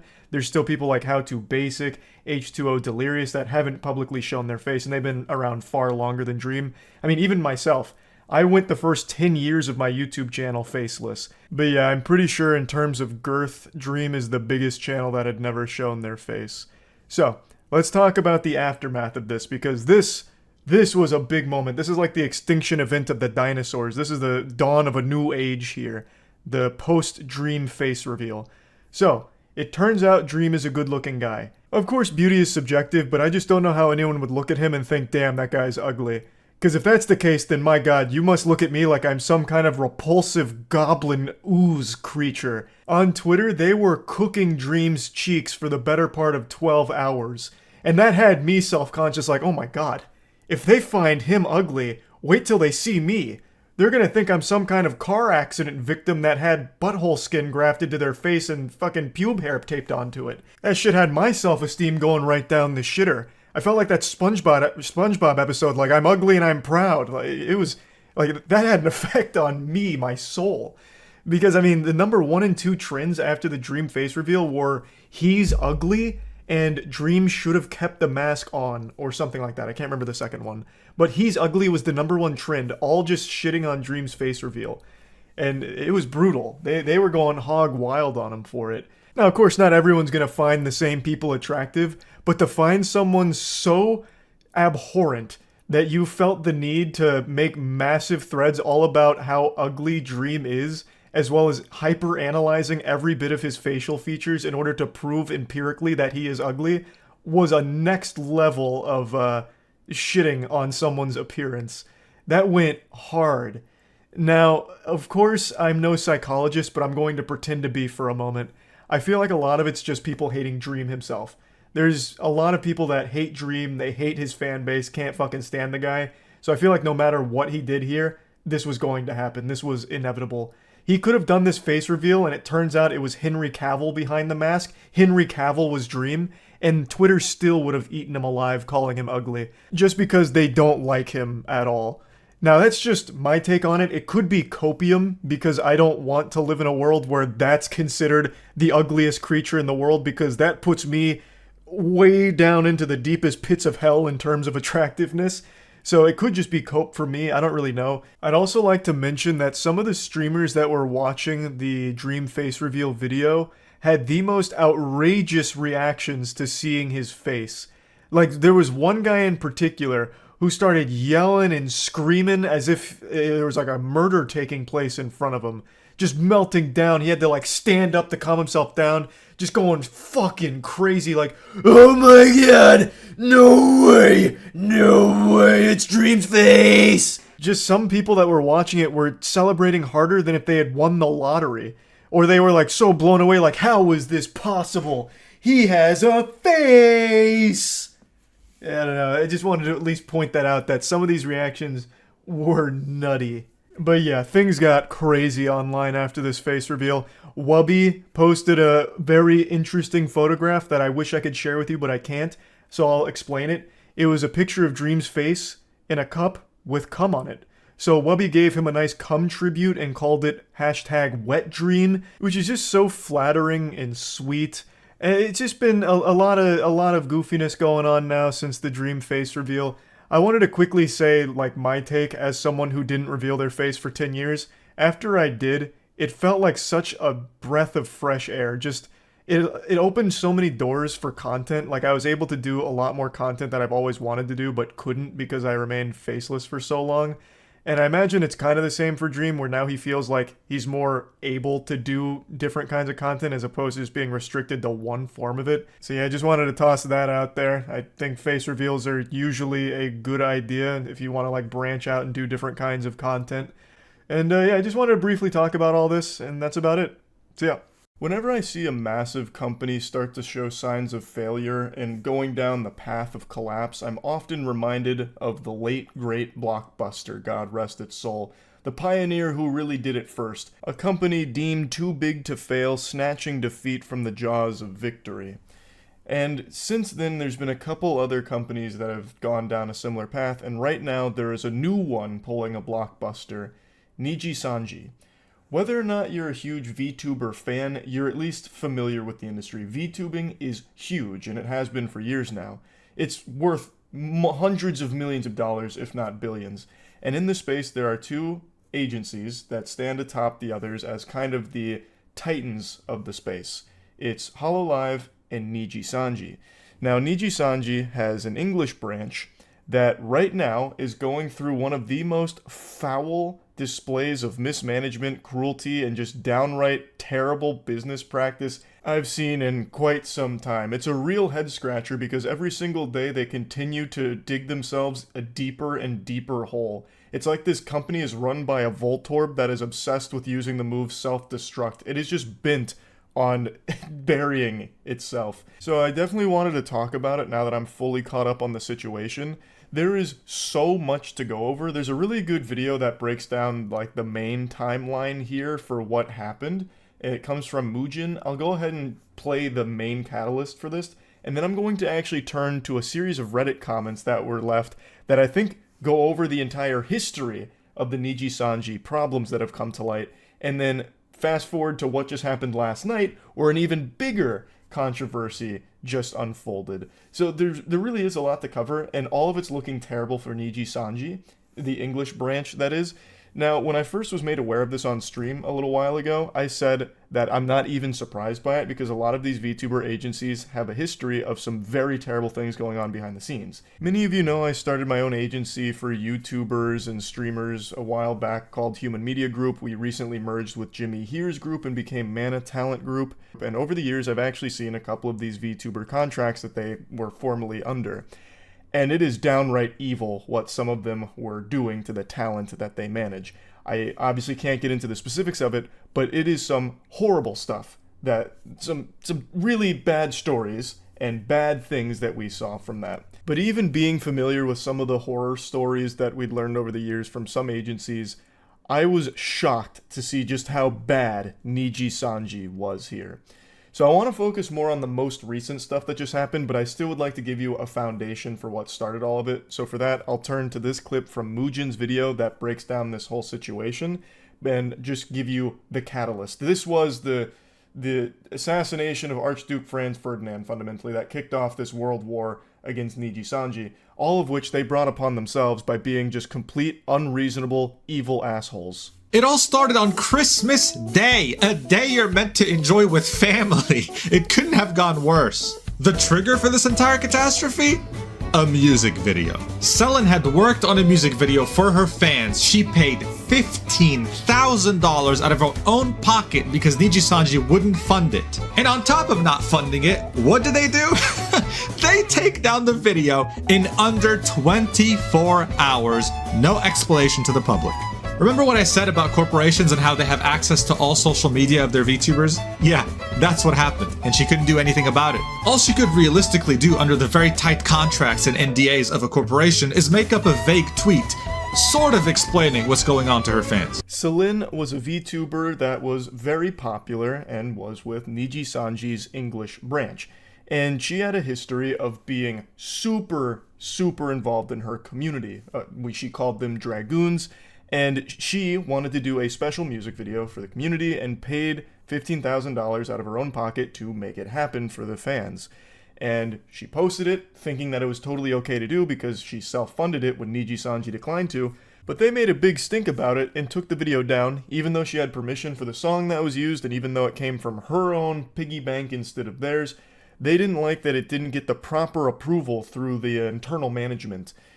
Because the way Niji Sanji runs their company, it's with a fucking iron fist. You need permission to fart on stream as a VTuber under that agency. And since she didn't get all of the proper channels to sign off on it, they took it down. Which of course was a huge hit to Selin and her community because they worked very hard on that project. So she made a vague statement explaining that, well, management took it down, but she actually encouraged her community to re-upload it across the platform because she wanted it to live on. And she assumed that would be okay because, it's not on her channel anymore, so they shouldn't have a problem with it. But they did. This soured relations between Selin and Niji Sanji, and behind the scenes it led to a lot of harassment and bullying from Niji Sanji against Selin. Because out of nowhere, on December 27th, she tweets on her account, "I apologize for the silence. I've been in the hospital after an accident and will be staying there for a few days to be under supervision. I just got back access to my phone yesterday." Now, of course, people were happy she was out of the hospital, but the concern was still there. It was very vague and people didn't know what was going on. The Selin Tatsuki termination notice. "I will not be silenced anymore. On December, I was hospitalized for an attempt that was caused by a buildup of bullying from within and being in a toxic and poor environment for numerous months that led to my breaking point. I requested to leave first, but on more neutral terms on the 26th of January. Obviously, I chopped this up and Frankenstein together this little segment to give you a very concise timeline. So, Selin made a post about how she's going to need to take some time away after an accident that landed her in the hospital. Everything was very vague. Eventually, she explains that she's been discharged from the hospital, and then shortly thereafter, Niji Sanji English branch announced the termination of Selin Tatsuki. The termination letter is very poorly explained as to why she's exactly being fired. Now, when it comes to VTubers, there's two ways that departing a company goes. One is a graduation stream, where they graduate from the company and it means that they are leaving on good terms. So they have like a big send-off farewell stream and that's the end of it. Sail off into the sunset, sunshine and rainbows, it's a happy ending. You get the good ending. Or there's this, where you just get publicly terminated and just fucking slapped down by the company like this. And in this case, obviously, Selin got the latter, where they just said, she's gone. Now, if you're not familiar with VTubing, when you sign with an agency like Niji Sanji, they basically own you. They give you your VTuber avatar, they own all of your socials, your channels, everything. You are unable to operate with any type of autonomy. You are under their thumb, and they basically own all of it. So she lost access to everything here, and she actually didn't even know she was being terminated. She found out when this tweet dropped. They didn't even notify her. And the tweet, again, is very poorly explaining things. They talk about Selin like it's a fucking IKEA furniture tutorial on how to put it together. It's just like talking about a bunch of nonsense about authorization flows not making sense and whatever. And then they cite like the music video and how when she made the tweet that management took it down, it damaged their brand and caused problems for them, this and that. It was just fucking stupid, a bunch of dirty barnacles. And then Selin went to her original account, her original brand of Doki Bird, to explain what actually happened, is that due to the harassment and bullying and the toxic environment Niji Sanji created, she made an attempt on her own life and landed in the hospital. Luckily, she survived and is still with us today, but she no longer would be silenced by this company and bullied into being silent, so she started to explain what happened behind the scenes that led to all of this stress and all of these problems. She lawyered up and is engaged in now a legal battle with Niji Sanji, presumably, that is being worked on. And that is where all of this really started. That's when the floodgates opened. And with all of this information out there now, people were able to go back to some previous Niji Sanji talent with a finer tooth comb and see that the signs of a sinking ship had been there for quite a while. Signs of a company that mistreats its employees, signs of a company that is mismanaged and just downright diabolical behind closed doors. And I want to go over that because we have a lore master in the comments section of a live stream fails clip that I think does an extraordinary job of just laying all of this information out. So our guide is Weebshitter69. a great name for a great philosopher. So, Weeb Shitter starts by explaining what Niji-sanji is and how big Niji-sanji is. And then takes us back to the past. March 10th, 2023, one of Niji-sanji's newer talents, Zion Lanza, was terminated, which again is being fired, publicly, and then put out this bullet point list of the infractions that they accrued. And at the time, people sided with Niji-sanji, but then stated that the way they handled it was a little unprofessional, especially coming from a multi-million-dollar company, and just overall not great. But since Zion no longer had access to their accounts, she returned to her original account that she had before joining, which was Sayu Synchronicity.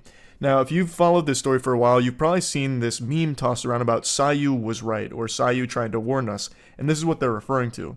On that account, she revealed more information about her own experiences inside the company, hinting at a toxic environment, incompetent management and bullying, stealth suspensions, etc., and she further stated that she hopes other talent realize their own worth and that they deserve better. Some people sided with Sayu, but most didn't at the time. Then in May of 2023, Selin Tatsuki hosts a contest letting her fans design her next outfit. Niji-sanji management tried to put a stop to the very act of compensating the artists for their designs, while also trying to assert that artists who enter the contest should hand over the rights to the artwork for free. Selin refuses this notion and pays the winners out of her own pocket instead. She, a while after that, hinted that management no longer allowed her to organize events anymore, which sounds about par for the course for a company like Niji-sanji, where July 8th of 2023, Nina Kosaka graduated, meaning they left on good terms, had a farewell stream, but then comes back later with V Shoujo, which is another VTuber agency, as Matara Khan. That information will be pertinent later.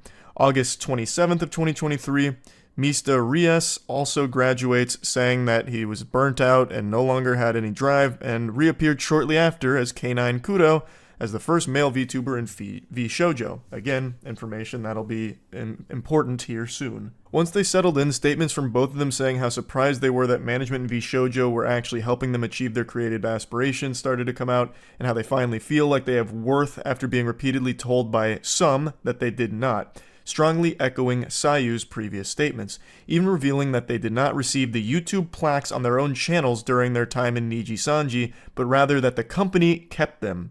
So, Niji-sanji kept the plaques from the YouTube channels, meaning the 100,000 subscriber play button or the gold play button for 1 million. The talent didn't even see that, which is just such a scummy thing to do, obviously. Now, while Sayu was a relatively new member of Niji-sanji at the time, Nina and Mista were considered cornerstone, thus the tides started to slowly turn.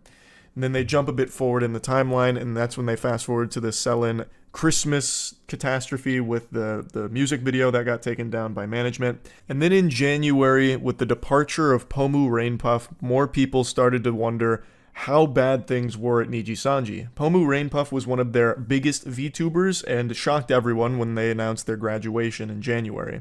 And it was even more shocking when people didn't hear from Selin since they were friends.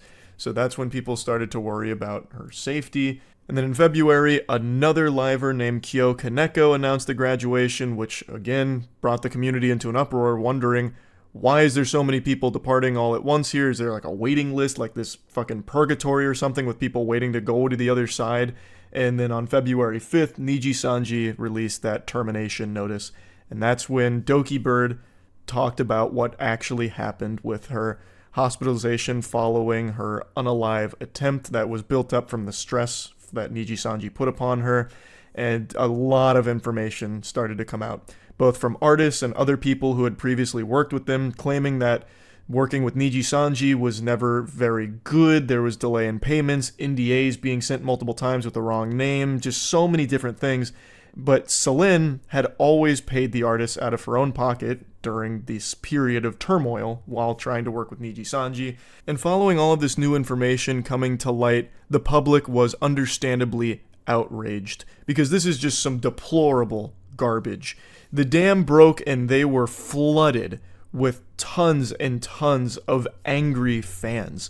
The tornado blew through and picked up 500 septic tanks, and the shitstorm that came with it was something that Niji-sanji couldn't have possibly predicted.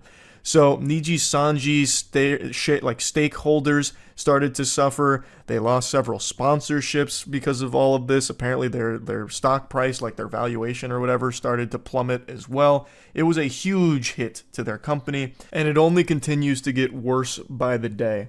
So Celine revealed that she had spent like $250,000 of her own money on projects throughout the last year there, so she made no profit. And a very interesting piece of information that people brought up is that in December of 2022, Mista Rios had a slip of the tongue revealing that talent only gets 1% of merch sales, and other reports stating that it was a whole 2%.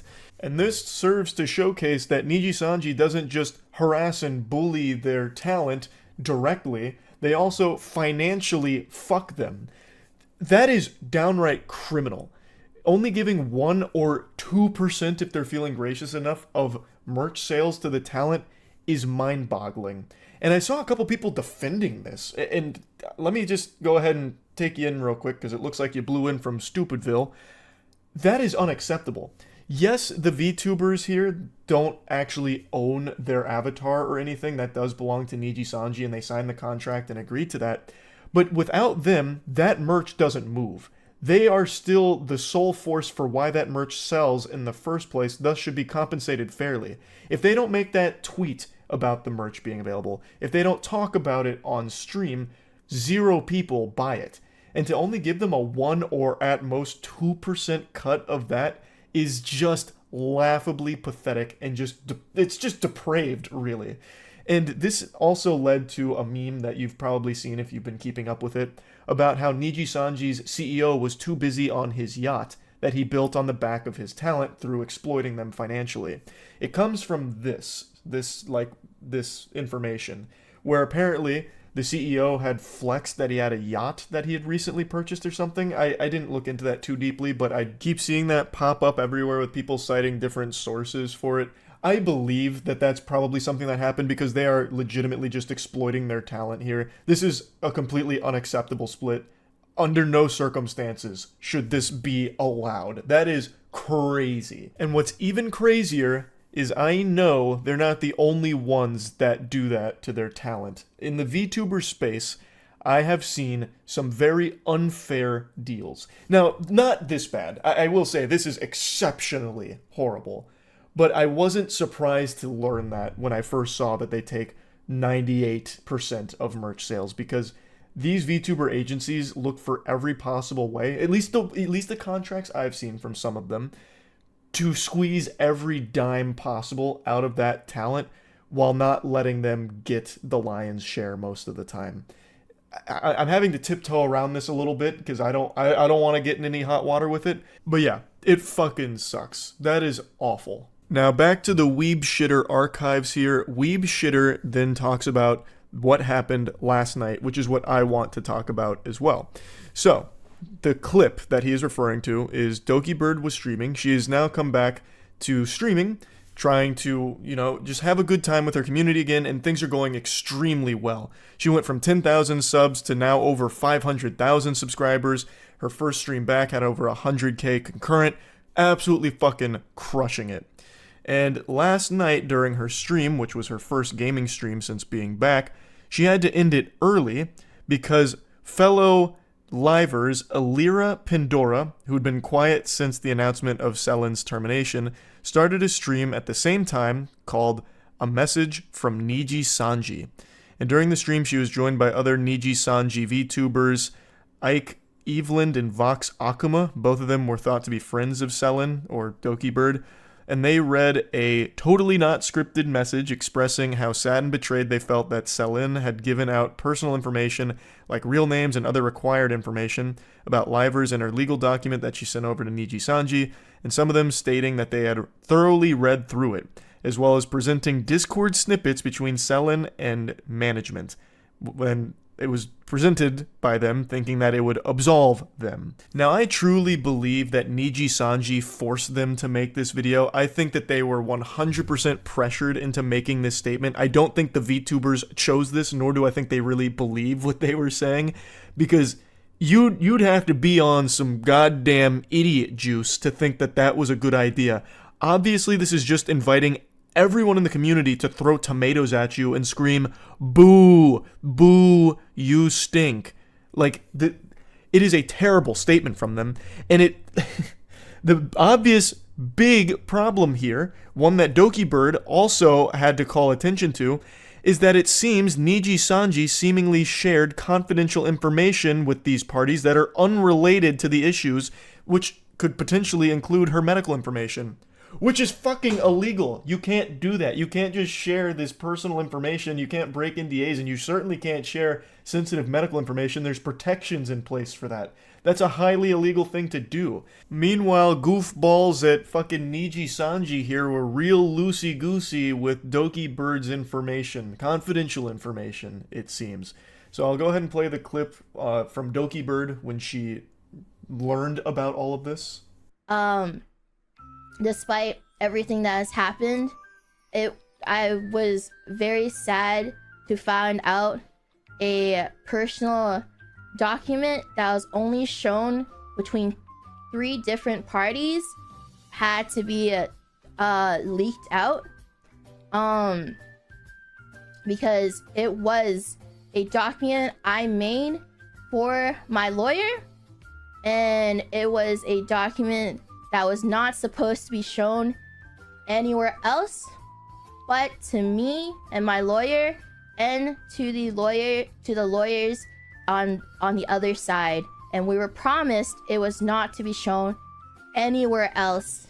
Because that's how the process is supposed to work in a fucking legal battle, where you're not sharing confidential information with others unrelated to the fucking legal battle taking place. But I guess Niji Sanji, being the goobers they are, for some reason tried to weaponize that information by giving it to Selin's friends, and most likely, I'll say there's a high chance, forcing them to make that video a message from Niji Sanji, which is a terrible video that I don't think they wanted to make, because they have to have known it'd be a disaster for them on a personal level. Like, their careers are definitely taking a hit because of that. Like, and I feel like they'd know that for sure. But I feel like Niji Sanji was trying to strong-arm them into doing it, because from the sound of things, it looks like anyone that signs with Niji Sanji is basically just their fucking hostage for the entire time you're with the agency. Doki Bird went on Twitter to once again say that it was never supposed to be shown to anyone other than me, the lawyer, and any other relevant lawyers. It was a private document with personal information, and then expressed concern, wondering if her medical and hospital records were also released without her consent, since that was also promised to be kept private. She says she's currently talking to her lawyer, and thankfully only her diagnosis and reason for hospital stay was reported without further private info being disclosed. So that's currently where everything's at right now, and Niji Sanji is bleeding out. So much so that the CEO made his own little YouTuber apology video, which is trash. I was going to play you clips from his apology video, but with Niji Sanji, you never really know what stupid shit they're going to do, so I didn't want to risk getting a strike on it for covering it. So instead, I'll just go ahead and refer to the article here. One of the main things that he apologizes for off rip is that after announcing the termination of Selin, there was a notice that was published saying that the impact this would have on the company's performance would be negligible. And he says that this was a misunderstanding, and they used inconsiderate word choice for it, and recognizes that Selin was integral to the growth of Niji Sanji English branch. And really the whole thing more just seems like a statement to investors, like on a business side of things, as opposed to like a legitimate apology for anything that happened.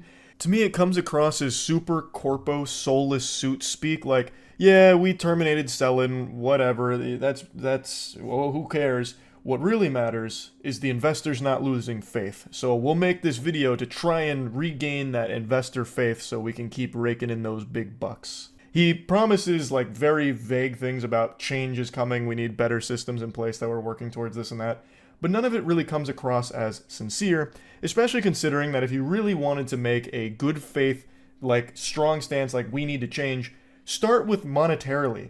It's now come out that your talent gets fucked financially when it comes to their split on like merch sales and things like that. If you really want to make a good faith, like convincing, compelling argument that you're going to change, start there.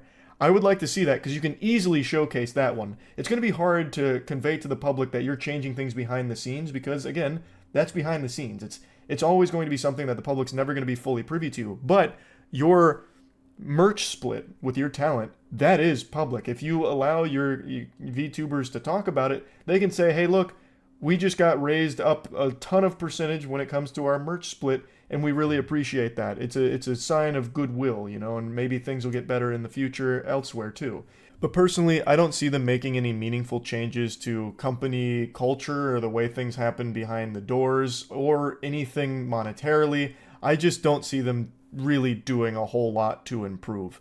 And I think the community feels largely the same way, which is why Niji Sanji continues to fester here. Now, while they haven't fully gone under or anything of that nature, they are definitely trending in a downward death spiral at the moment where it seems more graduations are on the way, most likely, or perhaps even terminations to more talent, and the public is not super excited about the future of Niji Sanji English branch.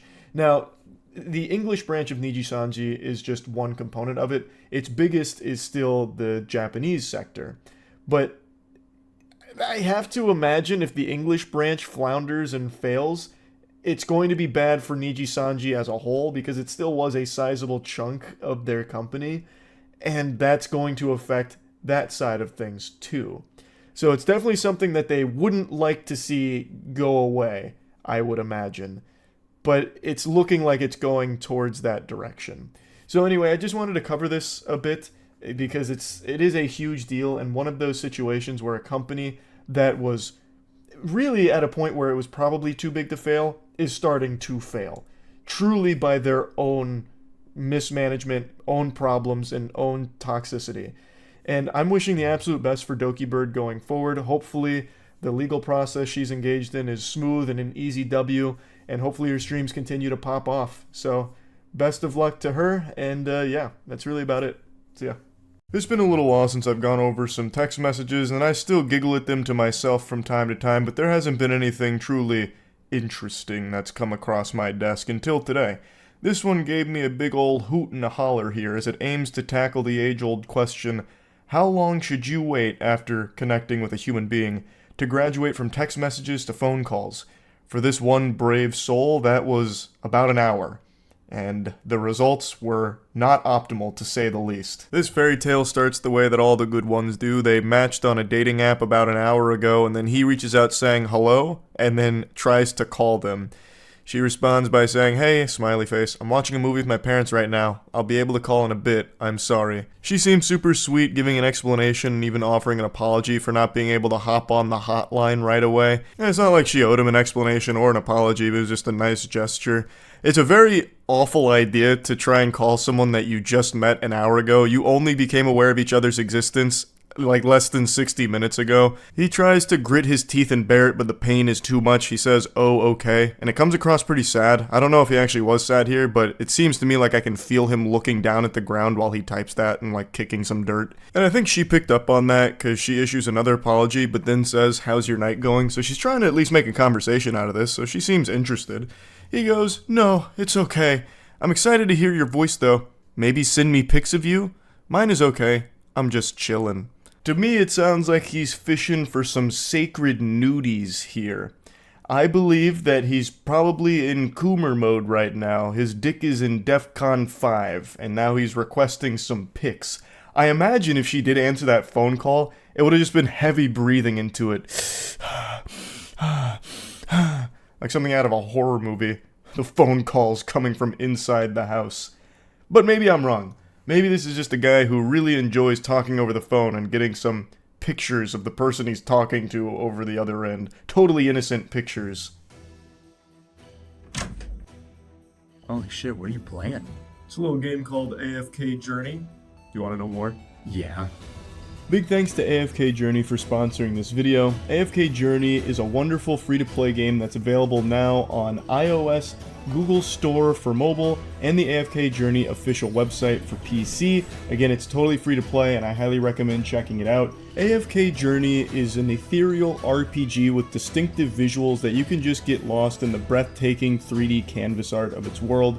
It's more than just an idle game. There's new gameplay elements to it, a lot of new mechanics, as well as an added dimension with the PC-compatible side-scrolling. You'll be gathering heroes across 6 factions and formulating winning strategies with different teams. The Hex battle map allows players to freely assemble their hero lineup and strategically position them so you can master battlefield strategies to conquer each challenge with precision. You'll be exploring big maps, solving fun puzzles, meeting interesting NPCs, all with extremely fun and effortless one-handed gameplay. The official release is giving away over 40 heroes for free, including 200 free pulls for completing things like a 7-day login. So make sure to check out AFK Journey and use my CD key AFKJourney88. You get a lot of goodies for that, 18,888 golden coins, 100 diamonds, some great stuff, so make sure to check it out. The links are in the description, and big thanks again to AFK Journey for sponsoring. Surprisingly, she doesn't seem creeped out by that. She says, "Oh, that's cute. I'm excited to hear yours too." And yeah, of course, I'll send some pics right now. Which is not the response I thought that would garner. I would have expected some kind of ickiness to it and maybe a question about, like, why? I mean, we've known each other less than 60 minutes. You can just scroll my fucking online dating profile to see some pics of me. His response to her is just, okay, cool. This guy is just very concise, matter of fact. She says, for the pics, do you want, like, recent ones? Because I have a ton ranging from, like, 2 weeks ago to, like, 4 years. He says, yes, but any, frowny face, and then winky frowny face. Every bone in my body is telling me that this dude is absolutely looking for some titty pics. He's looking for some honkers or something here. He's not looking for just, like, your normal Facebook photos or something you'd post on your Instagram story. He's not looking for you at the movies or something from 2 weeks ago seeing the Winnie the Pooh horror film. He's looking for ass and titties. That's my guess here, especially with, like, the winky frowny. I don't know why he's frowning so much. I'm not really sure. Maybe that's like an accident. Maybe you want to do like a winky face with a smile. But for some reason, he just keeps accidentally sending frowning faces, including like a winking frown face, which I've never seen before. I don't know how you even like sad wink at something to begin with either. I don't know, just, it seems like conflicting emotions there. He then calls her twice within 20 minutes and says, hello, upset. I'm waiting, lol. This guy types like he's playing a MOBA, like he's typing as quickly as possible just to convey the bare minimum amount of information. Upset. Hello? Okay, cool. Frowny. Winky frowny. Like, it's just very basic shit here. He's not actually even having a conversation. It's weird. Yet he keeps really wanting to talk on the phone. I don't know what would have happened if she answered some of these calls. Like, maybe he'd just fart into it and hang up while giggling. Perhaps, I don't know, like a big prank call? A huge ruse? Anyway, after 2 more failed calls, she says, hey, sorry, I just finished the movie. I wasn't looking at my phone, but I apologize that you're upset, but I just want to be straightforward with you since you were with me. I'm not like a very clingy person, and I'm kind of getting that vibe already, you know? And he goes, no, I just wanted to talk. You can answer, or call back. Completely missing the point of what she was saying, just insistent on having this phone call here. It's worse than a telemarketer. This guy just cold turkey calls her out of the blue. She doesn't answer, even issues an apology for not answering, which she didn't owe him, and he is still hung up on that and won't take any new information in. His brain is flooded with one idea. He can only hold one thought in his mind at any time, and right now that thought is, want to talk on phone. Upset if no talk on phone. So he's just stuck in that mode. So she goes, no, I get that. I just like taking things slow if that's okay. And he says, are you scared of connection? You can't talk without thinking it's too fast. Just call Jeez Louise. I have to wonder if she's communicating with a 13-year-old. Jeez Louise? You're dropping Jeez Louise in 2024?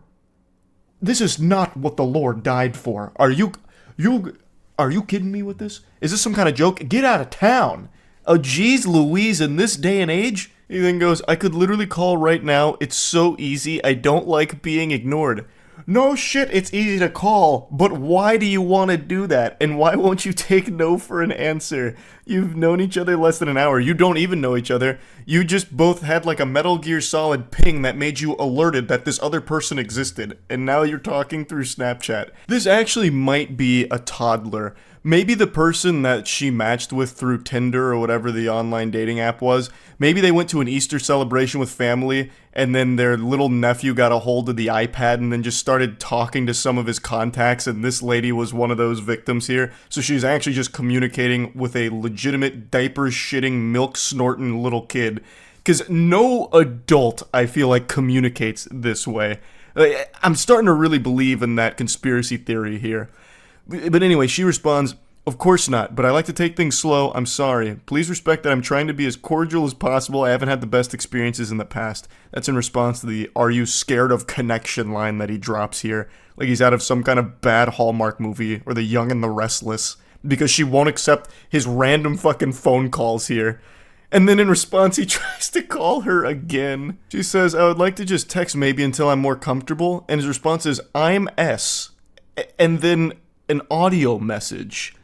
I have to wonder, that's got to be like the worst 26 seconds a microphone has ever recorded. I can only imagine what his voice sounds like. I'm imagining like squealing, high-pitched, nasally, like almost shatter glass level of an opera singer, like with that very high note, but throughout the entire 26 minutes. I also wonder what he was trying to say. I'm S. Maybe that's some kind of code that needs to be deciphered here. I'm serious, perhaps? I'm shitting? I'm silly? I have no idea. But anyway, she then takes a screenshot of the chat, and then he dumps a screenshot. He then follows that up by saying right at the top, and then tries to call her once again, just continuing to poke her here. He says, "Just wonder, answer." Maybe he's like actually overdosing right now, and he's trying to beg her to call the police to get them over there to save his life. I have no idea what's happening to his brain. It's turning to mush right before our eyes. Like he's getting hit by a stupid beam, and we're watching him fade away.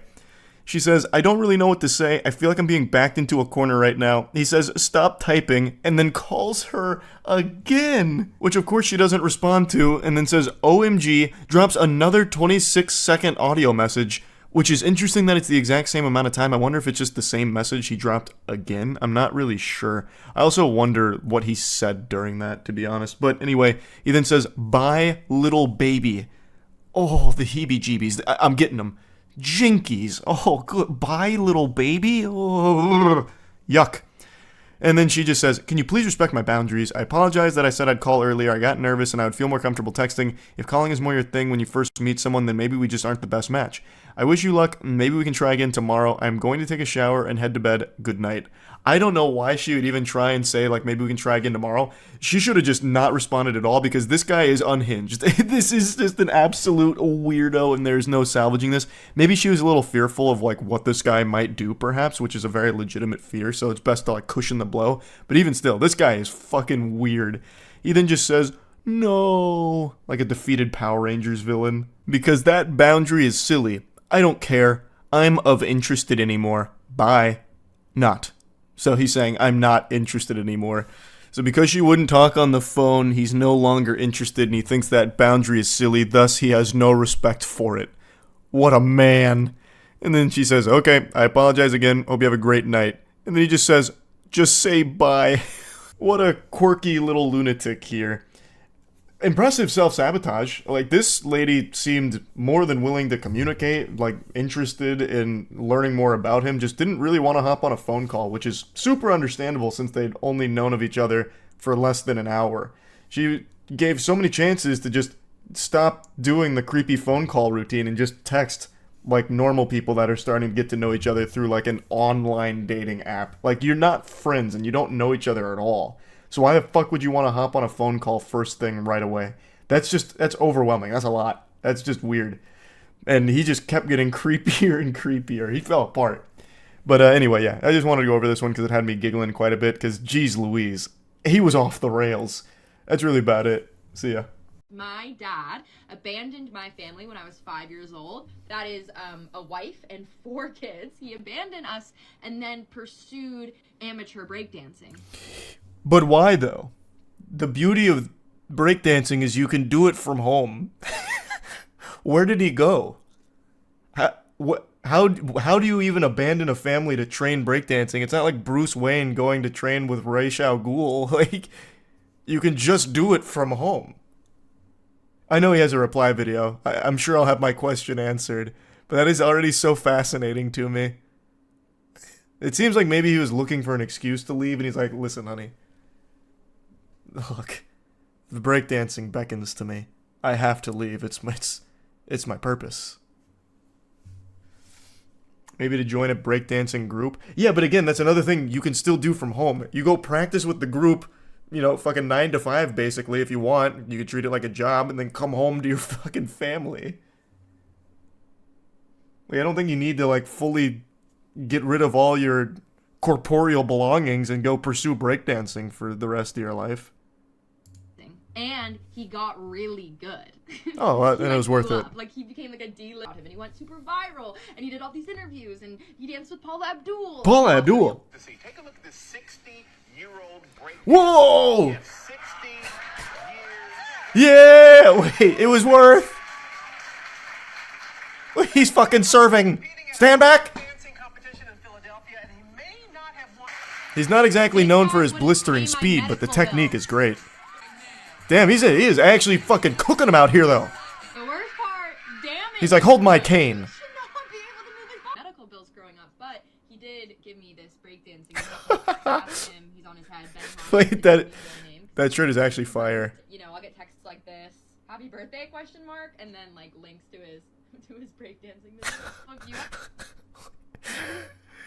No, not Facebook, brother. You gotta expand. Hey, happy birthday. Do you mind if you and your friends like this post of me doing head spins? I need this one to pop off. Thanks. She seems like a really good sport about that. I would be pissed. I would be inconsolable if my father left me to fucking breakdance. I'd be mad. Pays his alimony with merch, super based. True. He's a Hitmon top. Also true.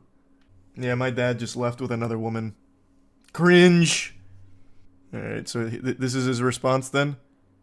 I wake up at 6 a.m. to find that my daughter has posted a TikTok video trashing me. She's a big social media influencer with millions of followers. Here it is. 6 a.m. to do some Oh work. my god, this is 10 minutes. Some of her videos get millions of views. And this video has tens of millions of views. Yeah, it was 1 million popping. Likes, 20,000 comments, 40,000 bookmarks, 30,000 reposts. It's just insane. So I thought I'd better watch this video. And frankly, I was pretty chagrined by what I heard, to say the least. But honestly, the more I love the way he presents this. It's like a substitute teacher trying to win over the class with like quirkiness. Like his intonation is really interesting. First, I can see that as a 5-year-old, Maddie would see her dad as having abandoned the family. One day I was living there, the next day I wasn't. And that will look like abandonment to a child. And most Married people. couples do get divorced about half the time in Oh. America. And I I was see. just living a mile or so down the street in LaGrange, Illinois. We just weren't living under the same roof. Now, about not paying medical bills, that's just not correct. Here was the financial arrangement of the divorce. Maddie's mom, my ex-wife, got $2 million at the get-go. No! Out of the gate, a lump sum payment. Plus, I was paying her $18,000 per month in child support and alimony. Where is that coming? Whoa, I didn't expect that. Wait a minute, this guy's fucking loaded. This guy's got clams. And moves. What does he do? Just go to the bank and just fucking headspin? Just killer bean on him? Fucking serve him until they give him the money? Where does it come from? I saw the kids all the time. No abandonment, just a divorce. Was I at fault in the divorce? Yeah, I would say I was about 70% at fault. I own that. Maddie's mom and I were really not compatible in many ways. That was pretty we were honest. Compatible in some ways, but not in other ways. Do I regret She did marrying ballet, Maddie's mom? he did breakdancing, No, it would never work absolutely out. not. If I had not married Maddie's mom, Maddie and her 3 siblings would not have been born. They would not have existed. One other slight correction, which I hesitate to even bring up because I love the way Maddie did this in her video. I did not abandon the family for breakdancing. I have a career. Is that not I'm in real? the advertising business, built an ad agency. That's how I was able to afford to pay Maddie's mom $5 million. Okay. Maddie's mom It's and I all making separated in sense. 2004 and divorced in 2005. I took up breakdancing entirely by accident in 2012. Now, some of you might be wondering, can he still breakdance at age 66? That is what I'm wondering. Well, I don't know. Let's see. I'll give it a try. Okay, Maddie, let's see how the old man does.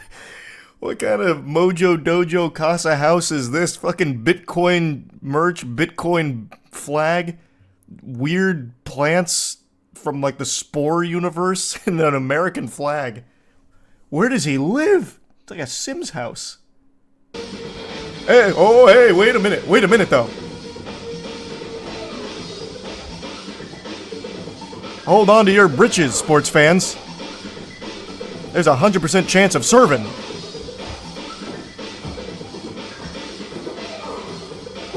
He's like actually good too.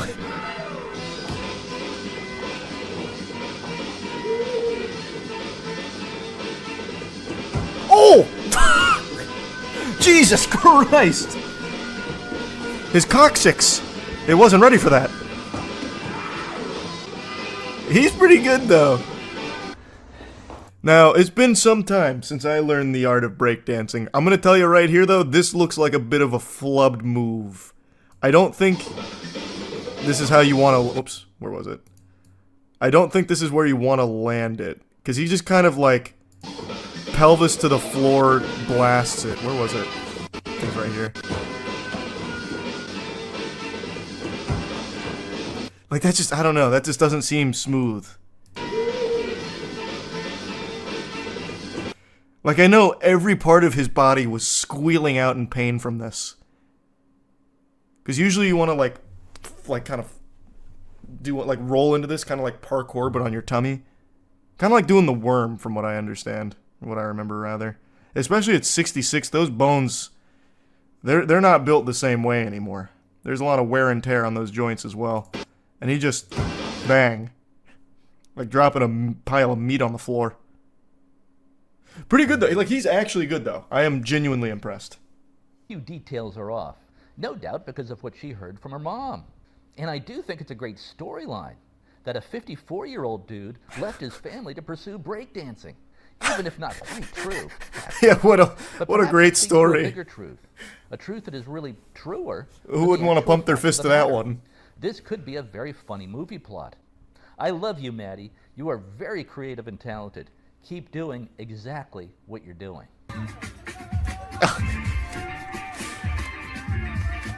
Man, this guy loves Bitcoin. He fucking loves it. Breakdancing and Bitcoin, the two big B's in the industry. Actual B-boy.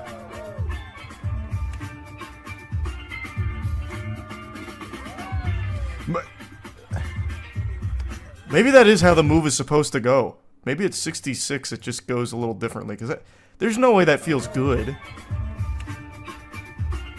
I think you're supposed to lower yourself into it from there, but he just keeps hitting his whole weight on it. So you said Maddie responded to that video? Where's that? Now I want to see. Is this it? Okay, here.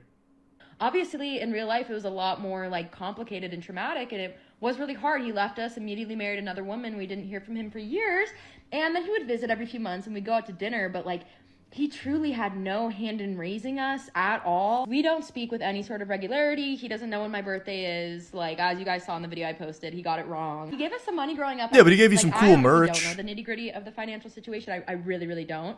But I do know that several times I've asked him for financial help with medical expenses, like especially like in college, and he wouldn't help me. So that's what I was referring to in my video when I was like, he wouldn't pay some of my medical bills. I'll probably delete this completely absent father. He's like, I was just a bike ride away from those kids. And it's like, not once did any of us ever take a bike ride to his house. I don't think I've ever been in his house ever. So this whole thing is so bizarre. Like, I'm so surprised that he responded to my video because Well, it's I'm not like, really a I house, could've it's a actually made dance you seem, like, studio. way worse than I made you seem. To be fair. Like, in my video, I just made you seem like such a wimp. I don't know who to believe. The only true thing is that at 66 years old, that guy can boogie. I don't know about the inner workings of the actual family dynamic there. But boy, howdy, I tell you what, he can cut the rug. That's all I know about that. Did he respond again? Jesus, it just keeps going back and forth? He's like, hey, Maddie, I've got some new moves. Yeah, maybe I moved in with my new wife and I didn't see you guys a lot, but look at what I studied back then. It's called the Bitcoin Boogie. I hope he responds again if he hasn't. I'm really interested in this now. I am fucking captivated by it. This video. Oh my god, 30 minutes. Jiminy Christmas. Ah. Fuck. My Sunday video on my daughter's viral. And another new video Bitcoin shirt. Her dad. Many of her TikTok videos get millions of views. Maddie's initial video about me got 7 million views last I looked. Just on TikTok. Hey, okay, is there 2x speed on Twitter? Okay, we're gonna 2x this bad boy. Abandoned my family when I was 5 years old. That is. What is the difference between So he's posting. Okay, so this footage is to show that he was more active in their life than she lets on, I guess.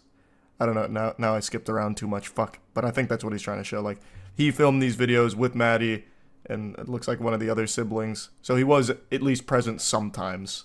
a friend. So you have about 300 subscribers. So he's got some home movies.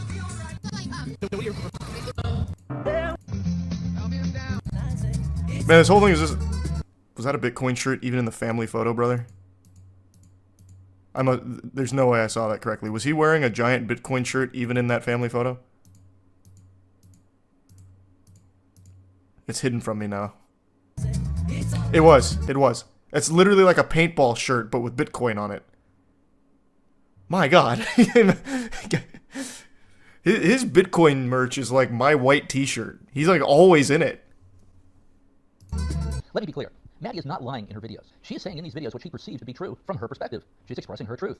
And her perception is impacted radically by 19 years of brainwashing by my ex-wife. I don't want anyone attacking or bullying Maddie for her videos or views. She watched my video and seemed to like it, thought it was funny. So then I suggested, since you aren't going to take down your video and correct it, I would at least like you to post my response video on your feed. I explained to her that people will love it, predicted that it would get millions of views on her channel, because her videos often get millions of views. I also suggested to her that after my response video, I could fly out to Los Angeles. We could then do a collaboration video, sit down together, and hash out these issues. This dude's like a YouTuber leech. Like, hey, wait a minute. What if we like collab?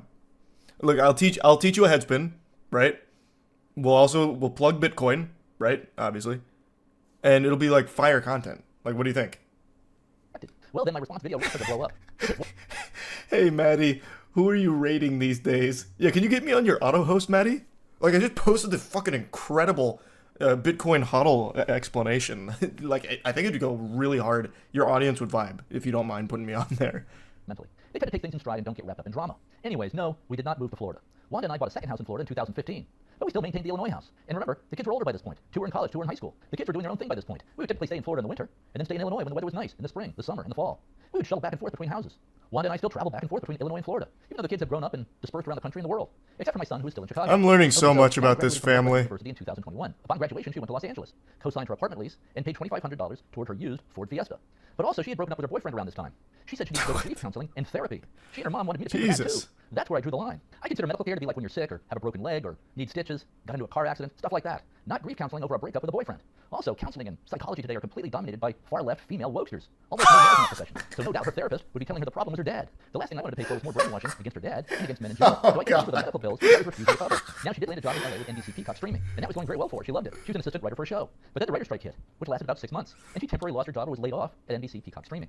She, of course, approached me to see if I could help her out with funds. Otherwise, she said she was forced to move back to Chicago and live What a crazy arc that just went on there out of nowhere. Hey, you want to see me breakdance? Yes, I don't really believe in therapy. It's kind of like woke female things. I don't know. I don't believe in that. The only thing I believe in is Bitcoin and headspins. Damn it. Point. Okay, good, I say. Exclamation point. I'll be there then, too. When do you get in? Looks like everyone wants to do dinner Friday night. I get in Friday. Put me down. love, another love here, you know, love type things right here, you know, like that. And that's pretty much just kind of how we communicate all the time. It's just, you know, I love you and all this stuff. And she just tells me about what's going on in her life pretty much every day. My plane made it. Sorry I missed you. How was your Christmas? Thanks. You know, that's what our conversation's like. And literally they're just all the time like that. So it just goes and goes and goes and goes and goes and goes and goes and goes and goes. So Well, I don't actually know how you can that's pretty convincing. You can just read through those texts. And it's constant. Let's see, I'm scrolling through my text conversations with Maddie almost the entire time, dumping all over the dad, the ex-husband. And that's the way it works in every divorce that I've seen. But now there's this other element. The kids are also being brainwashed into leftist woke insanity out of school, starting in kindergarten, all the way through college and grad school. Girls in school are taught to hate men, to see themselves as victims of the so-called patriarchy. And they're taught that there are many genders. And why not consider changing your gender? Kindergartners are taught this today. The school should be teaching writing, math, science, and marketable skills that will actually help the kids succeed in life. There's almost nothing of value being taught in the schools at any level nowadays. It's all political. We came from breakdancing. So here's my advice. Don't send your kids to college or even to school at all. The schools are pure poison. Homeschool your kids instead. Then instead of wasting $350,000 sending your kids to Harvard or some elite college, or any college for that matter, just have your kids learn a marketable skill for free or almost free online. There are also good courses at community colleges. A degree from Harvard carries very little weight today. Elon Musk, by the way, has said this many times. School and college are mostly a colossal waste of time and money. I just want things to go back to the way they were, for everything to go back to normal, where we're all having dinners, laughing, joking, and hanging out, like we were a few weeks ago at Christmas. Maddie's older sister Toria's come to some of my breakdance battles, one in Chicago, one in New York City last year. My breakdance battles. I love Maddie to pieces. I bet when he places on the podium, he goes into like a whole spiel about it, like, don't ever send your fucking kids to school. Okay, I'm done. Thank you. Thank you so much. Thank you so much. The woke mind virus is out there. Avoid it. Okay. And then check this out. Okay. All right, I'm going home. Thanks again. All I have to say. What I prefer to be talking about is Bitcoin, and why Bitcoin is really the only hope for freedom survival. That's our only hope? We're doomed without Bitcoin? Fuck! Jesus Christ! Alright, I gotta buy some Bitcoin. God damn it. I call this move the woke whirlpool. It just does a headspin doing this.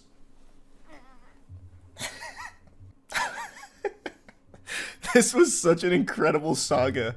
Has she responded again? Is there more? Oh my god. There's still more. How? It's still going. Fuck. I'm too deep. Help. Tweet my dad had posted being like, my daughter is a famous influencer. She has millions of followers. She's a big social media influencer. And now everybody thinks that that's true. Like, nobody fact checked that. Like, nobody, like, everyone's rolling with it. Like, every news source, every tweet. Like, I'm a small creator. I'm not even monetizing my account yet because I'm too small. I have 70,000. Like, love you guys, but like, I definitely don't have millions. And all over his How much does Ben have? My daughter, she's just Ben's got 15. So in the eyes of Ben, that's pretty big. And 70K is definitely nothing to scoff at. But yeah, I suppose in like the current landscape, when you say like famous TikTok star, you're thinking millions. This is so quiet, I can't really hear it.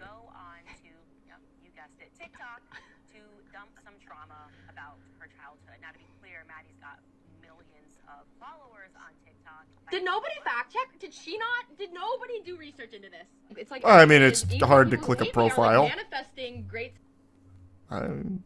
Yeah, I mean, to be fair, she's not wrong. Yeah, that is objectively wrong with the millions of followers and all of that. That is true. Yeah, it's hard to know who's telling the truth and who's lying, but the dad did bring some receipts that there is a lot of text messages, and he's got like family videos and shit. And it seems like they hang out pretty often. But I don't know, I'm not part of the family. Though I feel like I'm pretty close at this point. I know everything about them now. I was distraught when the family broke up. Like the divorce from 2005. If you scroll back up in the tweet in the article, the dad said something so racist that the dude literally bit him. Huh? What does that mean? Oh. Oh my.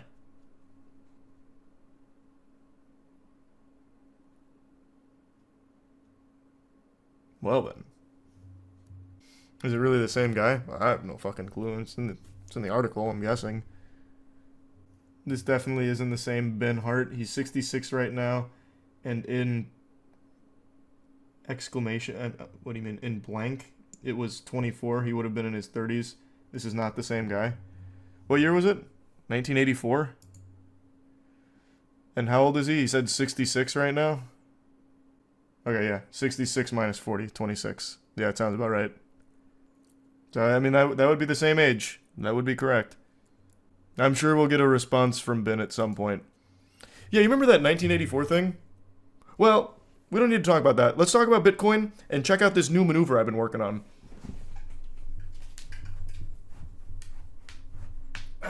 So about that Bitcoin. The bone cracks. I know, my bones actually crack more than Bins. But yeah, I have no clue. Couldn't tell you. This was an incredible saga to follow, though. That was interesting. I know so much about that family now.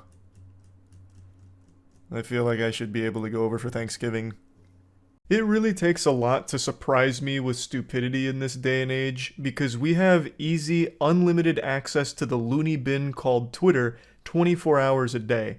It's like a zoo, like a little SCP containment facility for all of the dumbest and weirdest creatures that evolution and inbreeding has ever produced. And yet today, I watched a video that left me stunned by an evil imbecile.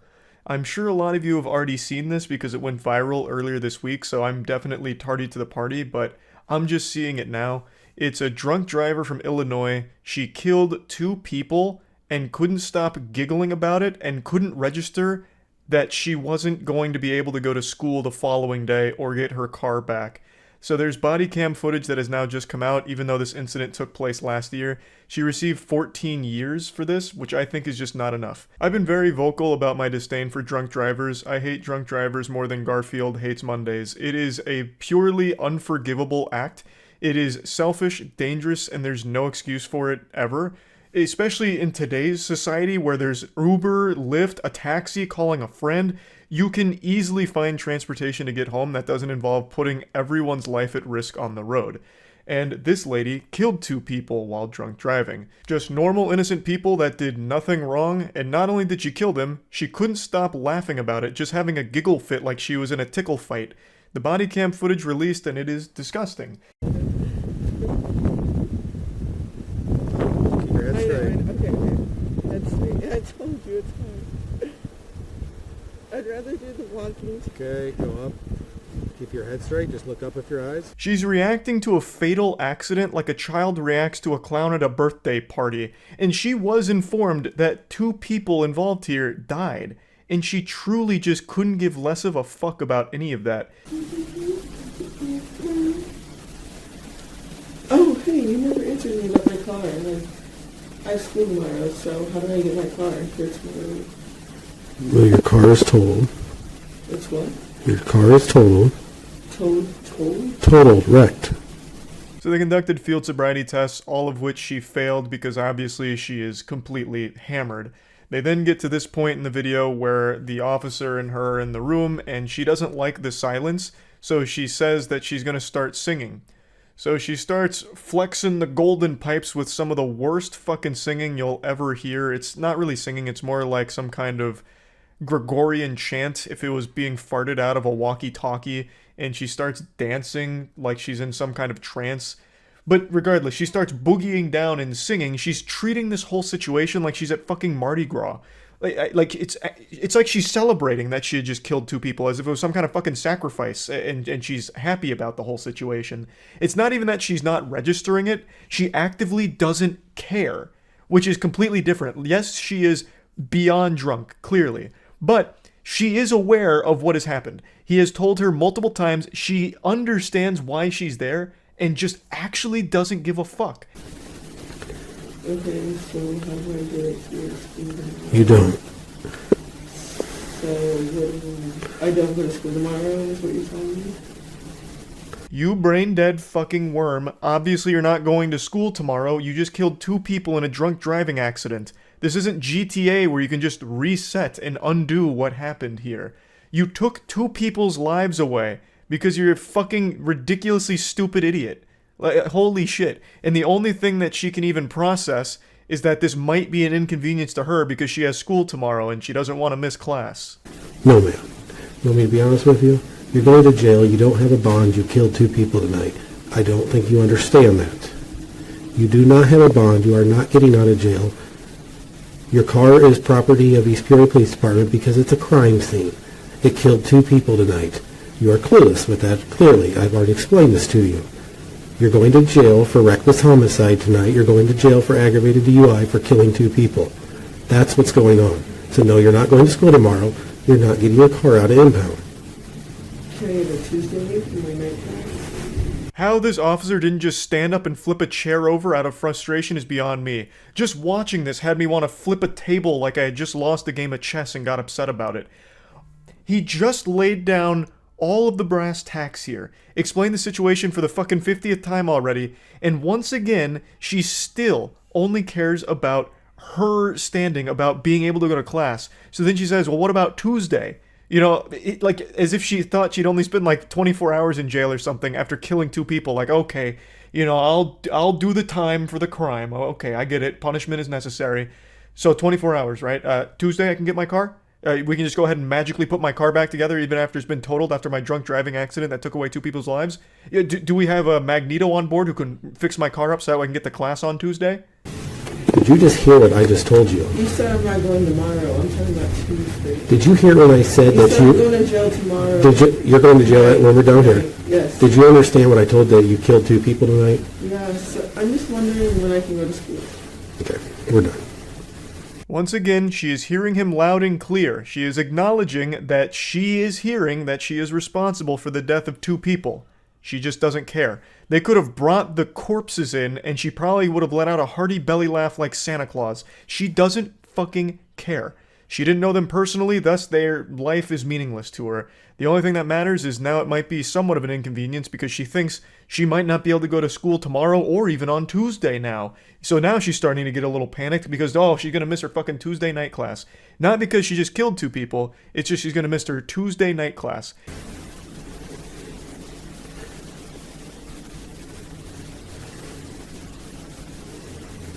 You're all on body camera being completely careless about killing 2 people tonight. You could care less. That's sad and pathetic and horrible all at the same time. Can you say that as a cop? Yes, ma'am, I can. Okay, so can I ask when I can go back to school? I'm not the officer on the scene here, but I can answer the question for you. 14 years, and you can go back to school. And hopefully, if you do go back to school in 14 years, everyone bullies the shit out of you and never lets you forget this moment, and never lets you forget what you did. I don't think you should be able to go back to school in 14 years. I think that is way too lenient of a punishment for what you've done. I think the sentence should have been much longer here, for sure. But I wasn't the judge on the case, so it's clearly not up to me here. I think she is irredeemably stupid, and I do think stupidity can reach a level where it is dangerous, like in a case like this, where you become a danger to everyone around you because you are such an absolute bumbling fucking moron. Now, she was singing a bit of a different tune here, talking about how remorseful she was, saying she's sorry for everything and she'd never commit anything like that again, hasn't drank since that day and doesn't plan on drinking ever again. However, the judge was implored to just impose the maximum 28-year penalty, which I do completely agree with, but unfortunately, she only received 14 years. I also find it very hard to believe that now she's starting to feel remorseful, only now that she realizes she's not only going to miss school for those couple of days, she's going to miss school for 14 years. I still don't believe she has any level of remorse for the victims here. I truly don't. I understand she was drunk, but I used to get drunk a lot, and if you told me I so much as pushed somebody and hurt them, I would have been inconsolably upset that I was responsible for something like that, even while fucking inebriated. Like, it's not like when you're drunk, all of a sudden you become a callous statue that can't process emotion or process any level of information. Because she acknowledged multiple times that she understood 2 people died from what happened. She just still didn't care. She kept singing and dancing and just talking about school and how it might be an inconvenience to her. So I really do think that even while sober, she just doesn't fucking value anyone's life that she doesn't personally know. I know this is me getting very like armchair psychologist about all of it, but it's just the impression I get from the body cam footage as well as reading the rest of the story. I think she is irredeemably stupid and evil and dangerous. So just wanted to talk about this story a little bit. That's about it. So yeah. Yesterday there was an event so bad that it's being called the Fire Festival of Kids Events. It was a Willy Wonka experience that charged guests $40 and used AI-generated images to drum up hype to get people in the doors. And when people actually showed up, it was legitimately like that scene out of SpongeBob with Krabby Land. It was a disheveled mess like a complete scam from top to bottom. Some attendees compared it to a meth lab, and I can clearly see why, because this is absolutely just a meth lab that the creator just repurposed for his exhibit here at the Willy Wonka experience. This is supposed to be an Oompa Loompa at a flavor station or something, but man, the Oompa Loompa actor here looks miserable. I don't think I've ever seen someone look so visibly ashamed of the position they're in quite like this. This makes me feel bad, and I didn't even go to it. This hurts my feelings on like a deep level. I can feel the pain in my soul for this individual. Before they took down their website, this was the poster used to promote the event, and my god, what an absolute catastrophe here. The AI clearly malfunctioned here, but they said, fuck it, we'll do it live, it's good enough. They didn't bother fixing anything or doing it again. It's just like the worst translated English ever. It's like they walked it through Babelfish, then walked it back through Google Translate, and then just hit their head on the keyboard and said, print it. It's enchurning entertainment, which I imagine is supposed to be enriching entertainment. Catgackating, live performances, Karchi Tons, Exarcerdre lollipops, a paradise of sweet treats. That's their marketing material. That was their fucking poster image. On the left is one of the images they use to get people excited to attend, and on the right is what it actually looked like in person. It looks more low effort than a backyard mini golf course that a father would put together for his children. It actually looks like it just uses the sloppy seconds from whatever holiday sale Home Depot was doing over Christmas, and the creator just haphazardly threw it all together in here and called it the Willy Wonka experience. It took place in a dirty warehouse they couldn't even bother cleaning, and here's just some more pictures of the space. It's the most joyless place on earth. I love the bottom right one where it's actually just shower curtains, like just checkerboard shower curtains that he hung around. I guess it's supposed to be a maze or something, I don't really know.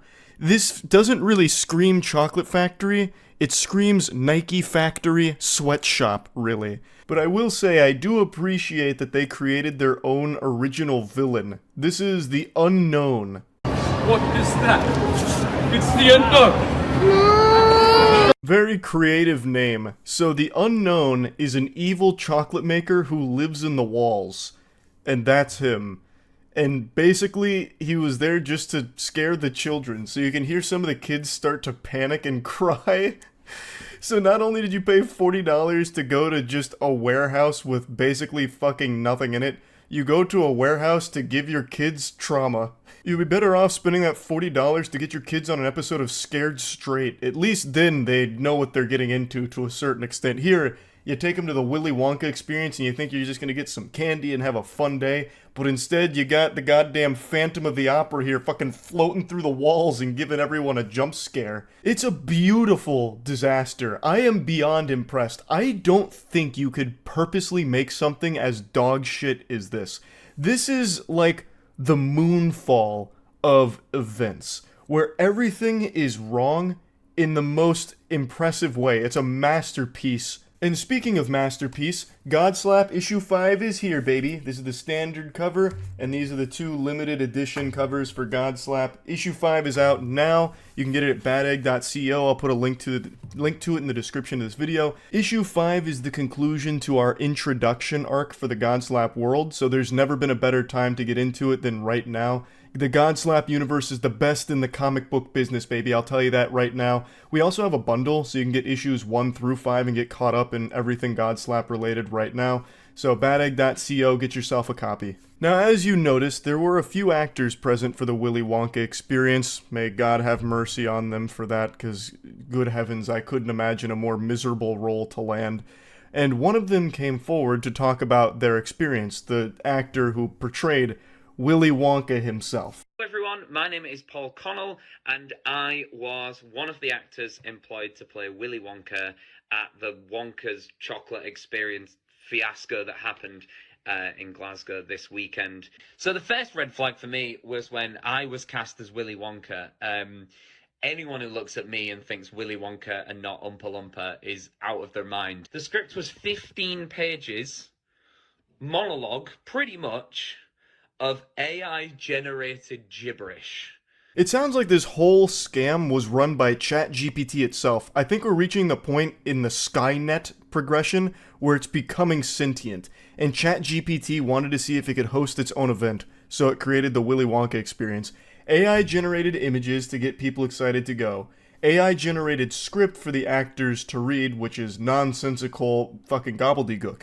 And then also randomly hiring actors to play these roles that don't really fit them. As he mentioned, he doesn't think he should be Willy Wonka, and that's not what he was auditioning for, I don't believe. Not to put the tinfoil condom on here, but it really seems like all of this was orchestrated by ChatGPT. It seems like AI just went rogue and hired 3 actors completely at random to play these nonsensical roles, like the unknown evil chocolate maker that lives in the walls and serves to terrorize children at the experience, or the Oompa Loompa going through an existential crisis surrounded by an easy bake My First Chemistry beaker set. It's all so weird that I can't actually wrap my head around someone that would actually put this together. There's also no rhyme or reason to the decorations of the Willy Wonka experience. It really feels like someone just went into a Sims house and started randomly dropping pieces of furniture and shit just all over the place with no real explanation for it. If you weren't told this was the Willy Wonka experience, you would have thought you just wandered into a killer clown's warehouse where he murders children. It just doesn't have anything to do with a chocolate factory or even a candy factory in general. And it actually gets worse. We were told on the experience to hand out a jelly bean, one jelly bean per child, and a quarter of a cup of Tesco's own brand lemonade. What in tarnation? A single jelly bean and a quarter cup of lemonade. That's what you got when going to the Willy Wonka experience. Not even chocolate. It is the fucking chocolate factory and they give you a single jelly bean. Why I oughta? If I was one of the parents there, I'd be charging up like a Donkey Kong punch on them. Like, are you kidding me? 40 clams. I paid 40 clams to come in here and you give my kid a jelly bean and a tiddlywink of lemonade? You are off your gourd.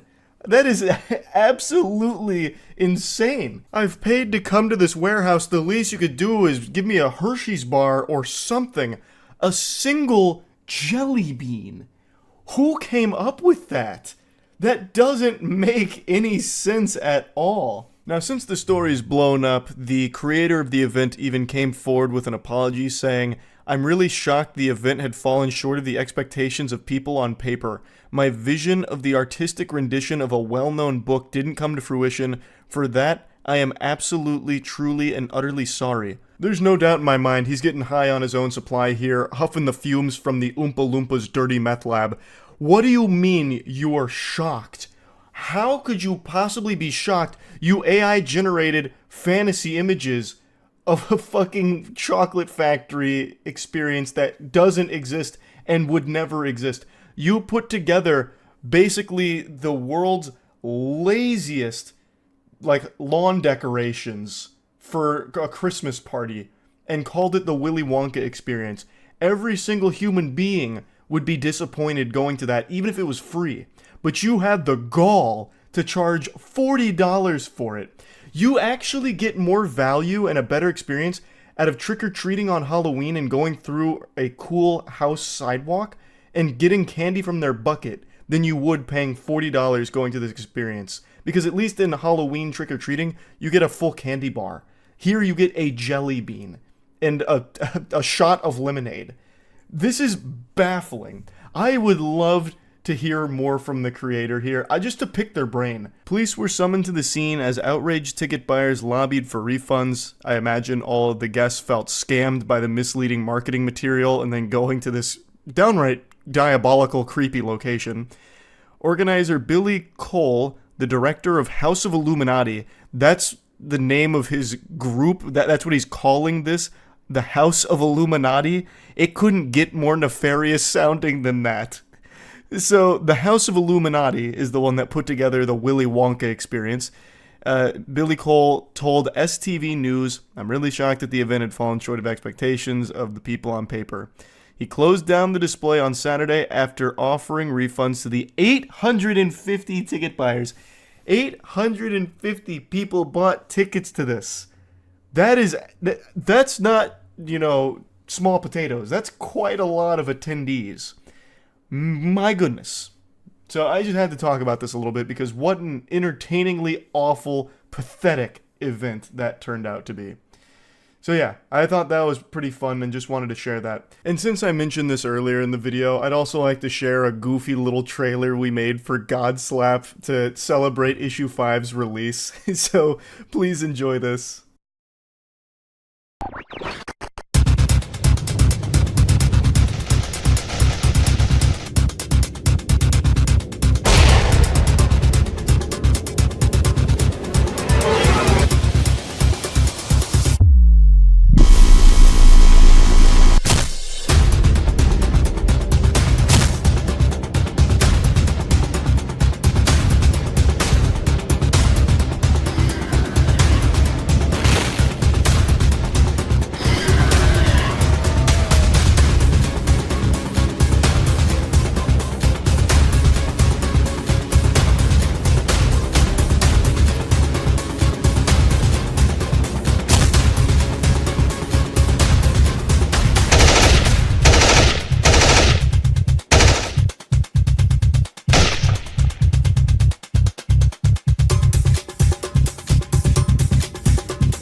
This is the most hostile comment section on YouTube, and I feel like I can say with a high degree of certainty that this is the longest argument ever in a YouTube comment section, lasting an entire year and spanning roughly 500 some replies. Now, this kind of anger, you would expect the video to be some kind of politically charged video, or maybe somebody said anime should be illegal or that lollies are a crime. Something that really puts a hate boner where someone's flaccid cock once was. But what if I told you that the video that all of this is taking place on, the most aggressive comment thread on YouTube, was actually on a Paper Mario song? I'm going to take you on a journey through this war zone here. We're not going to read every reply just because there is so many. This thing's longer than the fucking Bible, honestly. But we're going to go through the big parts, the big moments here in the manga, make sure we get the gist of what's going on, because this may be one of the greatest stories ever told. It's got it all. It's got a little something for everyone. A story of betrayal, violence, love, terrorism, action, drama, mystery, and most of all, Mario. Chapter 1, The Catalyst. This is where it all begins. This is ground zero. Lunar1314 leaves a comment saying, I don't care if I get hate because of this opinion, but this is my favorite Paper Mario final boss song. A bold and brave hot take. Someone didn't tell Lunar that opinions are illegal on the internet. It's not the most controversial thing to say, it's simply a matter of liking a song. But this is the internet, and you can't like something that somebody else doesn't like. A lesson our boy Lunar here is about to learn the hard way. Enter the villain, Oromaru 1837, because you're like 9, haven't even played the other games, I guarantee you. And now, just like the Powerpuff Girls when the hotline rings, our hero rolls in, Dave Matthew. These are our primary characters. Of course, we get introduced to other important side characters throughout the season here. The lore gets very deep, trust me. But this is basically the Batman and the Joker, Dave and Oromaru. Dave sweeps in defense of Lunar. How about we agree that you are a jerk? Everyone can have their own opinion, and that is the internet, so no one cares about your opinion to begin with. Also, instead of throwing insults at me, why don't you try to get me to see things from your perspective? It would be a lot more time efficient, and unlike insults, actually accomplishes something in the long run. Or you can continue to assume that I am a mere child that does not know of the 5 other Paper Mario games, or was it 4? Or has even played them, both opinions being completely wrong. But as I said, it's the internet. We can go in circles all day and night and neither of us would get anywhere. So let's not, okay? Dave trying to get out ahead here and squash the beef, giving a fair warning to Oromaru that you do not want to fuck with Dave, but spoiler alert, Oromaru pokes the sleeping bear. You never gave your side, dumb fuck. All you did was come on here talking about some damn opinions or some shit. Pretty clear you didn't intend to accomplish anything. Also, you haven't played any other game, have you? It's not hard to know how many Paper Mario games there are, kid. 64, Thousand Year Door, Super Paper Mario, this garbage, and Color Splash, which was actually not bad, but was too weird gameplay-wise to be called a Paper Mario game. And it's this comment right here that makes a good boy go bad. You do not question Dave Matthews' understanding of the Paper Mario franchise, and you do not do it on a public forum like this, and be an asshole about it. The opinion haver that started all of this comes back in here, kicks open the doors to the Church of Paper Mario with tears in his eyes like he just watched his parents having a fight, saying, "All I said was, this is my favorite final boss song in the Paper Mario series, but it turned into a huge fight and I don't understand that." And then Aramaru hits him with a hard dose of reality. "You said you don't care if you get hate, so obviously you do understand, dumb fuck." Unfortunately, Lunar just doesn't understand that his initial comment was like the assassination of Franz Ferdinand, and now he's started a massive war. And in war, Lunar, there's casualties. I know you can say whatever you want, but please, can you please calm down and make a nice comment to people? Like I said, please not say about 1,000 cuss words with this reply, please. It's not hurting you to read a quick fuck. Look, I'm understanding everything you're saying. I'm just here to calm you down. Not everything in the world is solved by anger. Jedi Brooklyn Green comes in here and tries to reason with Sith Lord Aramaru here about how anger's not the key, but it's all for nothing because Aramaru has already been consumed by his anger. Like I said, I am cutting out a couple things here because there is so much of it. It'd be like a 10-hour video if I read the entire chain. Basically, in a nutshell, Dave was saying this is pointless, it's an internet argument, let's just drop this. And he concludes his monologue with, well, since we both agree that this whole thing is pointless, let us just agree to disagree and be on our way then. Aramaru, cool, so fuck off. Peace was never an option. Nah, seeing your pointless insults because you can't come up with an actual comeback to my remarks is rather funny to me. Heh, I thrive off your pointless rage. Thought it was done. Why you still here, idiot? As I said, I thrive off your rage and anger. You want me to stop? Stop being angry. Easy. Dave Matthews is slowly accumulating power like a spirit bomb fueled by Aramaru's rage. He is laughing in the face of Aramaru's anger. Not angry, dumb fuck. Piss off. See? Angry. Not angry, dumb fuck. Piss off. I see that you're running out of comebacks. I can give you a few if you need them. Dave, of course, being one of the world's leading comeback dealers. Not stressful, you're just annoying, lol. And there's plenty of music better than this shit, even from Color Splash. Uh-huh. Why don't you go back to your 1,000-year-old game and super overrated Paper Mario game? Your screen, oh boo-hoo. Let me play a sad song for you on the world's smallest viol— Oh wait, I broke it. If this was done, why did you reply? Metal Mario coming in here just spitting straight venom in the face of Aramaru here, lighting him on fire with the world's smallest violin comment. Nice try, dumb fuck, but I haven't even played any Paper Mario games except Color Splash.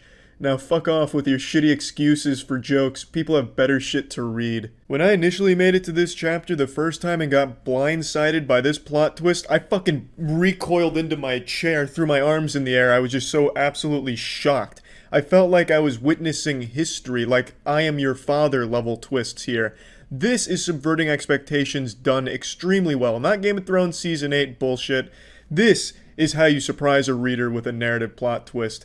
Who could have seen this coming? If you remember back to the genesis of this whole mess, it started with Aramaru melting down and breaking shit in his room over the fact that somebody liked a Paper Mario song he didn't like, and then accuses them of not having played any of the other Paper Mario games, and then only a short 100 replies later, he himself admits he's only ever played one Paper Mario game, and it's not even this one. It's so fucking remarkable. What an incredible twist. That is character development right there. Now we're getting a little bit of the origin story of Aramaru here, which only makes him even more mysterious. Well, I see my sympathy was misplaced. You seriously judge a game on what other people say about it? You sure have missed many a good game. Also, shame on you. Don't give out criticism if you don't actually have the knowledge to back it up. It's just stupid to say something's wrong and then give no evidence at all to support your theory. And that's researching 101. This guy Reddits. Also, it appears that you really do only know how to spit out insults. I'm gonna have fun with this.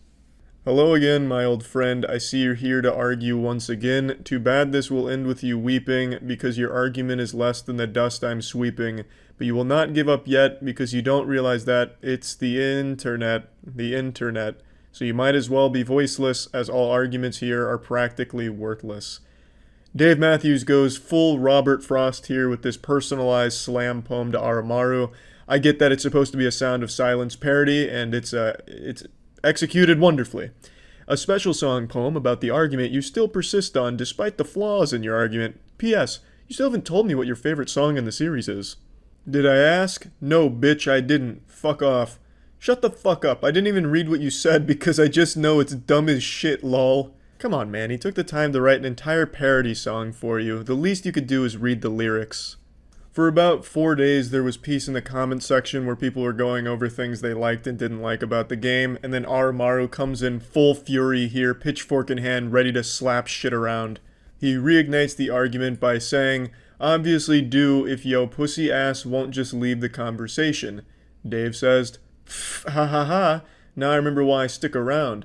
I love to see what kind of pathetic retort and comeback you are going to make at me that I can easily tear apart. Really, it is rather satisfying to see what you come up with." Once again, there was a truce called in the comment section for about a week, and then Aramaru came back, and Dave immediately noticed. He's like the NORAD defense system, able to hone in on Aramaru's presence and then attack. "Oh, hello there. Ready for round 2, my little whiny failure? Round and round the argument goes, when will it stop no one knows. That meme has been dead, fucking idiot. I'm ready for you to piss off, you worthless fuck. I did not drag your pride through the mud and make you look like a brainless, arrogant maggot. You did. You destroyed your own argument. You ignored the statements that made you look like a fool. You chose to spit out nothing but insults. Your fault. Your stupidity. Deal with it. Or stick around and continue to look like a moron. It's entertaining. And besides, we win either way. And you lose either way." Dave hits him with some kind of superhero monologue right before he throws the bad guy in jail. And Aramaru says, "Don't care to read your arguments, lol. As a matter of fact, I only read the first reply, lol. Quit wasting my time and fuck off." "Then you are nothing but a bottom-barrel fool who will have no success in life. As I said, you don't bother to defend yourself at all. That makes you an idiot. Also, why should I? You have no power here and you never will. The fact that you think you do just displays your idiocy for everyone. Besides, I already gave you the requirements for my departure. Or are you incapable of reading as well, my little maggot?" Everything Dave has been saying thus far sounds like the Rick and Morty copy pasta from Reddit. I mean, I think Dave is in the right here because Aramaru is a huge fucking asshole, but man, he's really going about all of it in a terrible way. A month goes by. Is he finally gone? Yeah, he is gone. Is he gone if your dumbass would just quit replying? I didn't even read shit you said. I told you that I would only leave if you either apologized for being rude, or if you went 10 comments without swearing. You're not good at remembering things, are you, my little maggot? Hello, little maggot. Just letting you know that I am still in this comment chain, just in case you thought you were rid of me or that you actually won this argument. Okay, bye now. This was after a month of him not replying, so Dave just really wants to continue this, and nothing makes me more uncomfortable than reading Dave keep calling someone my little maggot. Like, this must be how it feels for some girls when they hear the word moist. Every time I read him saying my little maggot, I just get like tingly and uncomfortable and break out into like a little profuse sweat. It's just yucky. I feel like I'm reading some old woman's fanfic where she's describing some weird sexual intercourse she had at a biker bar or something, and it's just making me uncomfortable. I don't know why he keeps calling this guy my little maggot. I don't give a fuck where you are, dumb bitch. Just like no one cares about you, my little maggot. This will be the last time you see Dave with this kind of confidence because he's about to meet the actual muscle here. Mr. Hater. If Aramaru was a supervillain, then Mr. Hater is a fucking turbo villain. He's a galactic villain, a universal threat, a divine being of villainy. I don't even know what to call him, a fucking raid boss of villainy. Because he comes in here and just starts slapping shit around. He's a big asshole as well, of course, but he brings Dave to his knees here. This is like when you're reading a comic book and the hero's in trouble. So Mr. Hater comes in here with a full chub, full erection, red alert. He calls out Dave in front of the entire classroom. I see you have a superiority complex and are very self-centered. How very hypocritical. You're no better than him. Guess I gotta clean house and deal with little keyboard warriors like you myself. That is honestly like some Marvel's Thanos shit right there. Dave is still riding the high after he seemingly defeated Aramaru, so he replies to Mr. Hater with a large amount of confidence and a bit of arrogance, saying, "Heh, you poor naive fool. When did I ever claim that I was better than little maggot? That I'm better than you? Oh, to live in your little fantasy. Can you not see what I am doing? Or are you just as blind as he is? Of course, I can tell you're cut from the same cloth as my little maggot, so I'll humor your attempts at insulting me and everyone else present. Let's see how long you last." Dave's still under the impression that he's the king of this Thunderdome, but what he hasn't realized yet is Mr. Hater's not locked in here with Dave. Dave is locked in here with Mr. Hater. "Oh, I know your intentions very well, and I intend to stop it. I mean, what the hell is wrong with you? Just look at your comment, you poor naive fool, to live in your little fantasy. These are things that a narcissistic, self-centered man-child would say. How am I or anyone with half a brain cell supposed to take you seriously? There's a reason the other guy left. You won't last long, Dave. You won't last long because underneath all that bravado, you're just a sad little boy with delusions of grandeur, who, by the way, can't talk for shit. So here's a piece of friendly advice. Turn away now and stop wasting Aramaru's time, because if you don't, by the time this is over, you'll be my little maggot." No response. Guess I must have hit one of your soft spots, Winky. "So you actually have some bite, do you? Good. Let's see what you've got. I will compliment you on your use of insults, as well as how you get straight to the point." Dave is immediately showing that Mr. Hater has hurt him. You can't do that, Dave. You can never show weakness to a man like Mr. Hater. He can smell blood in the water. He can smell cum in a bathtub. He will pounce, and you can't let him find any amount of scrapes on your armor. Dave, he showed a weakness, and Mr. Hater exploited it, unfortunately. Heh. Of course you didn't realize. I wasn't talking about Lunar. I was talking about you and me. We don't care what others think of our opinion. We just say whether we agree or disagree with someone's opinion. In that way, we are alike, you and I. Don't you agree? I love this exchange here. This is like the season finale here when the two characters are monologuing at each other before they start beating each other with like a stick or something. "Ah, I see you're trying to get on my good side. As you know what they say, if you can't beat them, join them. How about this, Dave? Write a full paragraph apologizing to Aramaru, and I might consider agreeing with you. And, by the way, it has to be real nice, so no calling him my little maggot. Otherwise, I might just start calling you that myself. That would require me to have a single shred of respect towards little maggot. And in case you did not read the whole conversation, I did apologize to him. He threw it back in my face and used it to insult me without responding to it whatsoever. You, on the other hand, are actually participating in a discussion, while my little maggot only responds with the same insults like he's a broken fax machine. You, I respect, little wasp." I forgot to click read more for the screenshot, but it said, "I do not respect little maggot." So now Dave, for some reason, is calling Mr. Hater Little Wasp. I don't understand where he's getting this from. Maybe like from old 60s movies or something where it was cool. And then he references a fax machine, which hasn't been in use for the last 30 years. So I just don't know what's really going on here. Maybe Dave is caught in a time vortex and he's communicating with us from the past. And he's only able to communicate through the comment section of Paper Mario Final Boss Song. But yeah, just really fucking love this part here. This feels like the climax of the entire argument. Dave going with the whole, "We're not so different, you and I. We're one of the same." It's like some shit you'd see in Naruto Sasuke right before their final fight. It's fucking wonderful. You make a fair point. I shall apologize to him, but do not expect a paragraph. You make sound arguments, Mr. Wasp.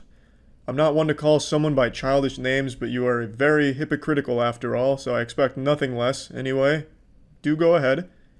Where's the apology? I don't see it. Mr. Hater's trying to rush this. It hasn't even been a full day at this point. Mr. Hater, he wants that apology ASAP. So now you can see Mr. Hater has assumed control of this entire argument. The entire tone has shifted here, and now Dave is at the mercy of Mr. Hater, and he wants his homework. Do not rush me. It's been 2 days now, so no excuses. You aren't going to apologize, are you? I figured as much.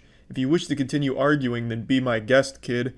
Dave is starting to panic a little bit. He doesn't want to write this apology because he does not respect Aramaru, but he is afraid of Mr. Hater, so he's caught in between a rock and a hard place here, and he's treading water in the comment section.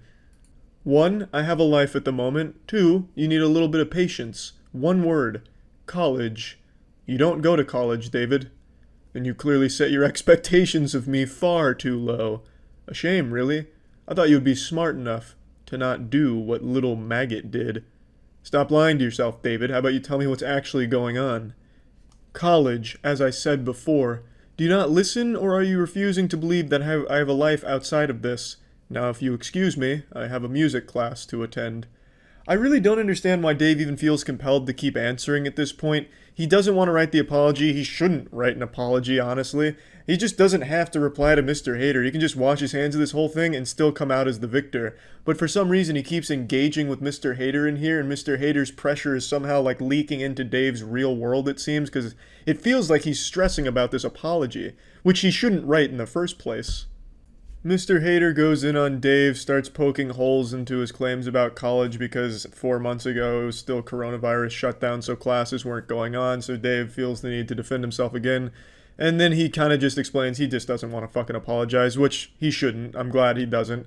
Dave says, 1, truthfully, I don't want to apologize to Armu because I know for a fact it would not be genuine, and no matter how much I hate a person, I'm not going to insult them by giving them a mocking, half-assed apology. And 2, online classes are a thing that exists, and I'm not doing just a music class. Who is the antagonistic one here? Because it definitely isn't me. You poor, pathetic whelp, barking and baying like anything you say will ever matter. No, your words don't hurt me because they are artificial, fake, designed, and spoken for the sole purpose of inflicting pain without putting actual feeling behind it. Ha ha ha ha ha ha ha ha ha. No, your words are hollow and do not deserve the electrons my brain cells would have to burn to process them, just like you. You're not special, you're not unique, you're not important, and you never will be, not now, not ever. So go ahead whelping, keep making a fool of yourself. I'll just watch the show, laughing all the while. And in your ivory tower of hypocrisy, did you ever once realize I never denied what you have been saying? You are a parasite, Mr. Hater. Something that must tear everyone down to justify their worthless existence. Perhaps I am one too, but that's where our similarities end. You lash out at anyone you see as below you. I lash out at people who do what you and Armu did. Insult and tear into someone because they dared to have an opinion you did not agree with, or lash out at people who defend themselves from other people like you. I never said I was better. But does it really matter in the end? At the end of the day, one of us looks like the bad guy to everyone else. And since I haven't been antagonizing everyone participating in this, it most definitely not me who's the bad guy. Try to say I'm wrong here. You're not wrong, Dave. Not at all. And people like Aramaru and Mr. Hater, yeah, they suck a lot of fat ass. It's sad that someone cares this much about someone's opinion on something that doesn't matter. 100%. Agree with you entirely there, Dave. But the way you're handling all this and then putting this huge, presidential speech here is not good either. This is the wrong way of handling any of this. And there's really just no point in arguing in a YouTube comment section to begin with. There are no winners here. Mr. Hater breaks down his response line by line. You lash out at anyone you see as below you. Dave, don't be ridiculous. I'm not as narcissistic as you, or at all for that matter. I lash out at anyone who do what you and Armu did. A mistake you will regret, as you have started all of this, and I aim to end it. The two go back and forth about the apology that Dave doesn't want to write. Mr. Hater just keeps picking apart each line of everything he says. My words are said solely to get you to leave. That's never going to happen, Dave. I've grown very persistent over the years, and trust me, persistence pays, and I will stay here for months if I had to. Will you? Yeah, big guy, I'm sure your persistence pays, living in a fucking comment chain for months. How productive and incredible. There are just some people who live their life to argue online, and it's sad as shit. This guy is the perfect example, willingly saying, I will stay in this fucking thread for months because I have nothing else going on in my life. That is pathetic. That's fucking sad, Mr. Hater. Apology seems unlikely. Then you will perish here eventually with me, as it's either you apologize to Aramaru now and we'll be on our way, or we're going to be staying here for a long, long time. So, with that being said, let's just start all over on a positive note. We aren't going to start all over on a more positive note until you start apologizing, Dave. Are you going to apologize for your own hostility? Short answer, no. Unlike you, I did nothing wrong, Dave. So it's either you apologize to Aramaru and behave, or you slowly perish with me for months. Either way, I consider it a win-win. And this is where the story stops. I mean, it goes on a little bit further, but nothing is more pathetic than this mic drop from Mr. Hater. These are the people you argue with online, people that have actually nothing better to do. He considers it a win-win if someone is perishing, wasting their time in a comment section with him. That's so fucking sad. He considers it successful if he wastes somebody else's time and wastes his own time because he's already miserable in the first place. Oh, actually, I almost forgot. 3 months after all of this went down, as the dust was starting to settle, Mr. Hater and Dave just stopped communicating with each other, and there was just momentary bliss as everyone read through the thread. And then Yoshi comments, tagging Aramaru, and Aramaru's been tagged this entire time. Yoshi just points out it's been 10 months, but 64 really good, kind of basic, 1,000 Year Door, bop, and all this. Just kind of breaks down his opinion of the music. And then Aramaru, from out of fucking nowhere, comes out of retirement to deliver one of the most powerful conclusions to any story ever given. I don't give a fuck about your opinion, this song is still shit. What a beautiful way of wrapping all of this up. But yeah, anyway, the last interaction between our main characters was 4 months ago. From what I checked today, there wasn't any new developments that I noticed. A few more people have been made aware of this because it was posted on Twitter, that's how I found it. And this has just been truly a joy, delightful to read through. So just keep all this in mind next time you think you're confident enough to leave an opinion on a Paper Mario song. That's about it. See ya. This guy has a smile like that old Momo creepypasta picture, and he has been blowing up online because he's become a public spittoon for people to just spit in. He's like a 5-foot basketball hoop that people just can't help but dunk on. His name is NFT Nick. They said Filecoin wasn't a buy at $5. They said D-Gods would get a $20,000 airdrop from Wormhole. They said Daniel Allegre is a great CEO. They said Bodongos isn't the top NFT project. Keep down. Look at us now. This was his first video that really blew up because it really tingles something deep inside the soul of every viewer that just makes them want to bully him because it looks like he really needs it. He's just like a knuckle sandwich magnet, but verbally. So everyone said their piece about him being a turbo cringe loser, and that was that. He then made it his entire identity to continue this persona. I truly believe NFT Nick is just playing a character. I think this is all just rage bait. It's not real. I'm pretty sure he's just engagement farming because that's become so prevalent on Twitter since you can monetize your hit tweets now if you get a lot of engagement. So I think NFT Nick is just leaning into this to continue to try and farm that engagement, and it is working. Yo, cheers to all the Twitter haters who said I don't own my Miami house. I'll have you know I had the staff load up my jet so I could fly out here to my New York City penthouse pied-à-terre. Anyways, while you're click-clacking on Twitter from your mom's basement, I'll be sitting here sipping from my $5,000 bottle of champagne. Remember, choose rich. I threw you into the deep end of the pool here of NFT Nick lore, but I thought it was important so you could see his more modern attitude here, where he's leaning into like the extraordinarily wealthy douchebag angle. He got community noted because the bottle of wine he showcased is not actually $5,000, it's less than $85. And his whole personality, I think, is just fake on purpose to manufacture outrage and try and capitalize off it and make money from it. Which I think is kind of pathetic, and I don't think it's worth it. Now, of course, I'm not Fuckface's PR guy, I'm not his dad, I can't tell him how to live his life, but I don't think it's worth just being constantly humiliated by every single human being on the planet, because it's well known that Twitter engagements don't pay that well. You get pennies. You get less than pennies. You get fucking handfuls of dirt for millions of impressions. I don't know how much he made from all of this blatant engagement farming, but I have to imagine it wasn't a ton. Like, I bet he probably would have been able to make more money being a real birthday party clown as opposed to a Twitter NFT clown. It just doesn't seem like you're going to be making enough money for this to ever be worth the constant shame of this being your legacy. I chose rich every time. There's nothing more hilarious than a guy sitting next to "I chose rich every time" from a clearly rented house. He claims to own it, but his suitcase is right in the corner. So I guess he's going to struggle to explain that one, why he hasn't unpacked in his own house. Coffeezilla was wrong there. He did not struggle to come up with an excuse. He said it was from his staff packing his bags about ready to go on his private jet. So he has been very much leaning into this and thriving off of the controversy. And he's far from the only one doing this shit. It's become the norm on Twitter now to either spam porn advertisements for OnlyFans through like those ad posts that they're constantly doing. If you've seen these leaks, you're not going to heaven. Anyone seen this full video? Who's got this video? The internet was so much better before this OnlyFans leak happened. All of that garbage. It's that and then blatant rage bait farming. That's the main content you see on Twitter now, because all of it is geared towards just monetizing this shit.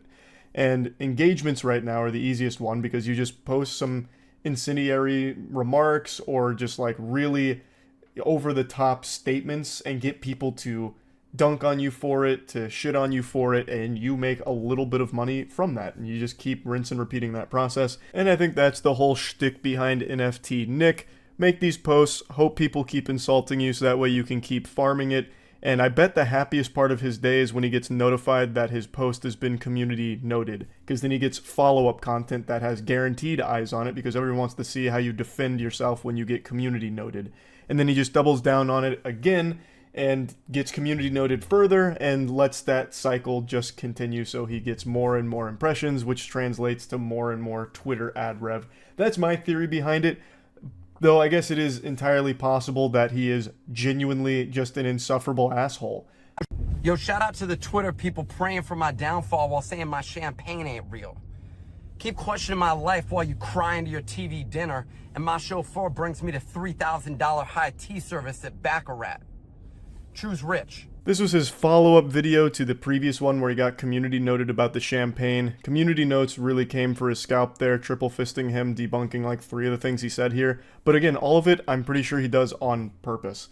So first they point out that they never said the champagne was fake. Then they also point out that what he said about Baccarat is incorrect. And then they also mention that you can see the reflection of an Uber driver in his glasses. So he's not being chauffeured around or anything like that. And this was his response to that community note. The community note haters are in disbelief. I own a fleet of Ubers, but the poors wouldn't understand that concept. Felipe is my personal driver. Choose rich.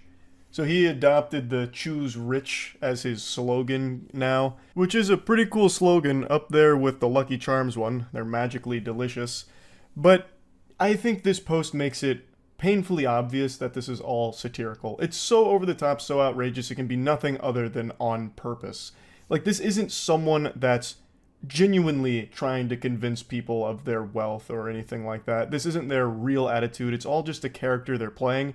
And I think the motive is obviously rage baiting for engagement, because he's being as abrasive as possible. He's being a huge douchebag, and everyone feels compelled to make fun of someone like that. And he makes a little bit of money when they do.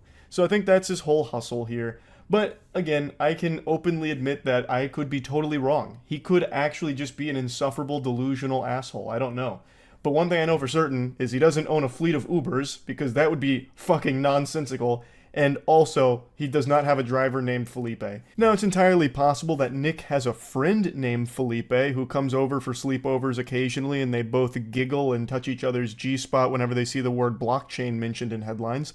That could be real. Felipe could actually exist in Nick's life, but he is not his driver. That much is certain. Good morning, haters.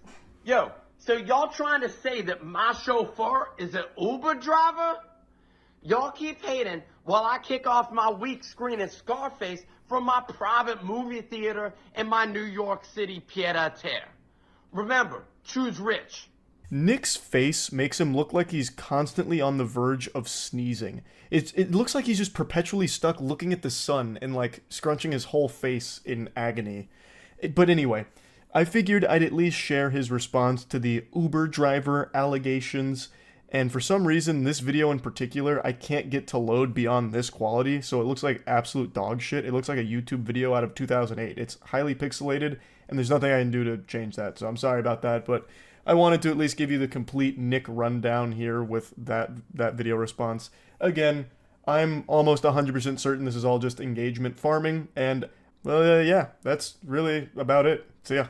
There's been a lot of police chases that have been happening recently. Some of them have been absolutely wild rides, but there's one that flew under the radar many years ago that happened in Ireland, and it is one of the most confusing chases I think the world has ever seen, and I've just recently had my third eye open to its beauty, so I want to share it with all of you so that way you too can experience the bewilderment of this police chase.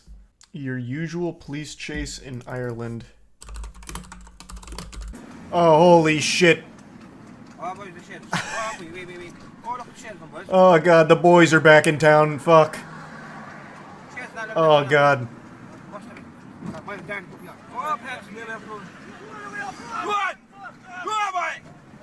What is happening? Don't pit maneuver the horse. Just give it a carrot or something. They like that. Oh, Jesus, he's drifting. Next, Fred Flintstone's gonna come out here with the fucking foot-powered mobile.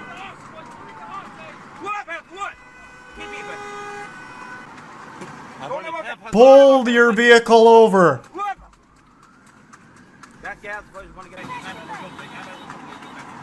So are we in a police car right now or a normal car? It almost seems more like a police escort.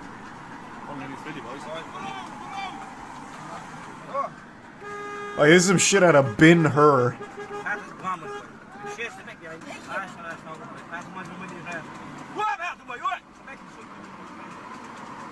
What kind of vehicle even is this?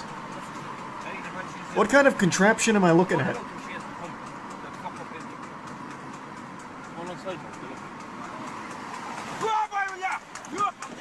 Like, look at that stance. This actually looks like something out of a cartoon.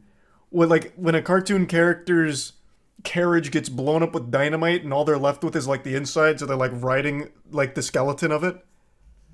It is usual. It's for horse racing. Well, why not just ride on the horse? What is the point of of all of this nonsense back here? You'd go faster just on the horseback. It's not even like an actual chariot. It's more like a unicycle buggy, but with 2 wheels, so not really a unicycle buggy. But you sit like it's a unicycle. It's for bad back riders. Okay, so it's like training wheels for horseback riding? This feels like it's a really awful design. Because let's say this horse shits. He's shitting in your face. Like, horse shits can be ferocious. Like, that's just going right in your mouth. Like, this is a terrible fucking design. Like, the horse's tail is brushing up against this guy.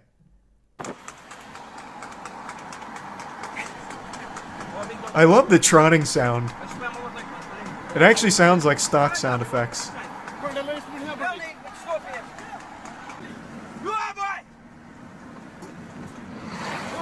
Man, whoever is driving is also equally putting themselves in danger. What the fuck are they doing? Is this a cop or a normal person? Because holy shit.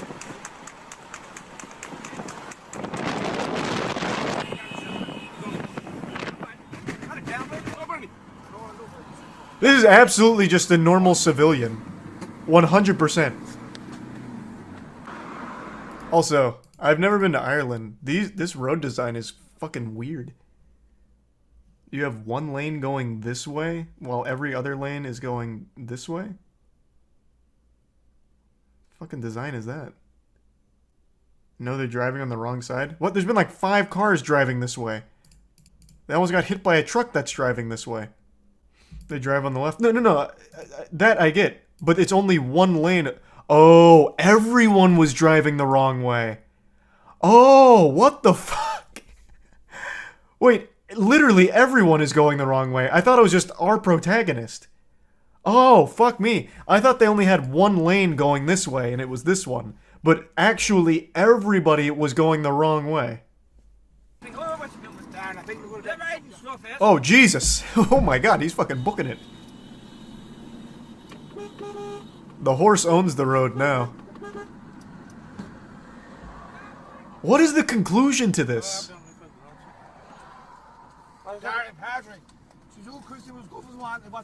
Yes.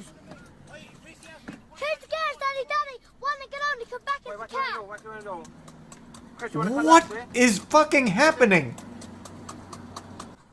Boys, the back shares. Wow. Jim. What just happened? So now he pulls over? Did the driver here make like a reasonable argument? Oh, okay. I didn't realize I couldn't do this. They're blaming the horse. How could you have done this?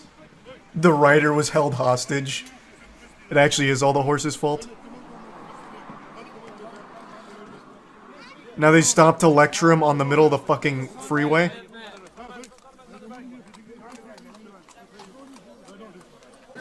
What the fuck is happening?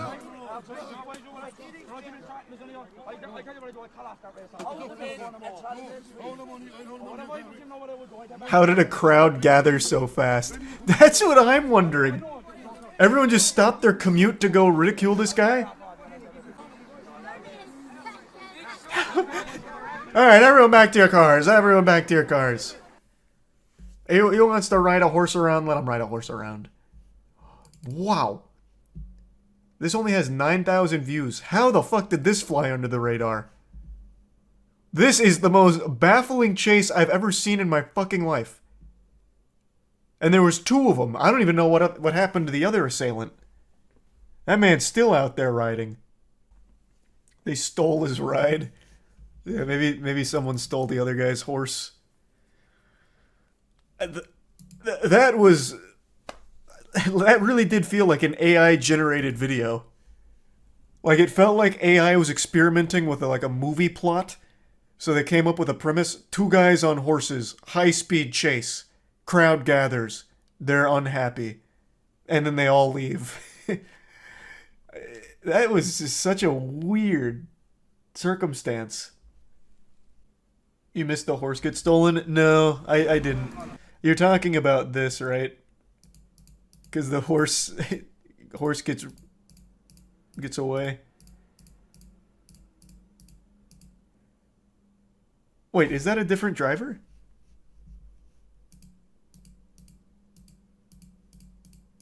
A different operator? Holy shit, his fucking horse got stolen. How in the... What the fuck? No, wait, it could have been the first horse guy. Like, maybe the other horse guy caught it. Nope, the other horse guy is not wearing a blue jacket. Holy shit, that man just got horse-jacked. That shit got yoinked. This is so confusing. Where does he come from? Okay, so now that's where the switcheroo happens. During all this commotion. So he rolls up. And then and then that's where Blue Jacket guy comes in. Yeah, it actually is like a Red Dead Online server. Yeah, they must have known each other. Or it's the most polite horse theft of all time. It's called harness racing. That explains almost nothing. Like, the apparatus is still very silly, but yeah, I mean, that could be what it's called, like what it's normally used for. That answers no questions about this whole situation. They are all Irish travelers from the same group who organized an illegal horse race. Okay, okay. That I could make sense of to some level. I still have a multitude of questions. But that's an interesting premise that does answer like some base ones of why? How do you determine a winner here though? And why are they getting mad at him? So he gets like a public shaming here, like it's Game of Thrones. If they all organized it together, why are they all of a sudden mad? because they were they were betting. Well, this guy won. Like the other guy, he had a DNF. He didn't even fucking qualify. He was out fucking 10 minutes ago. The police actually seems to have apprehended this man. He got busted. So then it was all up to him to carry the torch. Granny shifted, not double clutching like you should. True. Amateur. I think the guy in blue is the cop. Well, that can't be right. That was like a 12-year-old boy. How young can you join the academy? You think this is a cop? Are you insane? Maybe a hall monitor, not a cop. He's undercover. He's able to disguise himself as a middle schooler. Alright. Dad, can I cuff this guy? This is just, it is not a cop. We're really stretching here. That's not a cop. This is traveler culture. They race horses and bare knuckle box for money and bragging rights. That's so cool. Like cool in a silly, goofy way. Today I saw a video of an overwhelmingly intimidating tough guy. I'm talking full-fledged DEFCON, red alert, sound the alarm, sirens blaring, full chub, full throttle, tough guy. This rare specimen was spotted in the only environment you can find these kind of scary Pokemon, Whole Foods, obviously.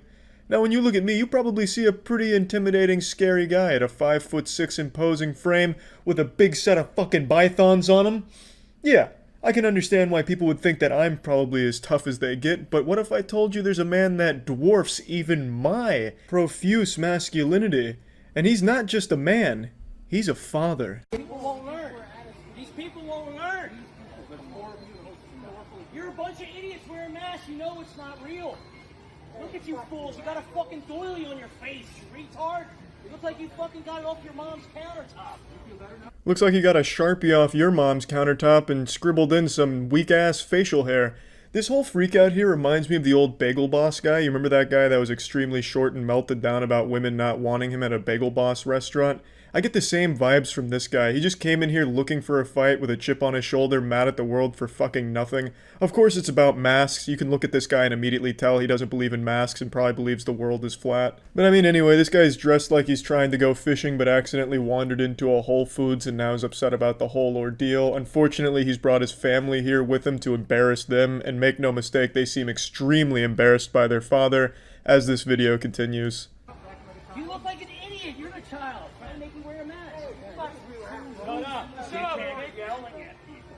You're a dork. Look at you, you giant fucking dork. What are you gonna do? Come outside. Come outside and show me how tough you are. The guy that confronted our protagonist is about twice the size of him from what I can see here, so I'm pretty sure that the dad was already starting to sweat a little bit and really praying that his sons would pretend to hold him back, which they did beautifully. It just saved him a lot of embarrassment so he could keep talking shit, knowing full well that the guy that he was talking shit to could literally eat him. I swear to God, this guy could suckle on his nipples standing up. The mismatch in terms of size was laughable. So it was extremely lucky that the dad decided to melt down with his kids nearby, able to get him out of the situation that he's caused. He really does not look like somebody you'd want to piss off. Just look at that beard, that majestic beard. He looks like an old blacksmith who made the tools for the Olympic gods to use. He looks like the kind of guy that would fuck your ass up in a fight, and then just fuck your ass, just because he's that powerful. Fucking little, I'll beat that fucking mask off your face like a fucking retard. Fucking pussies. You're all a bunch of pussies wearing masks. Losers. Goodbye. I will say, I respect that this man keeps shit-talking even as he's being carried away like a baby out of a Toys R Us throwing a temper tantrum. He doesn't let the embarrassment of getting picked up by his son stop him from talking a lot of shit for no reason. I actually do love the shamelessness from the father here. He feels no level of embarrassment after being picked up and carried away. His son was so shameful of his father breaking down here and becoming a public nuisance that the only course he could find was picking him up and removing him from the property. After decades of butt-chugging Miller Lights in the bathtub, the father has just lost the ability to feel shame. And this is the result. This looked like something out of Fall Guys, just getting grabbed and carried away slowly outside of the store. A great meltdown, though. Another good meltdown. I gotta tell you, the mask debate here, which isn't really a debate. There's one side which is right, and then the one side that's wrong. The wrong side obviously being the ones that think masks are the devil or a muzzle or a microchip or some shit. That's clearly the wrong side. But this whole dichotomy here, this war on masks has been the gift that keeps on giving in terms of public freakouts and meltdowns. Every single day, there's a new troglodyte that decides to wander out into the world and just go fucking wild about a mask. But yeah, anyway, just wanted to showcase a real tough dad out there, making sure the local Piggly Wiggly here knows that he's the boss, he's the sheriff, and if he sees you wearing a mask, well, he's gonna shit in his little diapers there and go wild in public. So keep that in mind next time you think you're going to a Piggly Wiggly in a mask, because this guy might just come around the block and put the kibosh on that whole operation by yelling and screaming and screeching. So anyway, that's about it. See ya. I don't like most pranksters. I'll give you a moment to recover from the shock of me saying that out loud. I know some of you have speculated that for a long time, but I'm just going to hit you with the truth point blank. I am not a fan of most modern pranksters. Whew, it feels good to get that off my chest finally. It's a weight off my shoulders.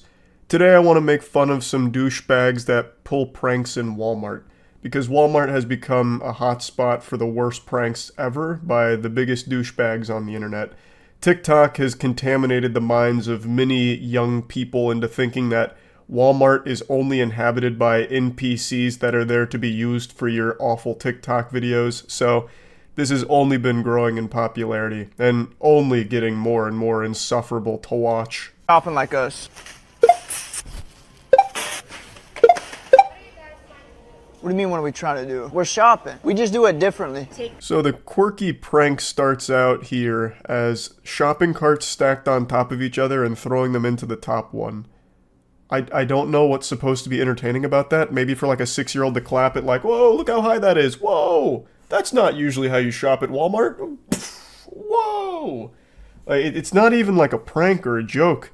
It's just so lame. It's so unbelievably lame. The cart's down, or I will call the cops and they can come and ask you. You thinking what I'm thinking? This is discrimination against vegans. That's kind of what I was thinking. That's okay, guys. Who are you? Snitch. Yeah, I'm a snitch. Well, I'm security. You're fired. I'm allowed now to say you guys are fucking idiots. Ordinarily, I'd agree with the guy saying that they're fucking idiots, but unfortunately, they're just insufferable assholes playing to the TikTok algorithm that is perpetually feeding terminally online children this kind of content for them to consume for 1 minute and then forget it ever existed. Because parents don't want to raise their kids anymore, just set them in front of the iPad, it's easier that way, and have the internet do it. So all they're doing is providing noise for these kids to be stimulated by for a short period of time. Their humor here is XD random shit, so they're trapped in like 2011, if it wasn't obvious from the main guy's haircut. He looks like he's still the lead singer of like a fucking experimental emo band from 2006. Goober looks like he's gonna pay you to be in the top 8 of your MySpace so that way he could promote his new Broken Side collab. But yeah, they're just going around being disruptive. They were asked nicely to just take it down because it's stupid. They refuse and then they get all aggressive about it, putting up a big stink. And again, their humor is XD random, so he's like, are you thinking what I'm thinking? It's discrimination against vegans. Haha, holds up spork, does the narwhal bacon at midnight. So fucking cringe. Oh yeah? Look, you're a jerk. Fuck you! Can I grab the cookies? Let's go, I want... We need to make a game plan here. What's the game plan? Walk away. And we don't look back. We don't look back. They need to go back to Tumblr isolation ASAP. Like, good lord, don't let them out of the SCP containment facility. The cringe is unfucking bearable having them out in public. I just have a feeling Steve-O felt a pain in his ass as a hemorrhoid flared up having this guy wear his shirt while saying, can I grab the cookies on the way out? It's so awful. Like, there's no prank here. There's no entertainment here. It's just unbelievably fucking lame. So now they're just walking away from the cops. One of them's in an NPC shirt, so I'm guessing he's trying to lean into a character or something, which of course doesn't work at all. It's just trash. But slow motion. We fucked up big. God damn it. Shit. Alright, I'm back in my safe spot. Start walking to the car. That's where the hard part is. Now, is this it? Smells like it. Get in the fucking car. It Tastes is. like it? Sure does taste like it. Oh, man. Close the door, sir. No, shut the own damn door. Damn it. I can't believe we're not accepted. Sorry. It's so painfully annoying the way he licks the car and goes, sure does taste like it. The only prayer we can have here is that he licked bird shit. Like, they just know they're not actually going to face any repercussions for this, so they just take the piss out of it in the worst way ever by pretending like it might not be their car, so they're knocking on it to check, licking it to check. Oh. It hurts. It just actually fucking hurts that content like that is popular on TikTok. Not that it's surprising. Like, of course it's not surprising. With the brain rot that's running rampant, it is anything but a shock. It just fucking sucks. But let me go ahead and show you a little bit more of a destructive Walmart prankster. What's up, guys? Today we're in Walmart.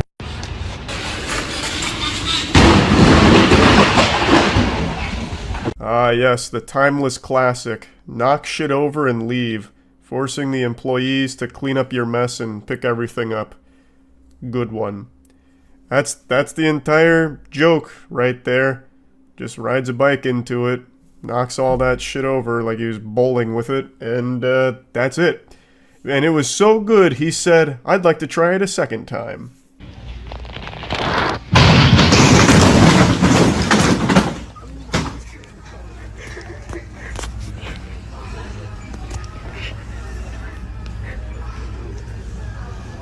If there's any justice in the world, that would have played out like a Looney Tunes cartoon where each one of those containers was filled with bowling balls and anvils, so when he hits it, he just gave himself a severe concussion. But unfortunately, we don't live in a cartoon. We live in this fucking cringe society where this gets millions of views somehow. I don't know why I'm saying somehow. We know how. Because it's kids. I know that's like the biggest cope in the world, but it's true. It is only kids watching this. If you go to the comments, every single fucking comment is from a child losing their mind over how savage it is and all of that. What in tarnation? What's going on?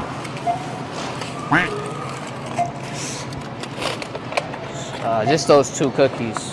This one doesn't necessarily take place at a Walmart. This is just a little bonus here that I saw today. It's just this douchebag acting like a 4-year-old. That's the joke. So he takes 2 cookies out and says, just those 2, ring those up for me, please. And he puts as many sound effects as possible in here. Like, he crams as many sound bites as he can possibly fucking fit in this video, because he knows that that's the audience. Kids that need constant, like, referential sound bites and shit to stay hooked. And, like, the actual content here is nothing. Like, nothing happens. He puts the cookies there. The cashier wants nothing to do with him. He's fucking bored. He's over it immediately. Wait a minute.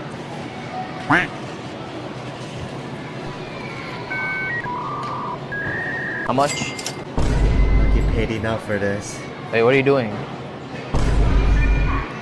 Are you calling someone? No, look, I took it out from the box right here. I got like 50 cents. If you ever see someone being this uninterested in what you're doing, you need to take a long, hard look at the mirror and wonder where everything went wrong. This is a video that you couldn't fucking squeeze out of me for anything in the world. If I had filmed something like this, I would never let it see the light of day. I would break every fucking phone. I'd get all of the security camera footage to erase the existence of this moment happening. It's so fucking embarrassing and shameful. Yet this guy not only proudly posts it on his TikTok, but then he edits it to fill as much space as possible with fucking sound bites. It is so embarrassing. Like, I opened the box and I just took 2 cookies out. You have to buy the whole box? Oh, okay, I didn't know that. Here comes Karen. But, I think I'll buy the whole box. Nah, I don't know him. Oh my god, that just sends chills up my spine. Not only did they just completely have no interest in this garbage that this guy was trying to pull. They caught him with his pants down, hand in the cookie jar here, and called him out for recording a bad prank, and then they all just look at the camera. And you can tell that the main character here also gets super uneasy once he's found out the ruse is kaput. Holy shit, it's so shameful. But he still posted it, so I guess it wasn't too shameful for him. Half the people on TikTok don't even know what that word means, clearly. Yeah, I just wanted to show these pranks and make fun of the assholes in them a little bit. That's it. So yeah. My husband and I have removed the bottoms of all of our shoes. Has the world gone mad? Jump in Jehoshaphat, cutting the bottoms of your shoes off so you can walk around in the city streets barefoot and into businesses barefoot is absolute insanity. But that's TikTok for you, baby. We decided to start walking barefoot, and one of our followers had a great idea. Since some businesses don't want us being completely barefoot, if we cut off the bottom of our shoes, it'll allow us to be barefoot but blend in with everyone else. It's the perfect plan. The masters of disguise. Hats off to that follower there, shoes off to that follower there who suggested this fucking stinker of an idea. The barefoot Batman giving them a symbol of hope here. Why not just cut the bottoms of your shoes off so you can walk around barefoot all the time? I bet they said it as a joke because it's the most outlandish suggestion they could think of, and these goobers bought into it hook, line, and sinker. No one will ever know that you're actually barefoot underneath the skeleton of your shoes. So put that in your pipe and smoke it, big business. Also, it's really comical to me that the husband is wearing socks in the house. So they walk around the city streets barefoot, but draw the line at walking around their own home barefoot. What, is your house dirtier than the fucking city streets? You don't trust your own house floors, but you trust the city streets that are covered in poop and all kinds of other bodily fluids and chemicals and yuckiness? But you get the heebie-jeebies thinking about walking around your own home barefoot. Ooh, I would never walk around here without protection on. I'm double layering my socks today, actually. Do you not clean your own floors or something? It makes no sense to me. That's so weird that they'll wear socks in their house, but not in public. They're just full-blown barefoot, letting it be raw. This is a huge commitment, but we were willing to make it. These are our favorite shoes. Our shoe collection is worth more than $20,000. But this is a sacrifice we're willing to take because walking barefoot means the world to us. Rest in peace, 20,000 bones. That's a lot of money to just flush down the shitter just to be able to secretly walk around barefoot. Far be it for me to question what people are passionate about, but why this?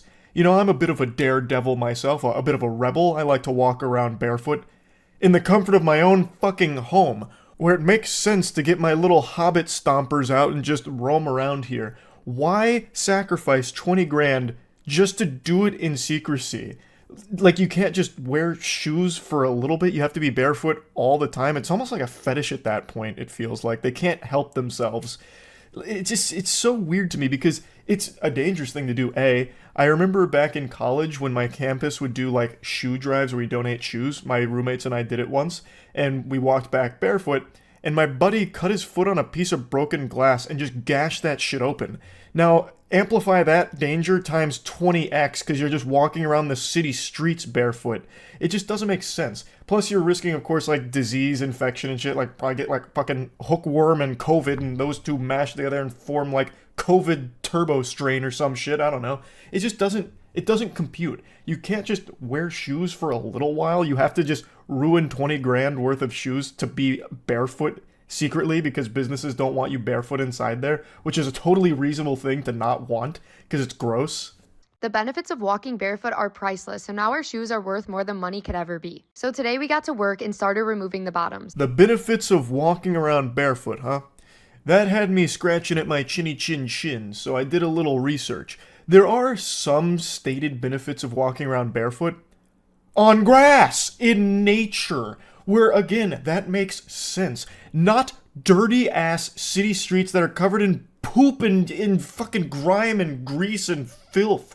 Or on like the floors of businesses, which again are going to be covered in all kinds of shit. The benefits of walking around barefoot are minimal at best, but there are some, and it's all in nature. Like in the forest, on the beach, like literally anywhere besides just contaminated city streets. This is just vile and disgusting. I bet if you brought out a Geiger counter and held it to this couple, that shit would blast off the charts. They're gonna need Radaway or something after a single trip to the grocery store while barefoot in these incognito boots. We weren't sure if this was going to be easy or hard, and it ended up being pretty easy. We made little shelves where our toes are and our heels are. We made a little lip on the bottom of the shoe where our toenails will go so they can latch on, so we'll actually be able to hold on to the shoe while trying to walk without the bottom. And we did the same thing for our heels. The experience of cutting off the bottoms of our shoes was very freeing and detoxifying, just like walking barefoot is. The word detoxify has completely lost all meaning. It's just a useless buzzword now. It's truly baffling how far we've fallen, but that's the beauty of brain rot. Yes, I start every morning with a dirt and urine smoothie while walking around barefoot to improve my connection to the earth and realign my chakras to detoxify my body. Absolute lunacy. You're not detoxifying anything by walking around dirty-ass city streets barefoot. You are actively toxifying yourself. If anything, there's all kinds of sewage and shit that spills onto the pavement that you're now just barefoot raw dogging. And even outside of that, you could step on like a small piece of metal or something, give yourself tetanus. Like, there's so much risk associated with this and no benefit whatsoever. What do you get? The ability to wiggle your toes a little bit in the open air on the pavement? Yippee! It's just so stupid, and they're trying to preach about it like it's a good thing, and this is supposed to be a tutorial for other barefoot enthusiasts. So that way you can go incognito while barefoot in businesses and on the city streets. Who would want that? Why? So after we cut the bottoms off, we decided to try it out. So we went to our favorite store, Sephora, and as you know, they don't really like us in here without shoes. I needed to grab a few things for a trip we're going on. The experience was absolutely perfect. I love the dichotomy between we walk around barefoot because it's good to detoxify and it's freeing and whatever, and then going right into Sephora, which has more chemicals than the goddamn plant Homer Simpson works at. Of course, I have no problem with Sephora whatsoever, but I just really would have thought a couple like this that's so desperate to be barefoot that they'll destroy a $20,000 shoe collection just to cut out the soles so they can be barefoot on the grossest surfaces possible would be really apprehensive about going to a store like Sephora, which has like a lot of really unnatural ingredients in a lot of their products. So it was just weird to me. And it starts to make me wonder if this is all just performative. Like, I feel as though there's a chance they don't actually walk around barefoot ever, and this was just for the sake of being quirky and unique on TikTok. And that's also helped by the fact that the dude was wearing socks in his house. If they really loved their bare tootsies out all the time, I bet he probably wouldn't even fucking own socks, let alone wear them in his own house. So I'm starting to think that they're just lying here and this is all just fake, but I'm not entirely sure. Either way, though, it's fucking gross. The workers came up to us, they talked to us, they even complimented our shoes. I definitely recommend this if you're trying to go incognito barefoot. It's the perfect way to get all the benefits of going barefoot, but also have no one know. It's also the perfect way to contract the disease if you're looking for a speedrun percentage, because I'm guaranteeing you're going to pick something up along the way here for this journey. What a great tutorial and what a wonderful lesson. I also love how effective this is. Just look at how top secret this is. As her entire foot pokes out the side of this destroyed shoe casing. The corpse of that shoe is just hanging on by a thread here as her whole foot is exposed. I'm sure nobody knew. I'm sure they were completely in the dark. Of course, the workers, I would imagine, probably saw this, especially because the sound their feet would be making slapping against the floor.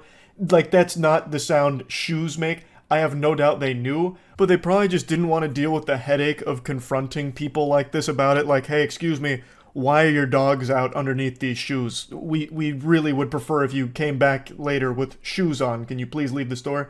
They probably just didn't want to get into any kind of argument with people like this, so they just let it slide and were praying that they'd be in and out quickly for their stupid TikTok video. But yeah, I just wanted to talk about this a little bit because it was a wacky little thing that popped off on Twitter today. That's about it. So yeah.